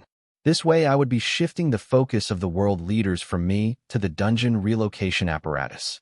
In their eyes, I would become a lucky fellow who noticed the flaw in the dungeon relocation apparatus that others failed to notice and somehow managed to take advantage of it. I know my story needs a little work, but this was just a contingency in case the word about me summoning a dungeon gets leaked. However, that was highly unlikely because I knew the Souther royal family would do their best to stop that from happening. After all, this involved the honor of their family. I know they dropped the ball when it comes to the Silver Milk Project once already, but even I did not see the betrayal of Luna coming. And what were the chances of them dropping the ball again? After all, they need this more than me. Listening to the boys' claims, a long silence loomed. Lorenzo and were still trying to figure out how the boy planned to use the dungeon relocation apparatus to create the conditions to summon a dungeon similar to the Silver Beach Gate Dungeon. As for Colleen, she was still trying to figure out the difference between creating a dungeon and creating suitable conditions to summon dungeons. Aren't dungeons natural like plants? One doesn't create them, they create the required conditions to grow them. I looked at the three who were lost in deep thought, hearing my saturated truth. I patiently waited for them to digest what they just learned. Lorenzo, what do you think? Is what the boy claiming possible? Colleen was the first to break the long silence. I don't know. I have read a lot of theoretical works on creating required conditions to summon a dungeon, but none of those have shown any significant practical results during the testing. Besides, the boy not only claims to just summon any dungeon, but a dungeon similar to the Silver Beach Gate Dungeon. Now that is a bold claim. Lorenzo was not lying. In the past, many great minds have worked to think of different ways to create dungeons and collectively decided that dungeons were natural. They cannot create them, but create the required conditions to summon them. The boys' claims were bolder than theirs, but somewhat similar to theirs, which was why Lorenzo could not directly discard the boys' claims. Colleen then turned to look at her granddaughter, feeling her grandma's eyes, and added, "I don't know if what he claims is possible, but what I would like to know is how he will use the dungeon relocation apparatus to not only create the required conditions to summon a dungeon, but a dungeon similar to the Silver Beach Gate dungeon." Listening to Anne's question, both Colleen and Lorenzo turned their heads to focus on the boy asking for an explanation. Feeling their collective gaze land on me, I was not fazed. I knew they would ask this of me soon or later, so I had already prepared a sound argument. What I would like to know? No. What the world would like is how the Morningstar University is able to achieve world travel. Now, would Morningstar University will be willing to share it with the world? What are you trying to say? And asked the boy who rambled on about something instead of answering what he was asked. Are you saying that you don't want to share how you plan to use the dungeon relocation apparatus to create conditions to summon a dungeon? Colleen immediately understood what the boy was implying. Colin wasn't the only one, even Lorenzo too, but he felt something was off here. However, he did not bother to dwell on it as his thoughts were preoccupied with trying to figure out how the boy planned to use the dungeon relocation apparatus to create the specific conditions to summon a dungeon. What was he missing that the boy had noticed? Lorenzo went through the whole process of dungeon relocation in his mind over and over again, trying to find the answer. He obsessed over it, feeling that if he were to somehow figure it out, it would make up for his sins as Luna's grandfather. A once smart man was now reduced to this. Yes, Your Highness. Just because I have something that others don't doesn't mean I have to share it with others. I don't want to sound rude, but it is already a huge consideration on my part that I am willing to use the knowledge I have to help summon a dungeon similar to Silver Beach Gate dungeon, I argued. Hearing the boy's argument, Colleen was misled from asking the right questions about how the boy planned to achieve what he claimed, and instead, she focused on the point that it was not right of her to ask the boy to share his important findings with them. Wait, how are this and that similar? Morningstar University has already achieved and demonstrated other world travel to the world, but you have yet to demonstrate that you can use the dungeon relocation apparatus to create the required conditions to summon a dungeon. Heck, you haven't even used the dungeon relocation apparatus in your life. So all we are asking is for you to prove that you can deliver on your claims, and argued to not let the boy's argument undermine their right to know if he could do what he proposed. She did not let the boy turn the conversation from where he was on the stand to where they were on the stand. And here's the thing. The question is not if I can deliver on my claims or not, but if you guys are willing to take to the chance in front of you to rectify the wrong no matter how high the risk and odds are. I had Colleen and Lorenzo under control, but it proved to be a tough nut to crack. I had to do something about her before she manages to ruin the good thing I have going on here. Unlike Colleen and Lorenzo, who felt guilty for the freedom fighter incident and were trying hard to compensate for it in any other way possible, making them subjectable to the boy's tongue, and was more focused on the fact that the boy somehow managed to coerce her family into doing something that would stain their reputation for the end of the times, and did not care about what happened in the freedom fighter incident. What she cared about was if there was a good reason for Anna to trust the boy's words and risk their family's reputation, which allows her to see through the boy's bullshit. Unlike her grandma and granduncle, who wanted to give what the boy proposed a try just because they did not want the feeling that they did not try everything to rectify the past, and a mere high schooler pointing at them that they did not roll the dice on. The gamble that he presented to them, promising to make everything right. Like hell it is, and shouted, and then continued to say, Anna trusted you and risked my family's reputation to get you the dungeon relocation apparatus. So you better prove what you claim instead of making empty talks. Anne's outburst surprised Colleen and Lorenzo, snapping them out of their guilt and helping them focus on what was important. To stop wasting their present trying to fix the past, instead let the past go and make do with the present they have. Because at the present, a high schooler had somehow managed to put their family's spotless reputation at risk. The Southern royal family had stood tall in this world for millennia, and they took great pride in their brilliant and spotless honor. That was something people took very seriously. But under the boy's whim, Anna had done something that would risk all the hard work and sacrifice their ancestors had taken to maintain the revered honor of their family throughout the millennia of their existence. And Lorino and Colleen wanted the boy to give them a good reason that it was all worth it. How the heck am I supposed to prove to you without revealing my important findings? I almost managed to dodge the responsibility and consequences for my part in Anna stealing the dungeon relocation apparatus and risking the Southern royal family's reputation. However, and shone the spotlight on me. I could feel Lorenzo and Anna's grandma's gaze sticking to my skin. I don't care you were the one who asked us to act fast, and that you would explain later. We have acted, and now it is your turn to explain. As much as she wants to get along with the boy, her ideal daughter trait of her doesn't allow her to let down her family. So even if she did not want to, she had to come down hard on the boy, like an ideal daughter, and was prioritizing the interest of her family over her personal interests. Don't you think you are being a bit unreasonable? How am I supposed to prove to you guys that I can use the dungeon relocation apparatus to create the required conditions to summon a dungeon similar to Silver Beach Dungeon while maintaining the secrecy of my findings? I was in a tough spot. I could not share the truth with the trio, and without that, I could not give them the guarantee they were asking that what I was proposing would work. I thought I could bluff my way into getting what I wanted, but, and happened, I really miss my Anna. Unreasonable? Weren't you being unreasonable when you asked Anna to steal the parts of the dungeon relocation apparatus without giving us a proper explanation? Now it is your turn, and was on fire, and Colleen and Lorenzo nodded in agreement. Well, the only way I can do what you are asking of me is by using the dungeon relocation apparatus to summon the dungeon.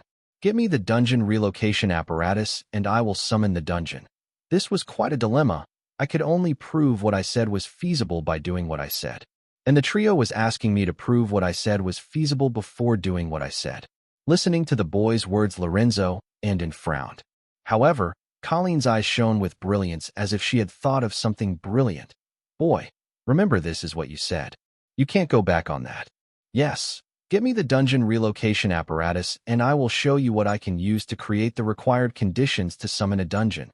I happily agreed, thinking this would put the matter to bed, but I was wrong. Okay. Now sleep.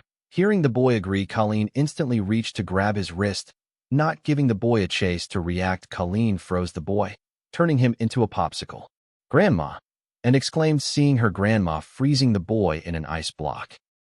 Lorenzo stared at his sister-in-law in shock. He thought one or another day she would lose patience with the boy and shoot at him, but he did not believe that moment would come so soon. Oh, relax, he is fine. I just put him under a cryosleep. Colleen explained to her granddaughter and Lorenzo, as if this was no big deal. I see, but why? And asked in confusion, not understanding why her grandma put the boy under cryosleep. Unless she plans to kidnap him and take him to the southern capital. Coming to this conclusion and turned big in shock. Your Highness, you are a bit hasty. This will not help the situation. Lorenzo shook his head, disapproving of the actions of his sister-in-law. Lorenzo is a strong supporter of the idea that they should lock up the boy in a basement and have him serve the Southern royal family for the rest of his life. But he also knew with the temper of the boy he would only end up very poor compared to the way they imagined. What are you guys worried about? He was the one who said that he needed the dungeon relocation apparatus to prove to us that he can create the conditions to summon a dungeon similar to the Silver Beach Dungeon. So I am taking him to the dungeon relocation apparatus. What's the big deal? Colleen said nonchalantly. Grandma, he is going to be so pissed when he wakes up. And commented, feeling that this could be the strain that would break the connection between the boy and Anna and send him straight into the arms of the floozy Susan. So what? Colleen could care less about the boy's tantrum. She was the freaking ruler of the South. She could do anything she wanted, let alone freeze one of her citizens and move him to the Southern Palace for his safety. With the ice block encapsulating the cryo-sleeping boy in one arm, Colleen briskly issued orders before turning to leave. Lorenzo, I need you to investigate this Jill character the boy spoke with earlier. She seems to be affiliated with Morningstar University and is the one who provided the boy with the knowledge on how to operate and upkeep the dungeon relocation device. I want to know the extent of their relationship and how a mere high schooler from a third-tier city is connected to someone at such a prestigious institution. Yes, Your Highness. Lorenzo planned to do just that without Colleen reminding him to. Their previous assumption was that they were the sole refuge the boy could seek in times of distress, but the emergence of Jill from Morningstar University shattered that notion. Now, the boy had other avenues to explore when faced with a dire situation. This revelation meant that the Southern royal family could no longer retain complete control over the boy's fate. Upon realizing this, Lorenzo and Colleen felt as though they had won a billion-dollar lottery only to have to split the prize with a stranger, which was an unpleasant feeling. Did Anna's grandma just attack me? From the looks of how she only put my body in a cryosleep, she doesn't seem to mean harm. Then what does she mean by this? FCK, does she plan on kidnapping me? I cussed, trapped inside my calamity soul gem. Being frozen into an ice block by Anna's grandma, my body was instantly frozen and was forcefully put under cryosleep, but my consciousness, however, stayed awake as it was protected by the protective covering of his calamity soul gem. I wanted to eavesdrop on Anna's grandma, Lorenzo, and in from within my calamity soul gem, but whenever my consciousness tried to extend its mental strength out of the calamity soul gem to check what was happening outside, the extended mental strength would instantly get frozen by the First Lady's powers.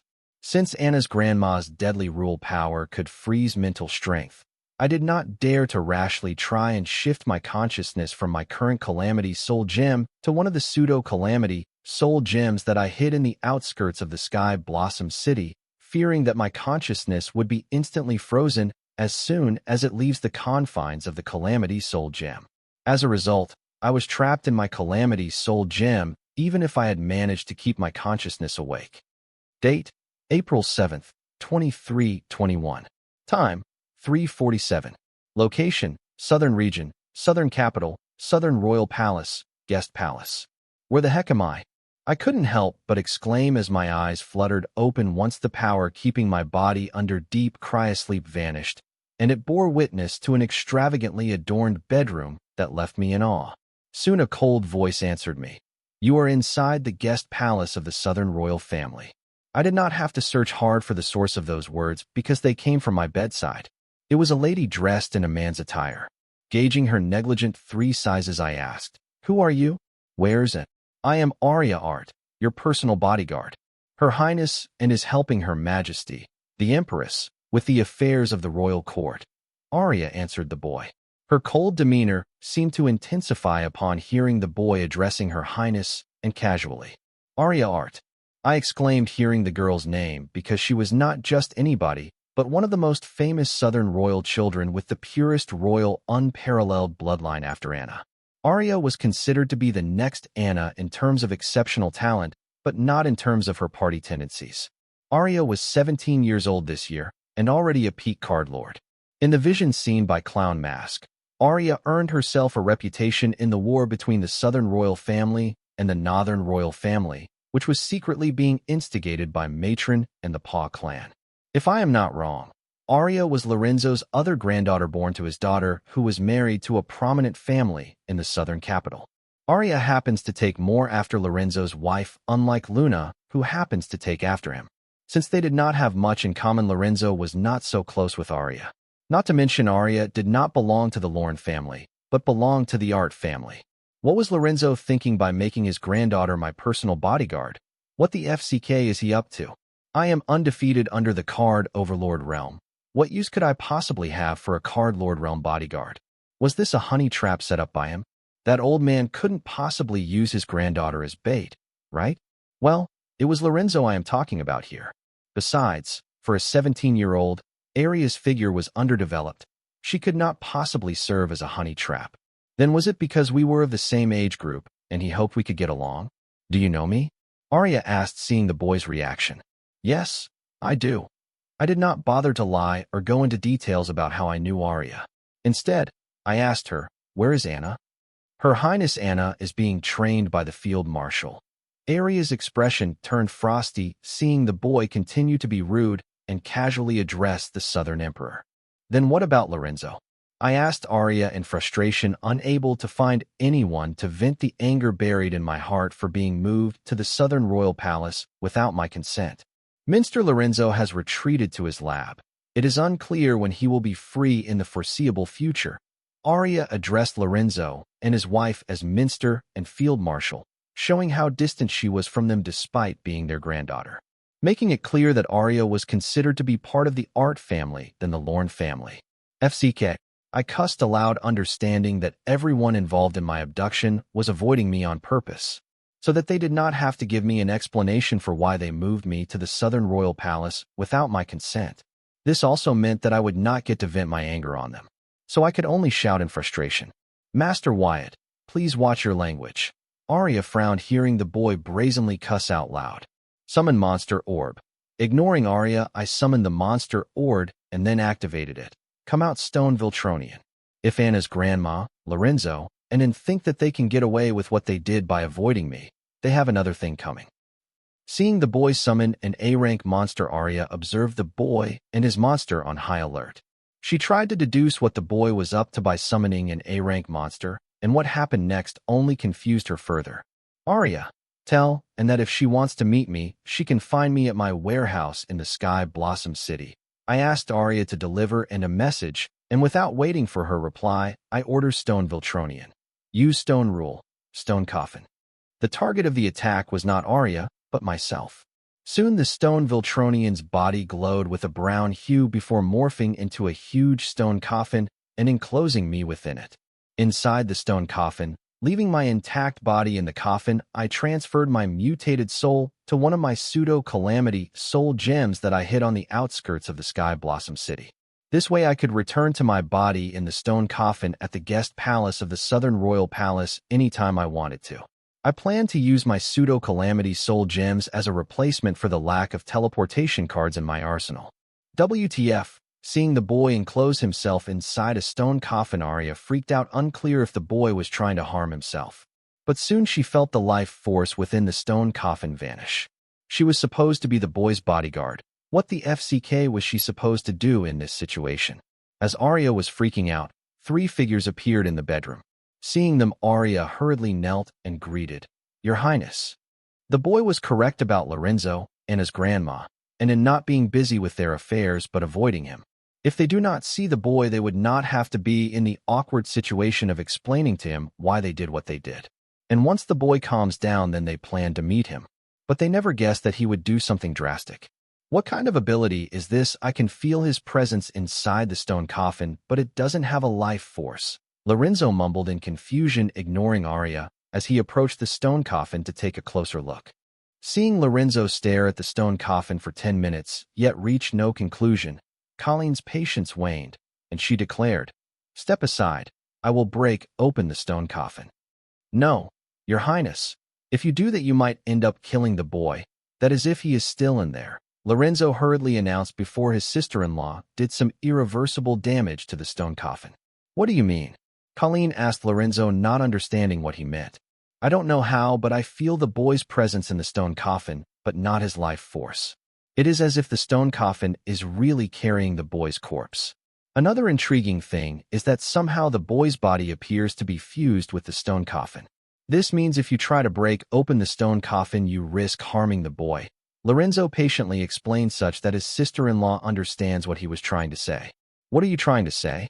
Is the boy in there or not? Colleen asked, confused by Lorenzo's explanation. Lorenzo went silent as he did not know if the boy was in the stone coffin or not. Lorenzo could clearly feel 2 presences inside the stone coffin. One belonged to the monster that turned into a stone coffin, and the other presence belonged to the boy. However, he could only feel 1 life force in the stone coffin, which belonged to the A-rank monster. As for the boy's life force, it was missing. This could mean one of 2 things. Either the stone coffin was masking the boy's life force, or the boy's soul had passed away, leaving behind his corpse in the stone coffin. Lorenzo could not figure out which one of the 2 it was. Why don't we ask him? And suddenly spoke up. Hearing her, Colleen, Lorenzo, and Arya suddenly felt dumb, wondering why did they not think of such a simple thing. Then Colleen nodded at her granddaughter, signaling her to try and talk to the boy who was throwing a temper tantrum by locking himself up in the stone coffin. Wyatt. It's Anne. Answer me if you can hear me from in there. And spoke awkwardly, not knowing what words would be the right fit for a situation like this. And the rest waited, but no response came from inside the stone coffin. Then, and proposed another idea. I will try contacting his grimoire. Once again, Colleen, Lorenzo, and Arya could not help but feel dumb and wonder why did they not think of something so simple. The trio awakened from their self-assessment, hearing and exclaim, "The call connected, but he is not answering my call." This was a good sign. The boy's grimoire was responsive to Anne's call, which meant that the boy was not dead but alive and kicking. However, they were still not clear if the boy was inside the stone coffin or not, mostly because of the message the boy left before imprisoning himself in the stone coffin. Before pulling his outrageous stunt, the boy did say that he was if we wanted to meet him, we could find him at his warehouse in Sky Blossom City. "Do you think we should have someone check there?" Lorenzo asked Anne. "I don't know, but just to be safe, I will contact the shadows assigned to protect the boy's friends and family to report instantly if they spot the boy in the Sky Blossom City," and answered, not knowing if this action was necessary.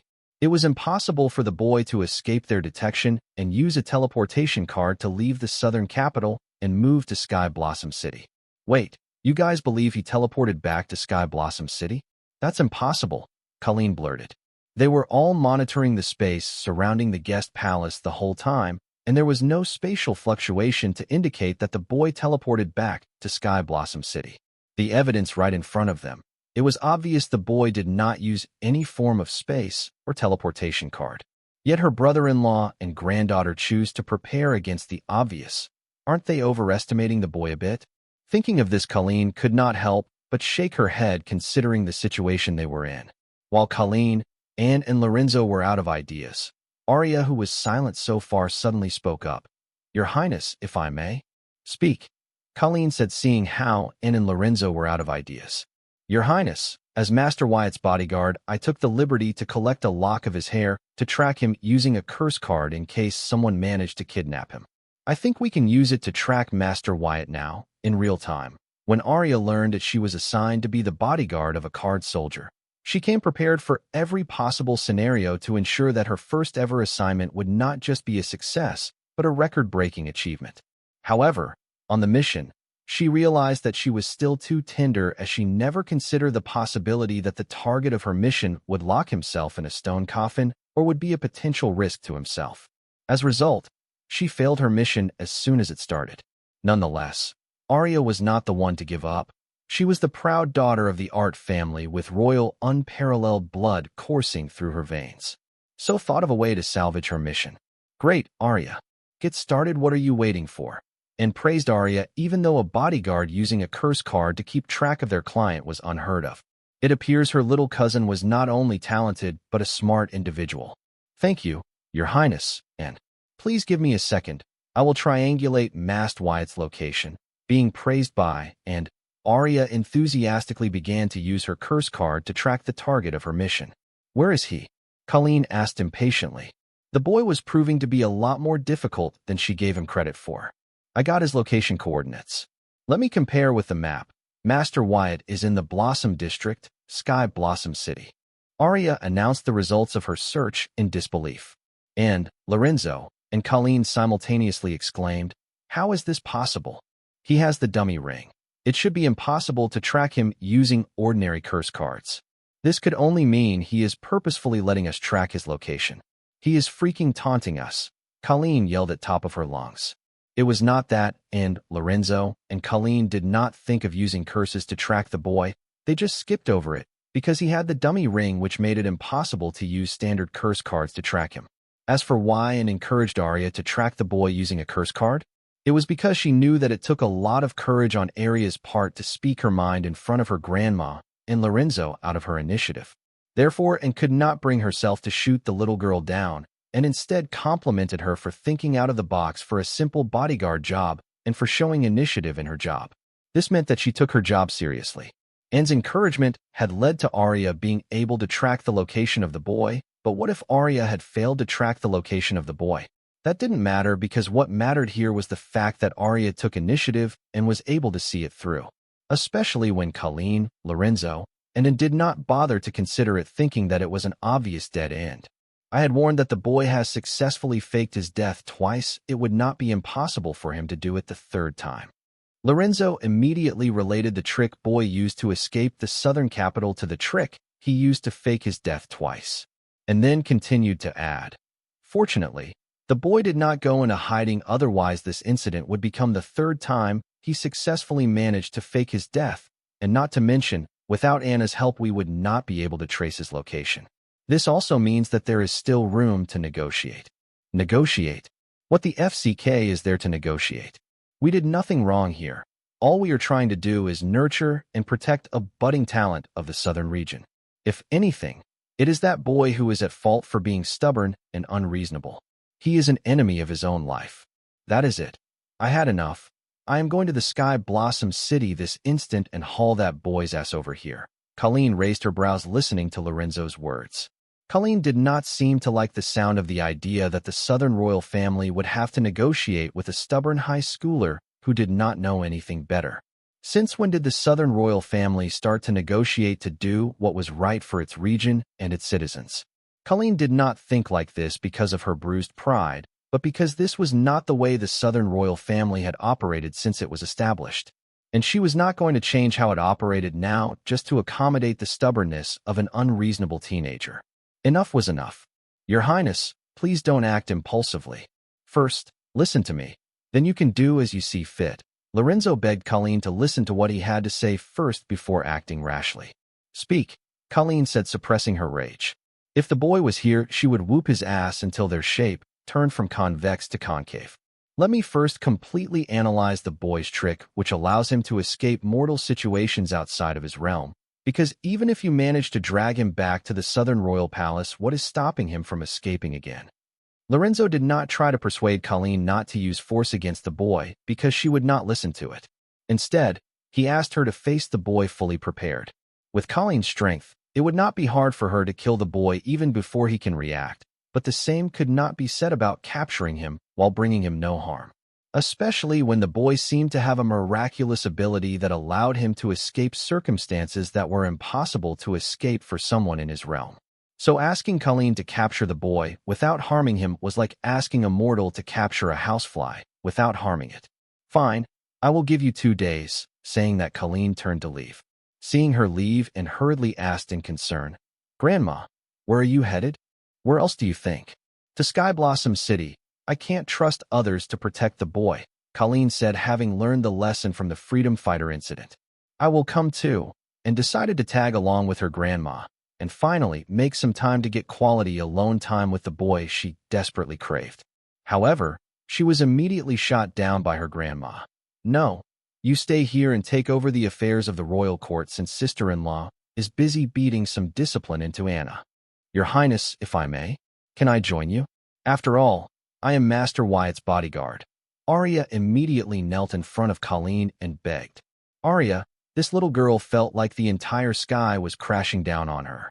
Her first mission was proving to be much more difficult than she could have ever anticipated. How did the target manage to teleport from the Southern Royal Palace guest house to the Sky Blossom City without alerting the huge protection array covering each and every centimeter of the Southern Royal Palace? Inside the protection array, unauthorized teleportation was impossible even for a demigod. Even Her Highness Colleen, Minister Lorne, and the interim Southern Emperor and did not seem to have an answer to this. Arya did not let this little setback break her. Instead, she continued to kneel in front of Colleen and beg while shouldering all the blame for the incident. Your Highness, please give me a chance to rectify my blunder. Colleen glanced at Arya, who was kneeling in front of her begging for an opportunity to complete her mission. Then she turned to look at Lorenzo and spiritually asked him, Can I trust this one? In light of the possibility that someone like Luna Lorne could willingly betray them, Colleen found herself unable to place her unwavering trust in the people she used to trust her back to. But this also made her realize the real reason why the Southern royal family was vulnerable with traitors and spies infiltrating their ranks was because of the seed of distrust among the allies. If the ruler cannot trust her people, then how can they ward off the foreign enemy? She finally understood the crux reason why the matron was able to defeat the Southern royal family in Clown Mask's future vision.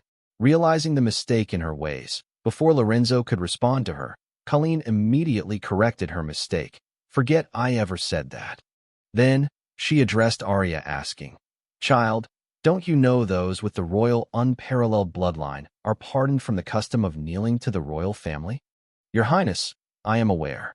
But I kneel to show my faith in my liege, not to fulfill some age-old custom. Arya answered with a strong resolve. Listening to Arya's response and unyielding spirit, Colleen was impressed. Though there were many means at her disposal to verify if Arya meant every word she spoke, Colleen chose to not use them, but instead decided to put her faith in those that put their faith in her. All right, child. You can follow me to see through your mission to the end. It seems old man Art has done while nurturing his younger generation. Lorenzo commented, hearing Arya's response. There seemed to be a hint of regret behind his voice. Even though he does not show it, Luna's betrayal was eating away at him. The only reason Lorenzo had arranged for Arya to be the boy's bodyguard was that he knew he could trust her and the Art family behind her. Arya had the purest, unparalleled bloodline after Anna in the younger generation, making her highly resistant to Matron's ability. The Art family was one of the most honorable families he knew. That was why he let his daughter marry into the Art family.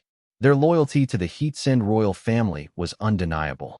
According to Clown Mask, the Art family was one of the first families to be destroyed by Matron when she came into power, as they would not accept her as their ruler. As for the motive, the boy needed some to help him adjust to his new life in the palace, and Arya was the right fit. They were of the same age and prodigies among their peers. In the best-case scenario, they would become friends. In the worst-case scenario, they become rivals, each other's whetstone to sharpen their blades. Lorenzo had everything planned for the boy's stay at the palace such that he would be able to slowly adjust to his new life in the palace without feeling bored or homesick. Arya was just the start. However, the boy was too stubborn in his ways. Your Highness, before you leave, I have the information on Jill from Morningstar University. I think it's best if you that her full name is Jill Norley. As Colleen prepared to leave with Arya, Lorenzo suddenly implored Colleen, as files on Jill Norley were just shared with his grimoire by subordinates. Jill Norley? Don't tell me she related to that man from the capital, Colleen said, learning Jill's full name. Yes, she is his daughter, Lorenzo affirmed with an ugly expression. Getting confirmation from Lorenzo, Colleen's expression turned dignified, only to hear and chime in. Jill Norley, the Dr. Jill Norley? I heard all 10 of the top university had a bidding war to get her to join their university for her research work.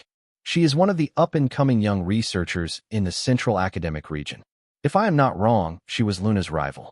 I heard that she too worked on the dungeon relocation project, so that is how she was able to give Wyatt all that data on how to operate and maintain the dungeon relocation apparatus. Not to mention she is quite a looker and has all her male coworkers wrapped around her fingers. With a grave tone, Colin inquired Lorenzo. How did she come in contact with the boy? Colleen could not understand how a prominent figure in the Central Academic Region came in contact with a high schooler from the third-rate city in the Southern Region. Lorenzo's following explanation only added to her confusion. A week ago, she applied and gained the permit to explore a few E-rank field dungeons next to the Sky Blossom City. We have strong reason to believe that the boy faked his death in Sun Blossom City. He must have run into Jill Norley on his way over to Sky Blossom City. It is suspicious how she left the Southern Region the very day the boy returned to the city. Lorenzo narrated the results of the investigation. It was her, that Lut, and exclaimed, listening to Lorenzo's investigation report. Nobody was more informed of what the boy's footprints in the last few weeks than Anna and Anne. However, there was an entire day unaccounted for when the boy faked his death and traveled from Sun Blossom City to Sky Blossom City by himself on April 4th, 2321. When the boy returned to the city the next morning for the first time, he showed his vulnerable side to Anna, but just when they were getting along, well, things took an ugly turn when the boy revealed to Anna that he had slept with another woman the day before. Now hearing Lorenzo's investigation report, and immediately pieced the information together, and came to the conclusion that the harlot that slept with her young lover was no other than Jill Norley. How could he? And mumbled to herself, remembering that the boy claimed that the incident was a one-time thing and meant nothing. Anna and chose to believe him. Therefore, and felt a little betrayed learning that the boy was still in contact with Jill. Colleen, Lorenzo, and Arya were taken aback by Anne's outburst.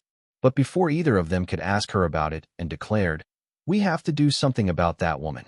Her relationship with Wyatt is more ambiguous than you can think. I wonder if she is the reason he so desperately wants to join Morningstar University." Anne's imagination ran wild learning that Jill Norley was the woman who bedded her young lover. What hurt her more was the fact that the boy looked into Anna's eyes and claimed that the other girl did not matter to him, only to learn that he was still in contact with her, and was now not only brimming with jealousy and hate for Jill, but felt weak and stupid, which caused her mind to go as far as to contemplate that the boy was so stubborn about joining Morningstar University because of Jill Norley. "Girl, what you are saying doesn't make sense. A little context would help," Colleen said with a frown. Just knowing that Jill Norley was related to that man had her worried for the boy. She did not have time for Anne's romantic drama, but she chose to remain patient. "The investigation report is accurate. Wyatt and Jill did come into contact on that day. All I have to add to that is that they shared a physical relationship that day. However, I don't know how close they are.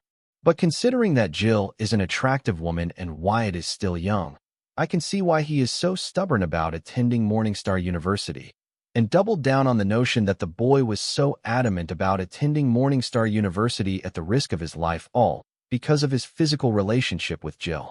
That thought that with an A1 beauty like Anna constantly threw herself at the boy, he did not need to move to another region at the risk of his life for a physical relationship. "And, are you sure about this?" Colleen asked. "Yes. Why else would Jill risk her career by giving the data on how to use and maintain the dungeon relocation apparatus, and also be willing to get him coordinates of the other worlds discovered by Morningstar University? That woman does not hesitate to commit crimes for him. How else would you interpret the relationship between those two?" And was blowing everything out of the proposition without having the slightest clue about the relationship between the boy and Jill. The relationship between those two developed to that level just in one day. First Anna, and now this little girl. "I envy that boy's luck with women," Lorenzo complained, causing Arya to frown. She did not expect to hear such words from Lorenzo's mouth. And in Colleen, who knew Lorenzo for a long time, were not surprised by his words. However, Arya, who has been in little contact with, could not help but feel a little disgust toward him, as she did not expect to hear such words from an elderly figure such as Lorenzo himself. "Do you think all this was staged?" Colleen asked in doubt, because she did not understand what business a prominent researcher like Dr. Jill Norley had down in the southern region when she could find as many E-rank dungeons as she wanted in the central region. It may seem far-fetched, but considering the whole Freedom Fighter incident, it made sense. The Freedom Fighters pitted the Southern royal family against the government while they reaped the benefits. The Freedom Fighters had not only taken advantage of them, but also the government. However, this also made it clear that the government was aware of what the Southern royal family was up to from the start, meaning they knew about the boy and the silver milk powder, yet they did not act and patiently lied wait for the Southern royal family to use the dungeon relocation apparatus to turn the Sliver Beach dungeon into a dungeon card such that they could reap the most benefit. When the government went through so much trouble to stage a heist to get their hands on the Silver Beach Gate dungeon and the boy, it did not seem that far-fetched to think that Jill's accidental run-in with the boy was also staged to gain his trust using the classic honey trap. This seemed more probable because Jill was that man's daughter. Colleen could not think of any other reasons that would explain why Jill had to come down all the way to a third-rate city in the southern region to explore a few E-rank dungeons. Reaching this conclusion, Colleen began to worry. The boy was very important to the southern region, especially now when he claimed that he could use the dungeon relocation apparatus to summon a dungeon similar to Silver Beach Gate dungeon. Colleen started to feel an unknown sense of urgency, so she did not bother to further debate Jill's relationship with the boy or whether their encounter was staged, and ordered, "Our enemies seem to have been one step ahead of us all this time. So, I don't know what it takes or how you will do it. Figure out how the boy's trick works. I want to know how he managed to run away from the palace to the Sky Blossom City in a matter of few minutes, and how to stop him from using it to run away again." "Yes, Your Highness," Lorenzo nodded in confirmation. Now he had another reason other than his curiosity to expose the boy's trick. I don't have to remind you how important the boy is for the future of the southern region. Get it done as fast as possible, so that I can bring him to safety at the latest." Colleen once again stressed to Lorenzo should find a solution to the boy trick as soon as possible. "Yes, Your Highness, leave it to me," Lorenzo once again assured Colleen. Hearing the conversation between Colleen and Lorenzo, Arya's expression became dignified as she gathered that her mission was more important than she assessed it to be, and also understood that the card soldier to whom she was assigned as a bodyguard was not as simple as he seemed. He seemed to somehow be very important for the future of the southern region, rising the importance of her mission to the highest level. As Colleen and Arya prepared to leave, something unexpected happened. The sealed stone coffin suddenly opened, and the figure of the boy waking out of it could be seen. Everyone present in the room was dumbfounded, especially Lorenzo, whose sole purpose was to understand the trick being the boy's stunt, and Arya, who had used a curse card to track the boy's location to Sky Blossom City. "Hello, everyone. Looks like you guys finally managed to make some time for me out of your busy schedule. So which one of you is going to explain to me what is going on here?" I said, looking at the shell-shocked and Colleen and Lorenzo. It seems they were not expecting me to return to the palace. While I don't blame them, I too did not want to return to the palace. Since they were avoiding me, I wanted to force them to come to me in my city, but was forced to return. Even though my consciousness had left the stone coffin and traveled to the Sky Blossom City, I made use of the Hive AI inside the Calamity Daughter gem of the Stone Viltronian, which had morphed into a stone coffin to keep tabs on the hubbub in the palace after I left. So yes, everything that happened in the immediate vicinity of the stone coffin was recorded by the Hive AI and reported to me. This was how I went to remove the dummy ring from my finger such that Arya could track my location in Sky Blossom City. Colleen was right, I was indeed taunting them. I don't condone eavesdropping, but it was a good thing that I eavesdropped on the conversation between Lorenzo and Colleen, because if I did not do that, then I would not know about the worries of the Southern royal family, their misunderstandings involving Jill, and lastly that Lorenzo planned to use the stone coffin I left behind to expose the trick behind my teleportation-like stunt. Even if I were to choose to overlook the over-worrying of the Southern royal family and their misunderstanding with regard to Jill, I could not ignore the fact that Lorenzo planned to use the stone coffin to learn how I was able to teleport from the palace to the Sky Blossom City. Lorenzo was not able to distinguish the Calamity Daughter gem and the Pseudo-Calamity Soul gem inside the stone coffin because I had used myriad devil transformations on them to morph them into ego gems. Of course, the Pseudo-Calamity Soul gem resembled a broken ego gem. As for my abandoned body, it had morphed into the body of a stone elemental and fused with the stone coffin, giving Lorenzo the impression that if they were to force open the stone coffin, they would hurt the person or the corpse inside. Even with such preparations, I could not guarantee that Lorenzo would not find anything peculiar about the stone coffin and my abandoned body within it, especially if he were serious about it and given time.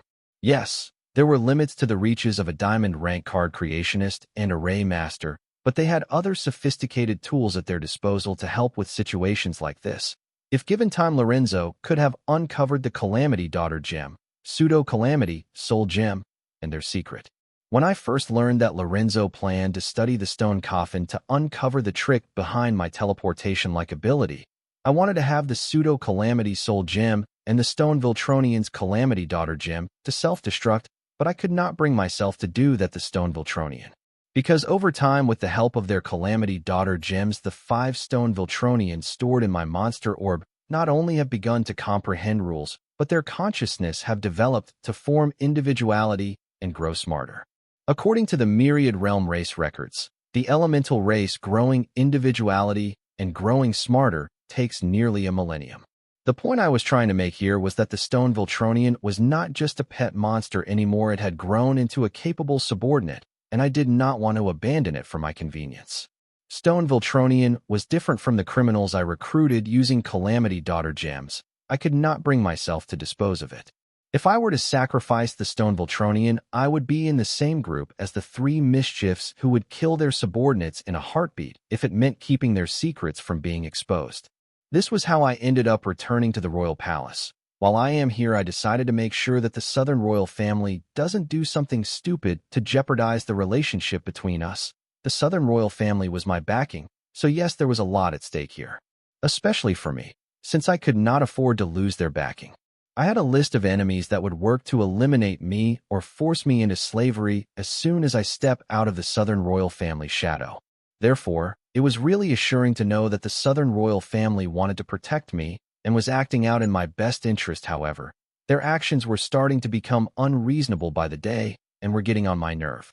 Thing was that I did not have many options when it came to this. All I could do was choose to willingly step out of their shadows to avoid their expectations of me or to endure them, bide my time, and act accordingly as the situation progressed. Since I choose to return to the palace, I have decided to endure the expectations of the Southern royal family for me. That was only till the Silver Milk Powder Project commences without a hitch until Morningstar University's new school year commences. Having decided on a plan, I step out of the stone coffin and return the stone Viltronian to my monster orb. How did you do it? How did you deceive the curse card? Why did it show that you were in Sky Blossom City when you never left the stone coffin? Not Colleen, not N, or Lorenzo. It was Arya who had questioned me. Arya could not wrap her head around the idea that the boys somehow managed to escape the high-level array formation covering the palace ground and use teleportation not once but twice. First, when he teleported out of the palace, and now, when he teleported into the palace. Arya did not understand how the boy was doing it. So instead she jumped to the conclusion that the boy never left the palace grounds and used a trick to fake his location, as it was easier for her to believe the latter over the former. Why was this? Mostly because she did not believe that no matter how much of a prodigy a card soldier was, there was no way he would be able to escape from the detection of the array formation covering and protecting the palace grounds for centuries and teleporting in and out of it. However, she was willing to believe that he was capable enough to trick a rare-grade curse card, explaining that a person interprets the reality they see based on what they can believe as what they understood and not as what it was. Believe what you want to. I did not bother to correct Arya, nor did I add to her misunderstanding, because she would not believe the explanation I gave her unless it involved the secret to the pseudo-calamity soul gem. Feeling my gaze on them, with exception of Anne, Colleen and Lorenzo did not shy away from it. Instead, their eyes turned serious as Colleen asked, "Boy, how long have you been in there?" Unlike Arya, the trio of Anne, Colleen, and Lorenzo believed that the boy had indeed used teleportation to move to the Sky Blossom City and return to the palace because they were tracking the movements of his grimoire, which according to the Southern Grimoire and Grimoire Network Division was no small feat because the boy's grimoire seemed to have a strong firewall protecting its information. All they managed to get was that the boy's grimoire was used in Sky Blossom City sometime before and after he walked out of the stone coffin. This was the reason why Anne, Colleen, and Lorenzo were not clear when the boy returned to the palace in his stone coffin. "Your Highness, it doesn't feel good to be eavesdropped on, does it?" I commented, reminding Colleen that she was the first to eavesdrop on him during his private call with Jill. "Boy, assuming you have heard it all, what do you think? Was I wrong to forcefully bring you to the palace without your consent?"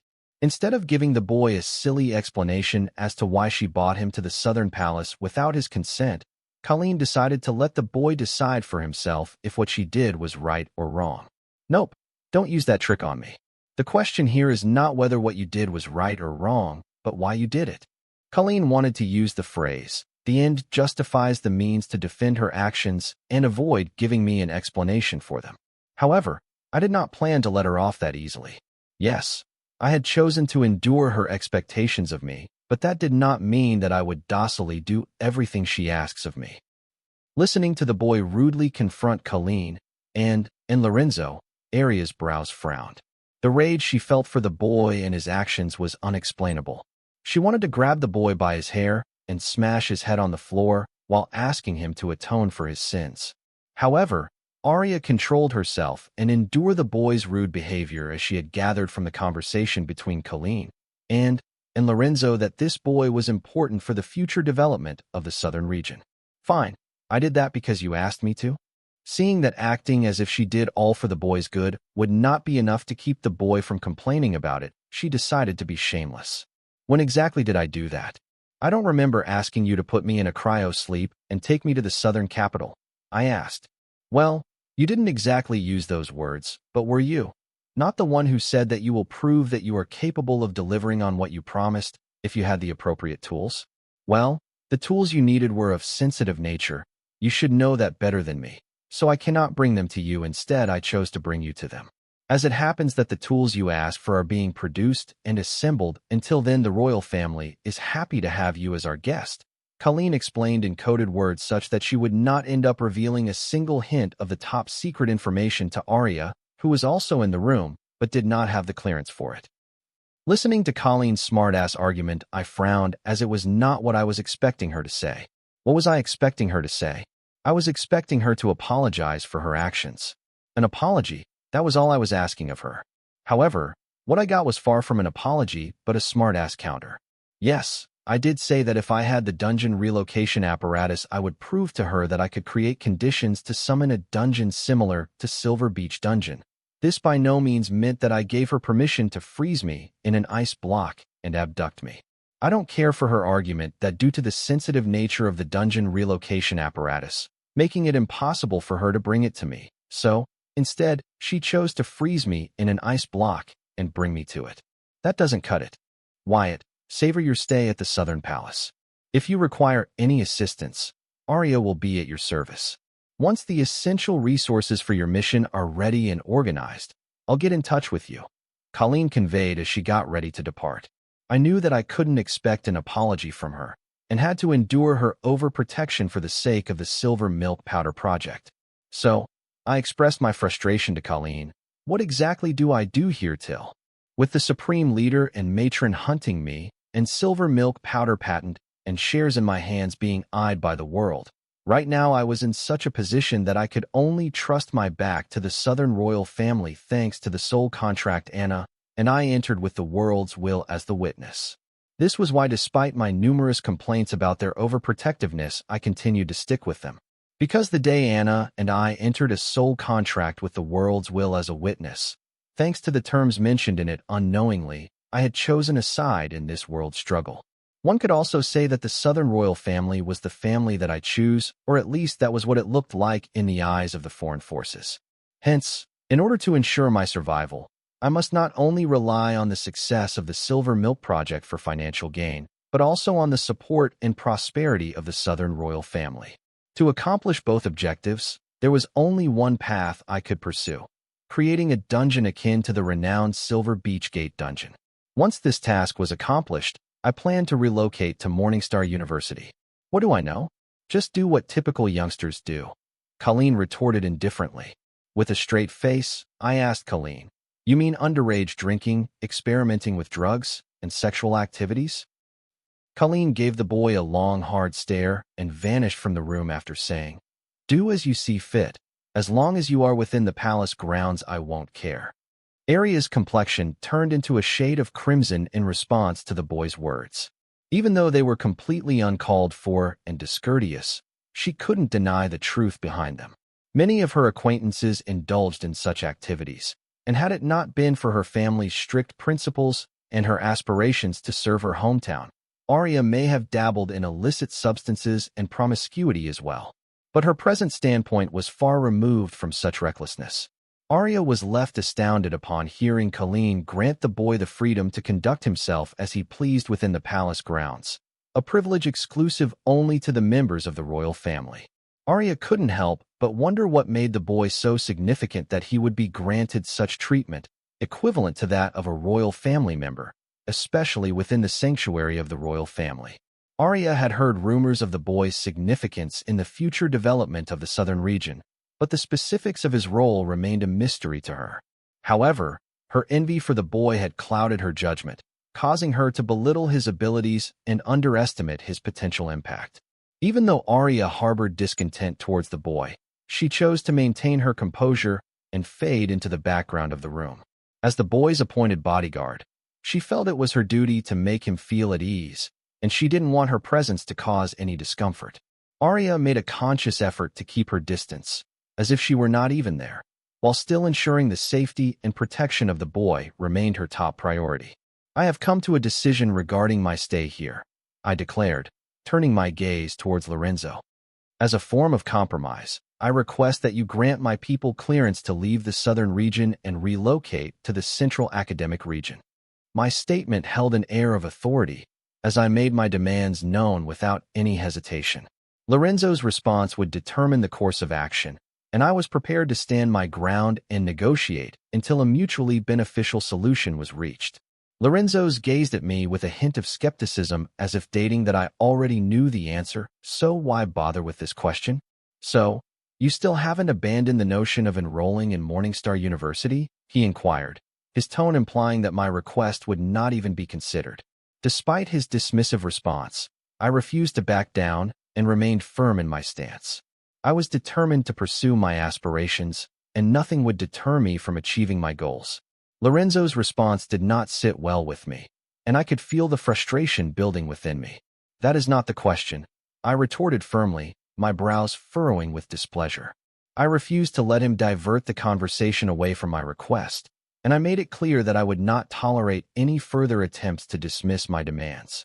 Despite the tension in the air, I remained composed and resolute in my stance, ready to face any opposition that may come my way. Lorenzo's response left me feeling more frustrated than before, as it seemed like he was deliberately avoiding the issue at hand. The Southern Watch is not my department, he declared, his tone dismissive. Perhaps you should direct your concerns to Anne, as she is now the interim Southern Emperor. She may be better equipped to assist you with your troubles. With that, Lorenzo took his leave, leaving me and Arya alone in the lavish bedroom. Despite the setback, I remained determined to find a solution to my problem and was ready to explore all possible avenues to achieve my goals.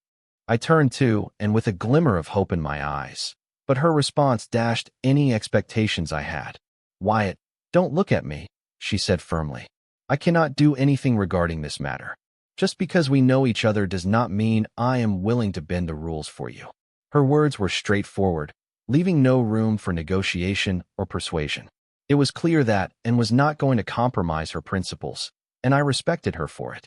However, she did provide some reassurance, stating that if my people had not done anything wrong, they would be granted clearance to move to the Central Academic Region after a proper investigation had been conducted. Yet her words did give me some comfort, knowing that my people's fate was not entirely out of my control. However, I couldn't help but feel a twinge of anger at Anne's response. And you and I both know that all my people had the necessary clearance to move to the Central Academic Region, I retorted, my frustration evident in my tone.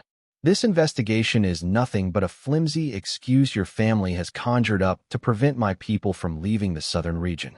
So why don't you drop the act and preach to someone else? I knew that my accusations were not unfounded, as Anne's family had a long history of preventing me from leaving the southern region and putting my life in danger. Despite my growing irritation, I tried to keep my emotions in check and remain civil, knowing that I needed Anne's cooperation to achieve my objectives. Hearing my comment, Anne went quiet, because she knew that what the boy said about her family was true. Her family had indeed made use of their authority to make sure that the boy's people doesn't leave the southern region to move to the central academic city. Anne was quite ashamed about that, but the boy has left no choice for her family. He would not listen to reason and be adamant about his course of action. The reason I wanted my people to move to the central academic region was that they would do all the heavy lifting there in my place until I arrived at Morningstar University. Why was I in a hurry about developing my force in the central academic region?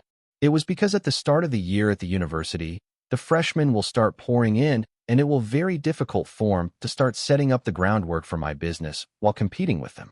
Not to mention, this way I will get the Silver Milk project done and also set a foundation in the central academic region simultaneously, saving me time and trouble. I am sorry, Wyatt. I can't help you with that. I may be the interim Southern Emperor, but my grandma is the general of the Southern Watch. I did not have the authority to overlook her orders. And finally spoke, explaining that she really could not do anything about the situation of my people. Now it became clear to me that without Colleen's consent, my people could never leave the southern region. Even if they somehow manage to evade the Southern Watch at the borders of the southern region, and they will not be able to move to the central academic city until they have clearance from the southern region authorities permitting them to move to the central academic city. Wyatt, why don't you take a moment to unwind and freshen up? And then, I will give you a tour of the royal palace, and suggested, planning to be a generous and gracious host to the boy. Ah, yes. A tour of the royal palace is undoubtedly the most efficient way to spend my precious time. I responded sarcastically. Wyatt, I know you hate to be here, but don't tell me. You plan to be this sour the entire time you are here. Since you are here, why don't you make the most of it and enjoy your stay? And advised, feeling that if the boy continued to be a sourpuss, she would never get to spend the quality time with him she was planning for. I gave in a blank stare. However, I felt, and was not wrong.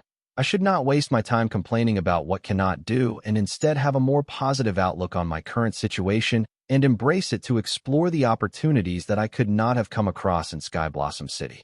So after giving it a little thought, I said, "Fine, I will take your advice, but I don't need a tour of the palace. Instead, I would like the tour of the popular card shops of the southern capital." "Great idea, but unfortunately the card shops won't be open this early in the morning. Why don't we finish our tour of the royal palace first, and then we can swing by the card shops later," and suggested, determined to check off all the activities she had planned to do with the boy before Anna returned.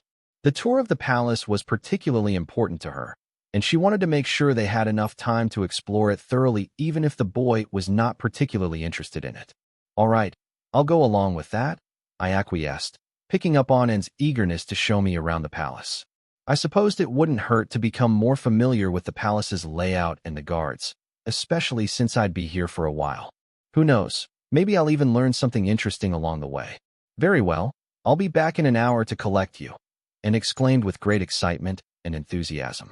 Her tone was filled with anticipation and zeal, conveying her eagerness to take me on the palace tour.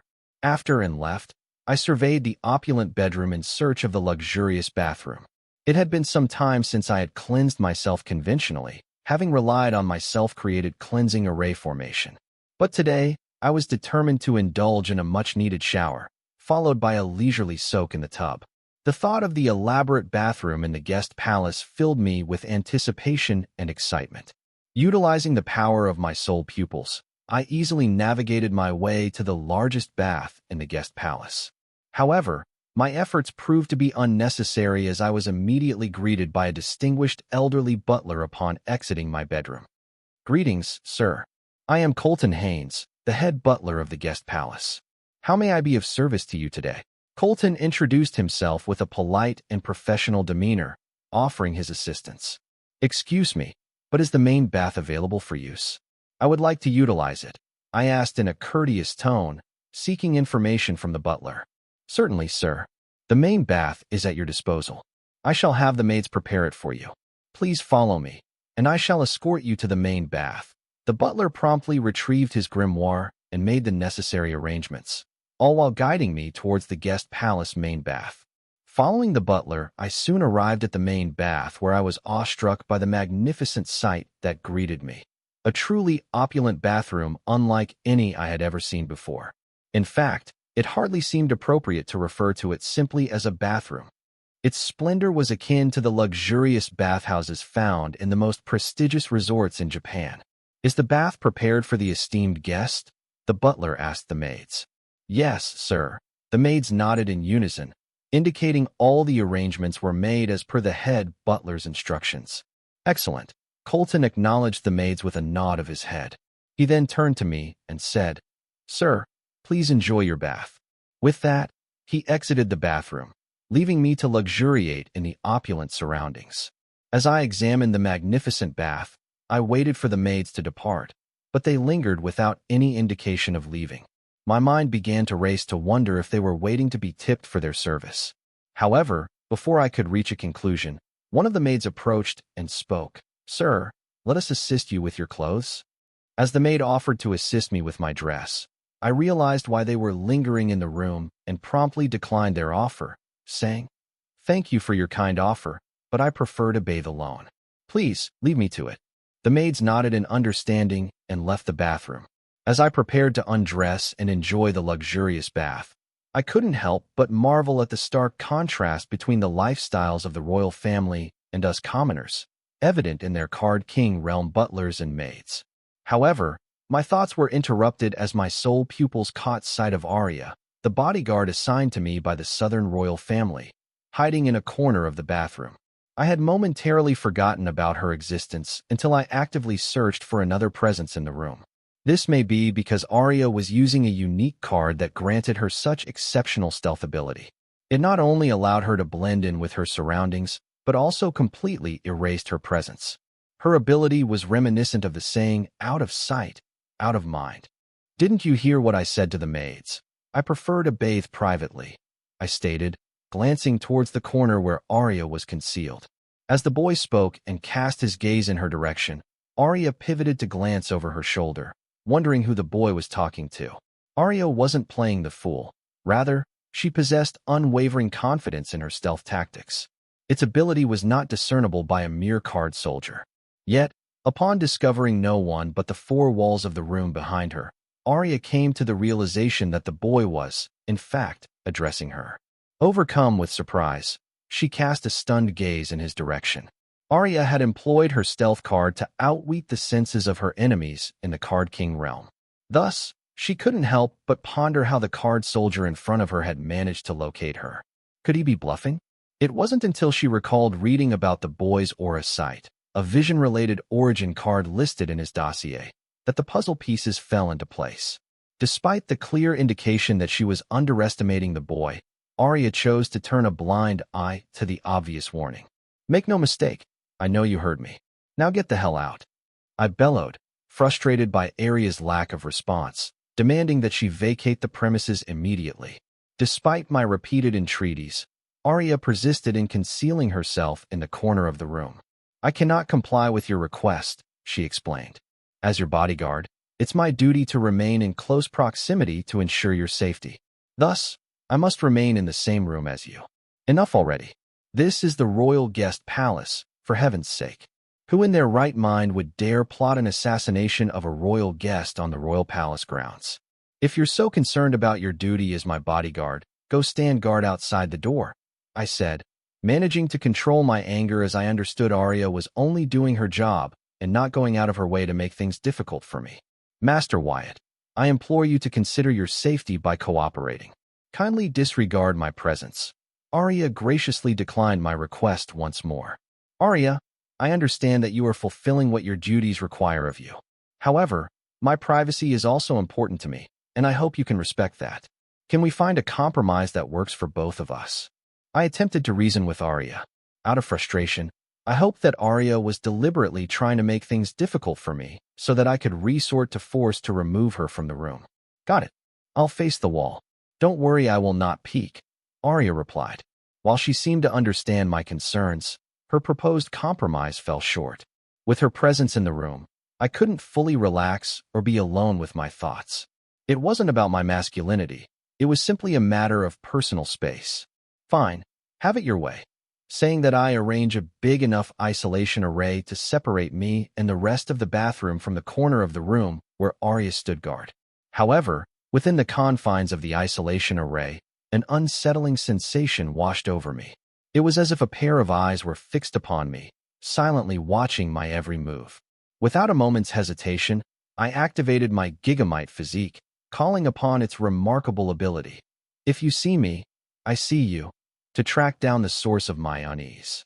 To my surprise, I discovered that the voyeur was none other than Arya herself. It appeared that her eyes possessed extraordinary power, as her gaze was able to penetrate the isolation array I had erected just with her naked eyes. No, upon closer inspection with my soul pupils, I realized that her bloodline was enhancing her visual abilities to see through my barriers. The revelation that the royal family's unparalleled bloodline could bestow upon card apprentices the power to peer through an isolation array came as a complete surprise to me. In fact, my knowledge of the royal bloodline's abilities was sorely lacking, limited to a scant few rumors and hearsay that I had gleaned from the memories of the clown mask. Emerging from the isolation array, I turned to face Arya and inquired, "Why aren't you following our agreement to face the wall?" Arya's response was immediate but disingenuous. "I thought it was unnecessary, given the isolation array you had erected," she replied, feigning innocence. I saw through her deception, however, and spoke sternly. "Arya, there's no need to play games. Why, know your unique bloodline grants you the power to enhance your vision and see through the isolation array formation I have established. Just face the wall as we agreed." Given that I had arranged an isolation array, Arya could stay in the room without issue as long as she kept her promise to face the wall and not to peek. "No, with the isolation array in place, I cannot use my mental strength to monitor you or your surroundings, so I need my augmented vision to monitor you. If you remove the isolation array, then I can consider facing the wall, Arya answered. But her answer only managed to frustrate me even further, as monitoring a person with mental strength was equivalent to seeing, hearing, and feeling the person at once. Just the thought that Arya planned to monitor me with her mental strength as I bathed made me sick to my stomach. I don't understand why can't the Arya not understand that my privacy was as important as my life. I'm afraid that won't do, Arya, I replied firmly. The isolation array is necessary for my peace of mind and personal privacy. I cannot allow you to monitor me with your mental strength while I am bathing. It's an invasion of my personal space. Master Wyatt, would you refuse medical treatment due to valuing your personal space and privacy over your life? Certainly not. A similar standard applies to bodyguards, as both professions prioritize saving their clients' lives while also respecting their personal space and privacy. Arya made a compelling case, demonstrating her unwavering commitment to her role as a bodyguard. With a tone of sarcasm, I acknowledged, "Well, aren't you just a genius? You've uncovered my silly and irrational behavior." But Arya's agreeing nod made my attempt at humor fall flat. It was clear that her astuteness as a bodyguard left no room for such antics. Exasperated with Arya's unwavering stance, I concluded that further reasoning would be futile. In a moment of jest, I quipped, "On the topic of safety, wouldn't it be more advantageous for you to protect me in the shower?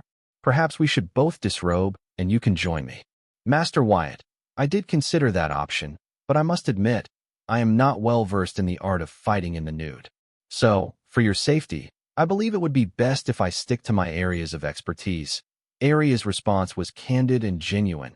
Her sincerity was so palpable that I found myself unsure if she was speaking in jest or was truly serious.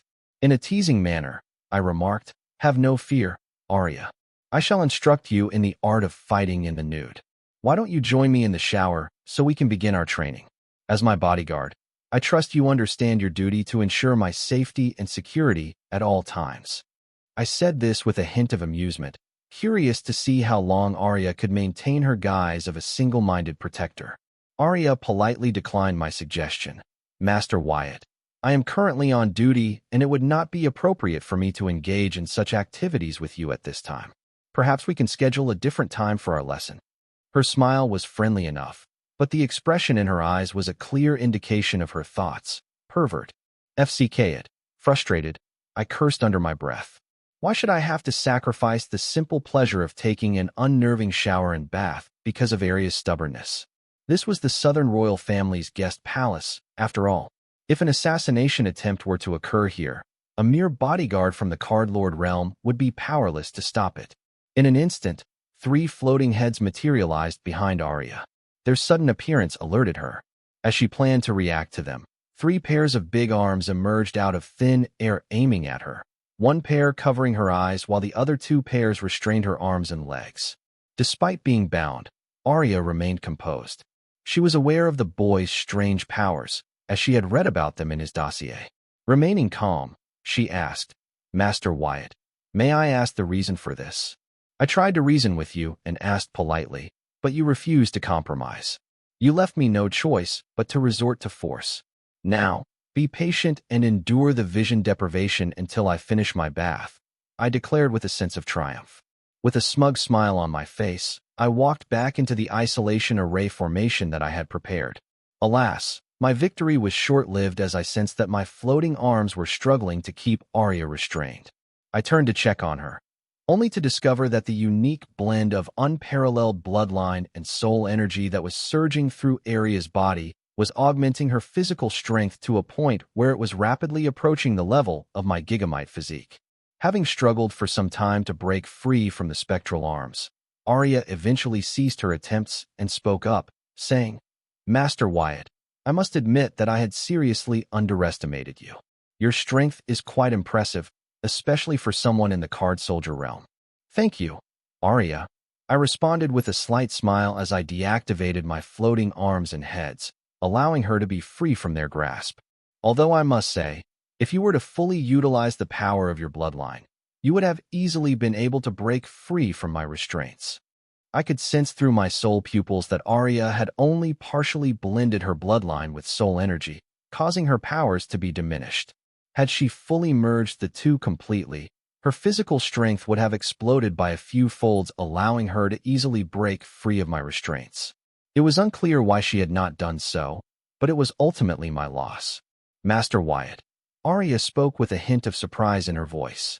You don't have to downplay your abilities on my account. I apologize for underestimating you. It appears that you are more than capable of defending yourself. I'll turn around and give you your privacy in the isolation array. Arya couldn't help but question why Minister Lorenzo had assigned her as the boy's bodyguard when it seemed like the boy was just as skilled in combat as she was. She made a mental note to review her client's file more thoroughly in the future. I appreciate your compliment, Arya, but don't sell yourself short.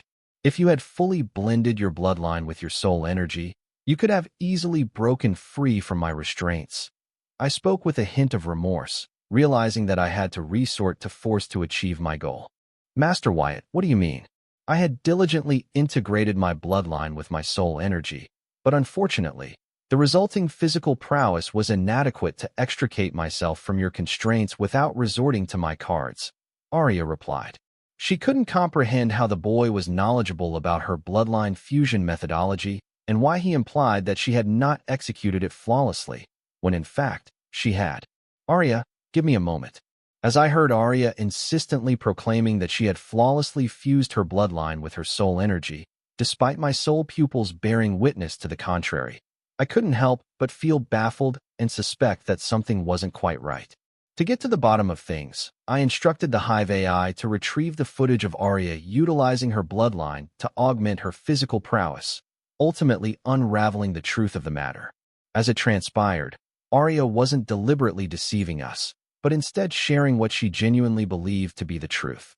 She persisted in affirming that she had achieved total integration of her soul, energy, and bloodline, unaware that the level to which she had merged them was not the utmost degree possible. So, why did Arya believe that she had reached the pinnacle of merging her bloodline with her soul energy? Simply put, her physical body had imposed a limitation, preventing her from achieving a higher level of fusion. To surpass this barrier and attain a greater degree of integration between her bloodline and soul energy, Arya would need to transcend the constraints of her physical form.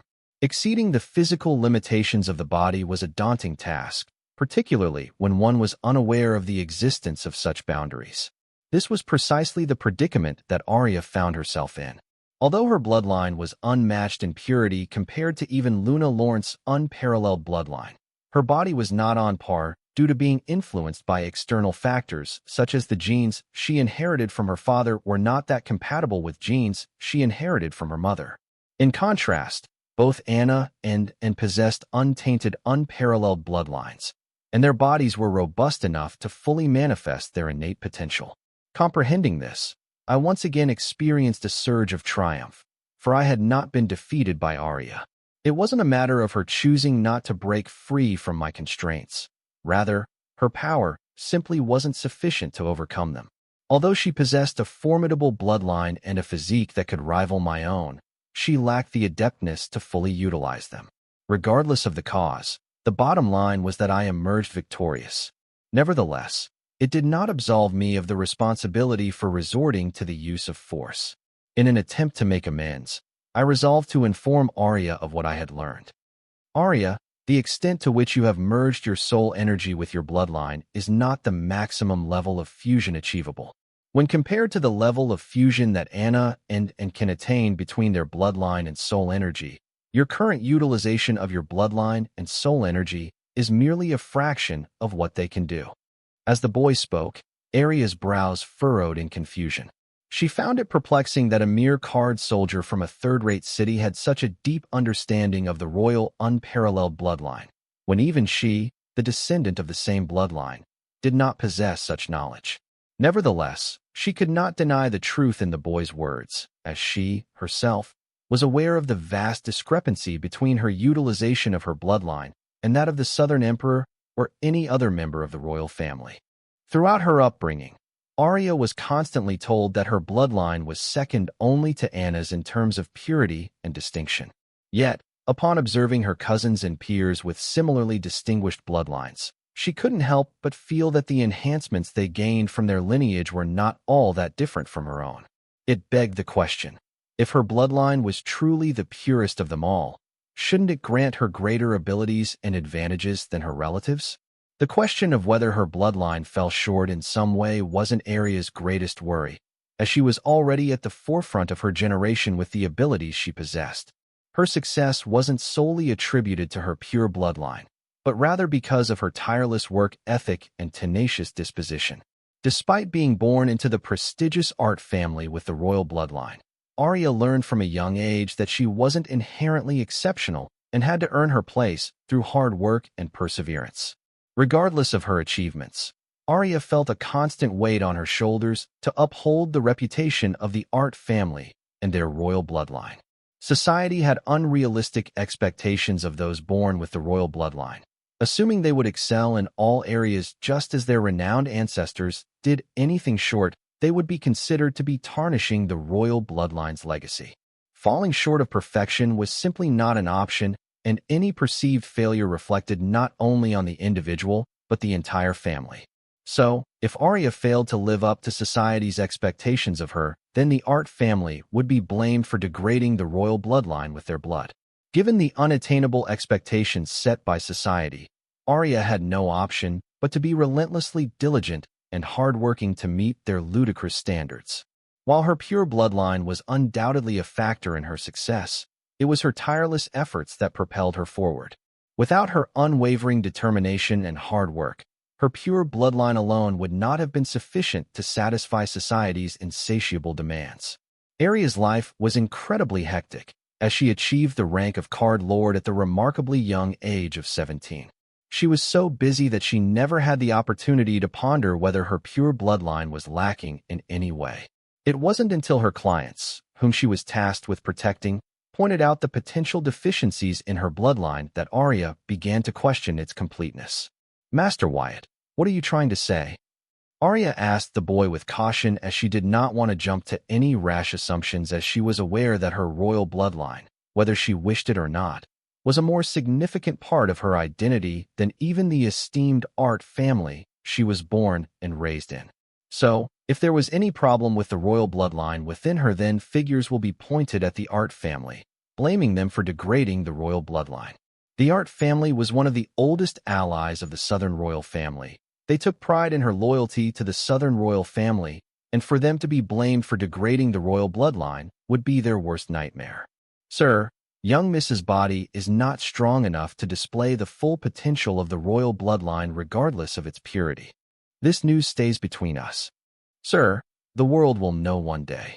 No, that day will never come. My daughter will make sure of it by making up for what her physique lacks by working 100 times harder than others. Right, Arya?" "Yes, father."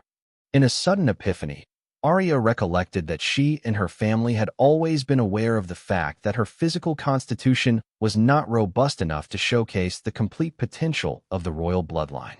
As a result, they had opted to keep it under wraps, apprehensive of societal repercussions. Now, Arya couldn't help but ponder why she felt inferior and the urge to keep pace with her peers when it was evident that she had surpassed them. It wasn't a matter of surpassing them in terms of realm or strength, but in terms of the bloodline itself. "Before I get to that, I need you to answer a few personal questions," I asked, deciding first to verify my judgment before I made any claims. "Sure, go ahead." Arya agreed because she felt the boy knew something she did not. Considering his performance so far, Arya was willing to believe him. "Feel free to stop me when you feel uncomfortable answering my questions," I declared before asking. "Arya, you have any siblings?" "No, I am the only one," Arya answered. "Did your parents ever try to have another baby after you?" I asked, but then seeing the reluctance on Arya's face, I added, "I assure you it is related to what I am going to say about your bloodline." Arya replied, "Yes, they did. Unfortunately, luck was not on their side.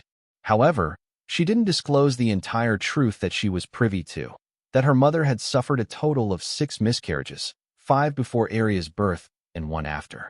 It was after the last one that Arya's parents decided to put an end to their attempts, as they couldn't bear the agony of going through another miscarriage. "I understand," I murmured, my fingers nimbly using my mental strength to conduct a thorough search on Arya's mother on the Grimoire network, with a particular focus on her pregnancies. Being the offspring of Minister Lorne and Field Marshal Heatsend, Arya's mother was a prominent figure in the southern province, and it didn't take much effort for me to track down her personal details, which Arya had not divulged. Further, I delved into the network to do some research about the Art family, and then armed with that knowledge, I had a complete understanding of Arya's predicament before I apprised her of it. Miss Arya, you are a living miracle. Master Wyatt, I'm not comprehending your intention.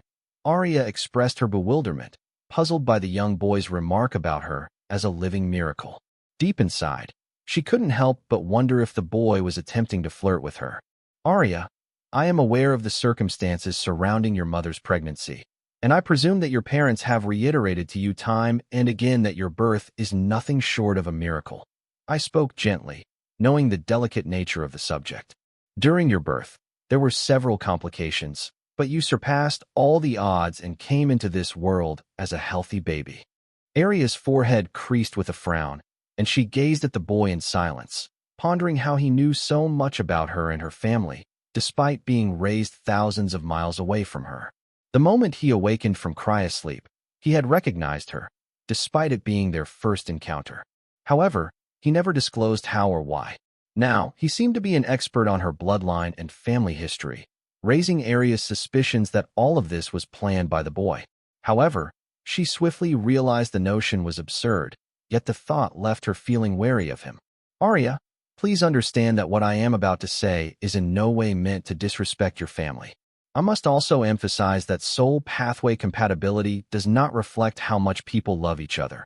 I spoke carefully, treading lightly. I was aware that my next statement could potentially offend Arya, given that she had devoted her entire life to ensuring that nobody blamed the Art family blood for her physical limitations. I understand, Master Wyatt. Please go ahead and say what you have to say, Arya replied impatiently. She had already anticipated what the boy was about to tell her, and it wasn't anything new that she didn't already know. What Arya was looking for was if he had anything constructive to add to the situation. Good. I nodded as Arya agreed with my words. Arya, there is a reason behind your mother's miscarriages, and it has to do with the compatibility of your parents' soul pathways, I explained. In simpler terms, Arya's parents had an incompatibility in their genes that resulted in multiple miscarriages. Despite her father being able to impregnate her mother, the embryos could not survive beyond 7 or 8 months due to the genetic mismatch. This would lead to complications during fetal development. Arya's brows furrowed as she heard the term soul pathway compatibility for the second time today, but had no idea what it meant. She couldn't help but feel a bit lost, not knowing how it related to her parents' situation. I'm sorry, Master Wyatt, but I'm not familiar with that term. Could you please explain it to me? She asked, hoping for some clarification. To put it simply, the Art family's innate physique doesn't match well with the royal bloodline. I replied straightforwardly, fully aware that my words might cause offense, but I couldn't think of a gentler way to explain the concept of soul pathway compatibility to Arya. Master Wyatt, what are you trying to imply here? Arya's furrowed brows and tense expression made it clear that she wasn't going to let me off the hook without a proper explanation. Arya, let me explain. If I am not wrong, then the Art family has a unique innate physique that enables them to purify their soul energy at a faster rate than others. This ability allows members of your family to forge their ego gem faster than others of their generation, I said, in hopes to clarify my earlier statement. I knew that the Art family was renowned for their abilities and that Arya was very proud of her family's heritage. Although I hear you, I'm struggling to see the connection between what you're saying now and your earlier statement. Arya voiced her confusion. Allow me to finish. I'm almost there. I requested Arya to exercise patience and lend an ear to my explanation. In the meantime, if my memory serves me right, the unparalleled bloodline possesses the power to enhance the user's physical form by harnessing their soul energy, I elaborated. As Arya nodded in agreement, I paused, savoring the dramatic effect before continuing. Picture this: a body with the physique that's inherently Art family along with the unparalleled bloodline of the Southern royal family. I proposed, hoping to capture Arya's imagination such that she understood what I was getting at, but her confused expression made me realize I was overestimating her. What I'm trying to convey is that if such a body were to exist, it would be a miracle granted by the nature. However, in your case, you're the flawed iteration of that miracle. I clarified, hoping Arya could comprehend my words. The innate physique of your art family has hindered the fusion of the unparalleled bloodline in your body with your soul energy, thus limiting your physical form. I expounded, wondering if Arya could connect with my analysis. Master Wyatt, forgive me for saying this, but shouldn't it be the other way around? Wouldn't the art family's inherent physique complement the royal family bloodline by purifying the soul energy? Arya interjected, highlighting what I had previously stated, possibly because she was unsure of my rationale. Exactly. That's why a body possessing both the art family's physique and the unparalleled bloodline would be a natural marvel, I stressed to Arya, hoping to emphasize my point. Can you imagine the potency an apprentice with such power would wield? I added, urging Arya to envision the possibilities. The art family physique increases the purity of the soul energy. The unparalleled bloodline uses soul energy to enhance the physical body. If they both were in one body, it would turn into an endless loop of empowerment, which was just too ridiculous to even imagine. The art family physique equals pure soul energy equals unparalleled bloodline plus pure soul energy equals enhanced physical body equals enhanced art family physique equals purer soul energy equals unparalleled bloodline plus purer soul energy equals greater enhanced physical body equals greater enhanced art family physique, and so on. Master Wyatt, what are you trying to say?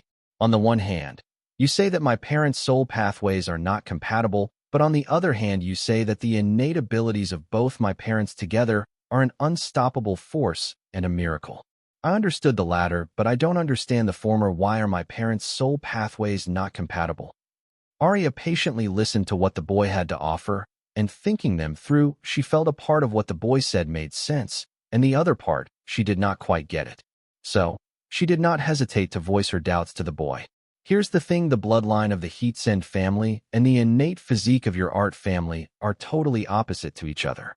The Heatsend family bloodline uses soul energy to augment the card apprentice's body, whereas the art family's innate physique uses the body to augment the soul energy, making both these abilities opposite to each other.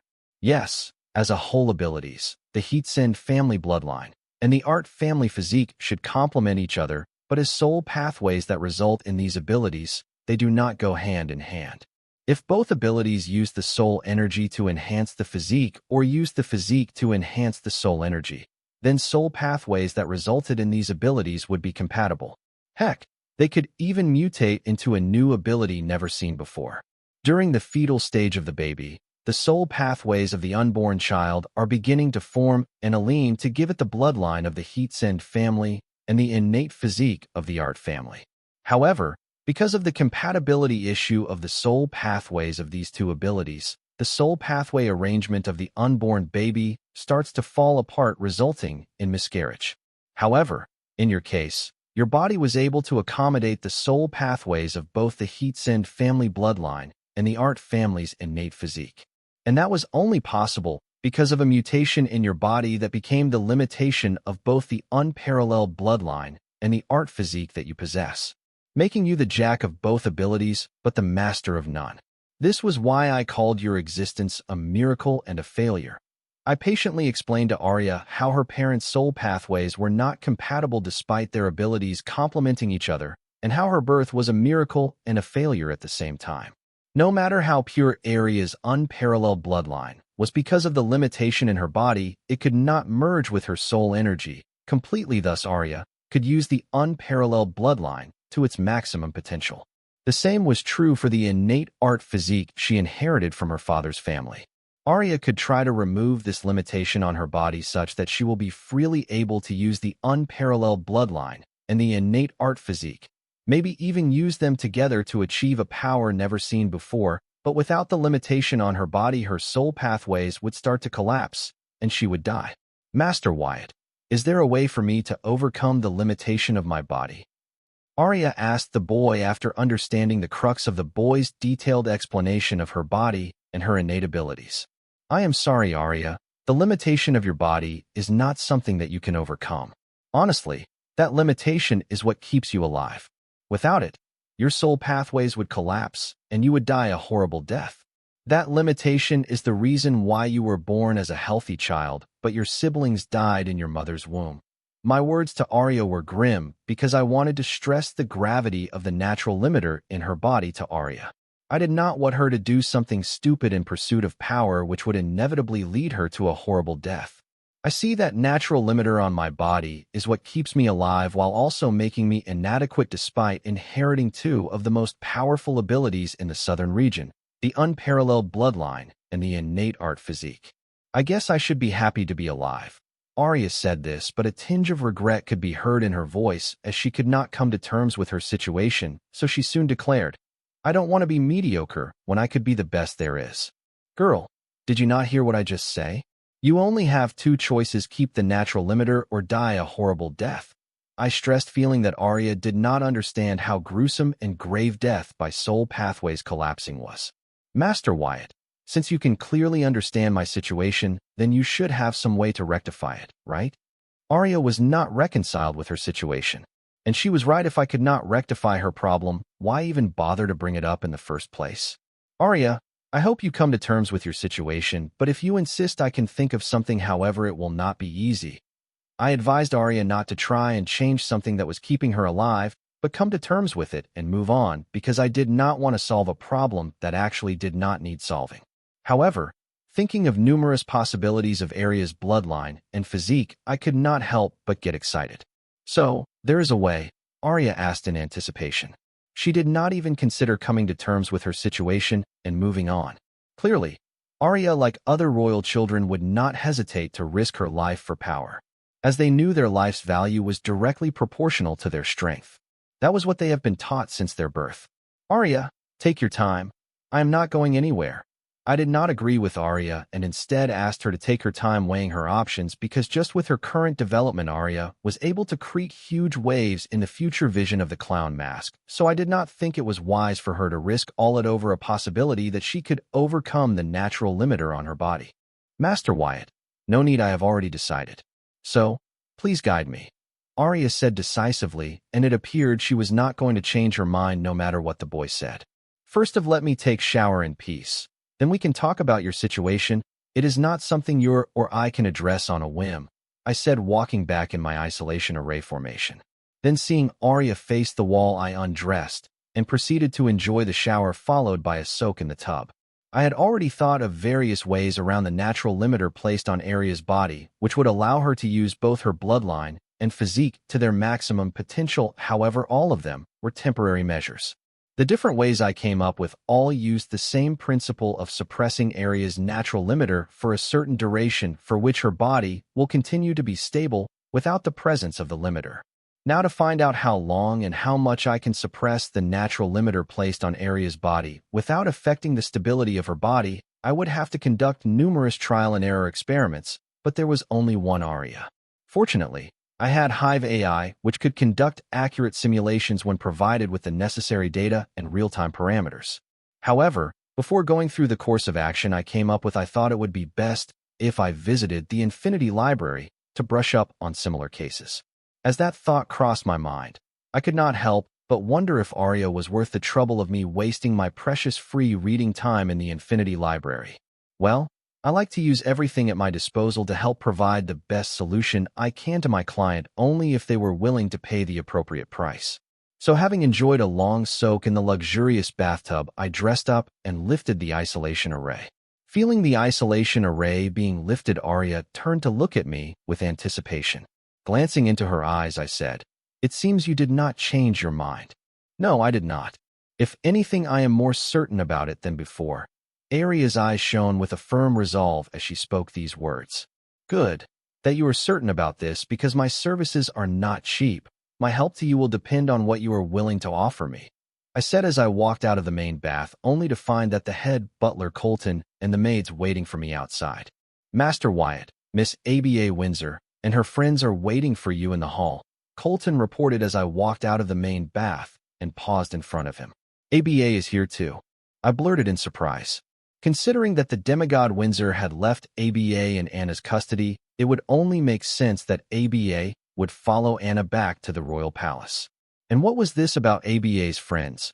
I thought she had no friends other than the ones she made in Sky Blossom City. Yes, Master Wyatt. It has been 7 minutes since their arrival. Miss ABA in particular seems to be enthusiastic about meeting you.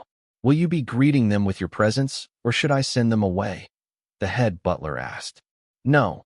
Take me to the hall they are waiting in, I said, deciding to meet the future hero of this world. In any case, a strong friendship may come in handy someday. This way, Master Wyatt. I followed the butler while trying to find Arya. She seemed to have once again faded into the background. Her presence was not noticeable, if not for my soul pupils. Clearly, she did not want to discuss her personal problem with her client while she was on the job. I really liked Arya's strong work ethic. No wonder she was able to rack in so many merits at a young age in Clown Mask's future vision.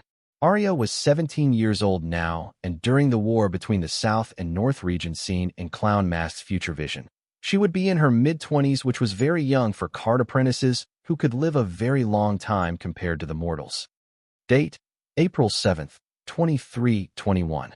Time: 6:35. Location: Southern Region, Southern Capital, Southern Royal Palace, Guest Palace. Following the head butler, I arrived at the main hall of the guest palace to find ABA. As for her friends, they were none other than Agatha and the girl with the sword slave physique, Laura Hill. I should have guessed. Wyatt, you are finally here, ABA said, seeing me walk into the hall. Master Wyatt, Laura and Agatha greeted with a nod. So did I. So what brings you guys here? I wondered why had these three come to me.